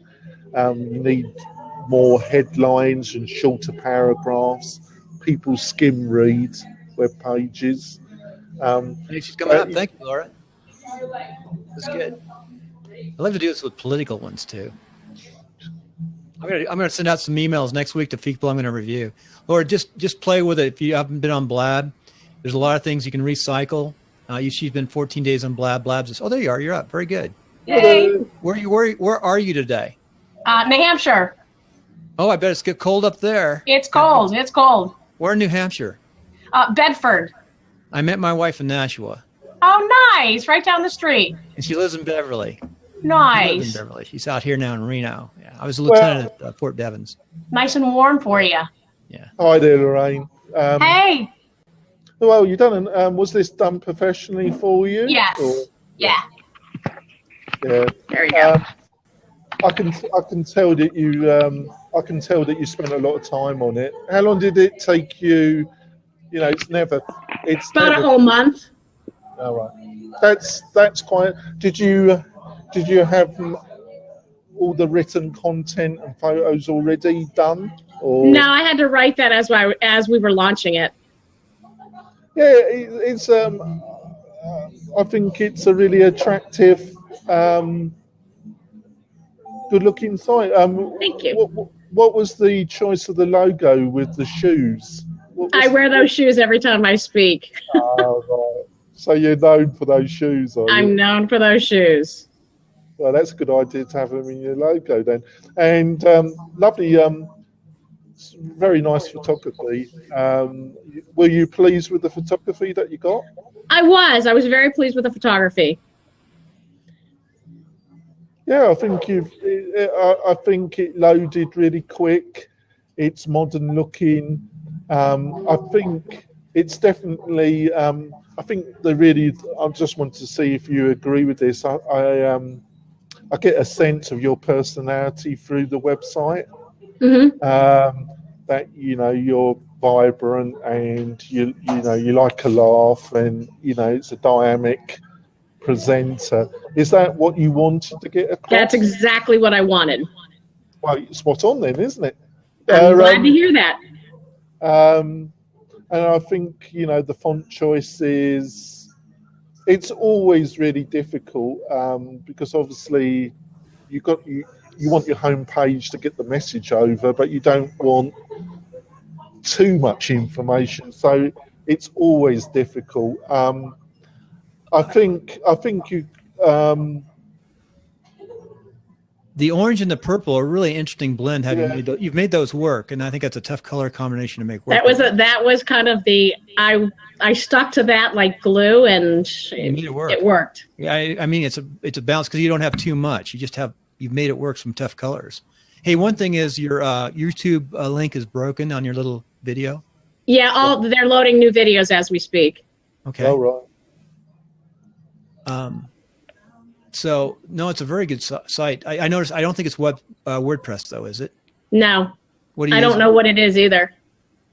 One thing is you own your domain. I hope. I own the domain. That's it. Then I hired the rest out. You're controlling the domain, so they're not controlling the domain. Yeah. You want to have it somewhere else pointed at their site, so they never know your domain. Whoever builds your website, I'm not a big believer in ever having access to your domain. You point it. You just get cheap, inexpensive service and point it. Yeah, I think it.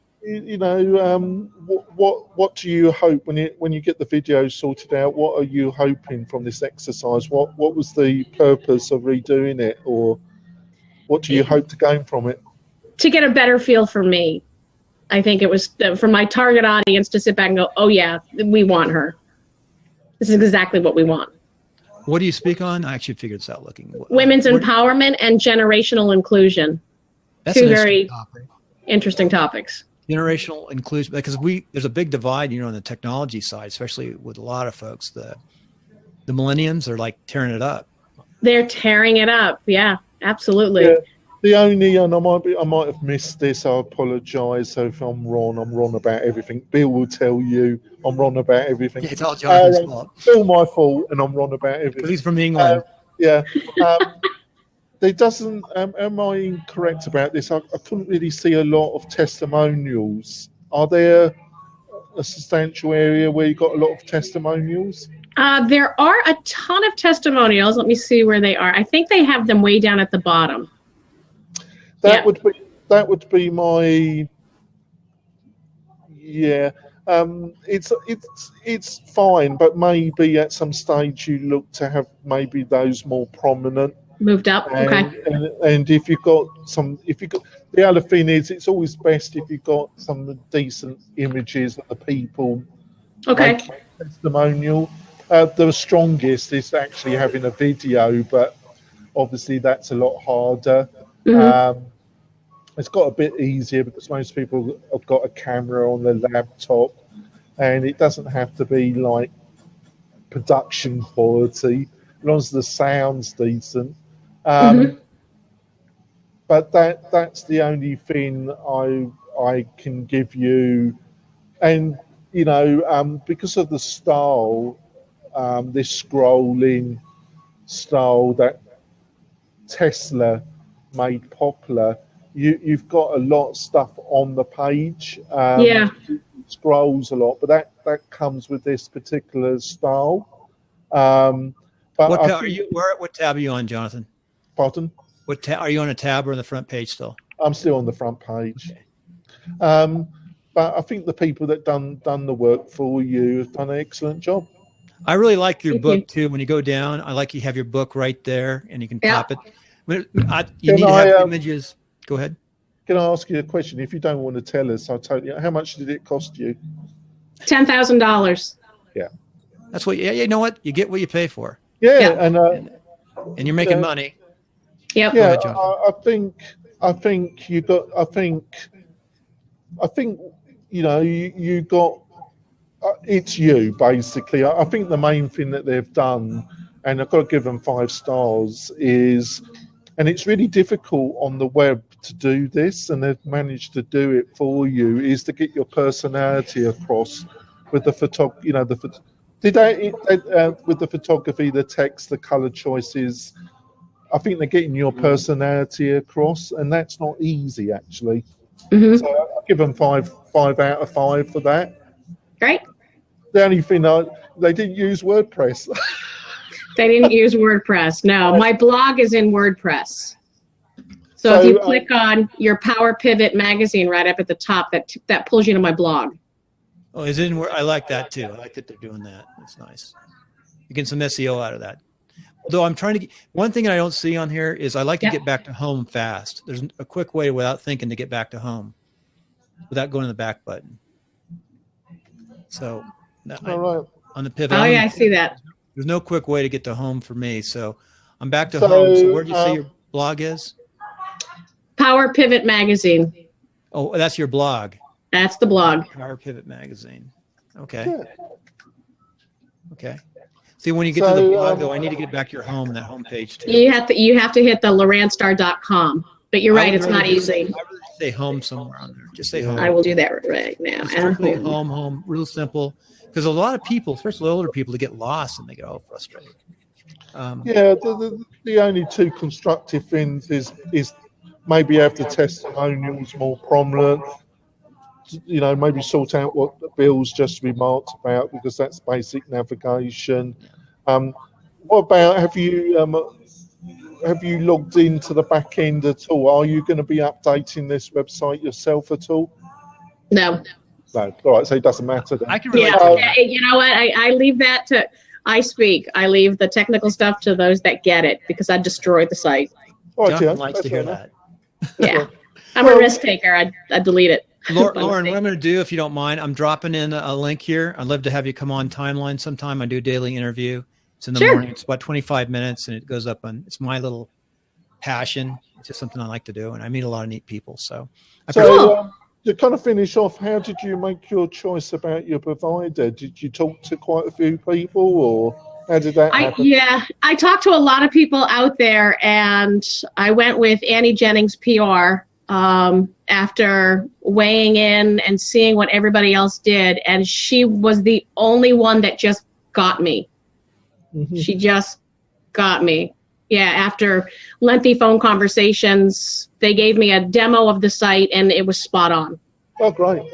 Well, I think you should. Are you happy with I'm thrilled with it. Yeah. Oh, that's great. I think you got a good job. I think, you know. Thank you. The little thing that we pointed out, you know, it's never finished, a website. I know.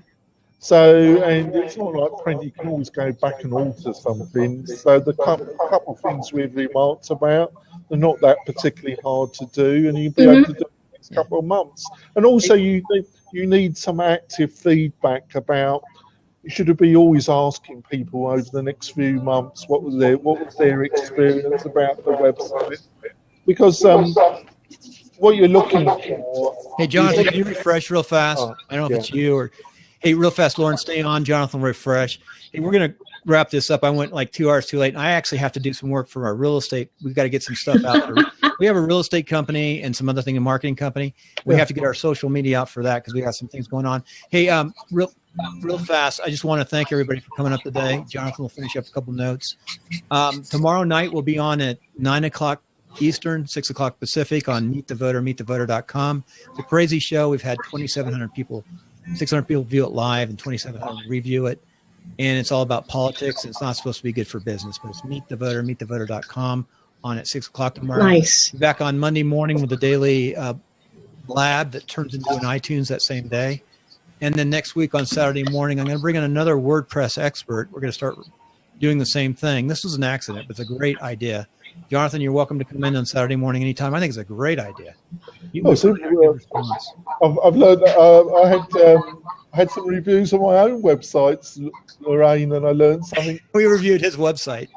The other guy, Nice. in his website, he came on. The main thing you got to understand it when you look at a website for hours upon hour, Lorraine, is the obvious becomes hidden because you're looking at it so much you don't see the obvious. That's why over the coming months you want to ask people about it and write little notes down. And then after a couple of months, read the notes and see if you can find a coherent thread. Because, you know, a lot of people, it's down to personal taste. But what you're looking for is like you see a thread of consistency or what people are saying about something that needs changing. Right? And then maybe you look at it then. So I wouldn't rush into it. Let it settle down, Lorraine, and then start asking people what they think about it and write some notes, right? Okay, great idea. Thank you. That's no problem. I wish you the best. Hey, Thank you. Thank you, Lorraine. Jonathan, stay on for a couple of seconds as I finish up the show. I do need to finish up. Got to get some work going. This was sort of an accident that just sort of happened. I saw somebody else. We were talking to John today, and we are talking about someone else's site, and we started, critiquing your site. This is a great idea on Saturday mornings. I'll have a WordPress person on. What I'd like to do next Saturday, and my wife is going to go nuts, but I'm going to try to do Chase. I'm going to tell Chase ahead of time that at 9:30 or 9:40, we're going to come up and we're going to review your website. And I'm going to put, I think I'll do couple of the local real estate websites around here. I'm going to send them emails ahead of time. We didn't review Chase's a day. Yeah, but it's really difficult, Bill, because so many brokers and agents want corporate, and they are a business, but it's a person-centered business, isn't it? Yeah, well, Chase's looks to be about 5 to 7 years old in technology. Does a bit, but it's. And I don't know if it's responsive. We'll hit that next week. Would you agree, though, Bill, that real estate is a person-to-person business? Boy, Chase, it's not responsive. Wow. No, I mean in general. No, we agree, but we'll go on that next week. So I'm gonna hit Chase. We'll hit some of the brokerage around here. I'll send it out if they want to, and we'll have a lot of fun. This is more fun I've had in Blab in a long time, folks. Thank you for tuning in. Next week, if you know anybody who wants their site reviewed, we'll bring it up. I'll bring them another WordPress expert up Saturday morning for a timeline. Jonathan, I'd like to come in on this Chase review, so there'll be 3 of us. Yeah, sure. And I think it'd be really good with a couple, and then we'll invite other folks to come up. What way long today? Have you got any life apart from running Blab still? Well, I edit too. I edit, and then I try to help with the real estate business, but they're kind of getting mad at me because I didn't get all my work done. I went by. Yeah, you need to get off, Bill. See you later, folks. See you guys. Aloha. Thanks for everybody for coming.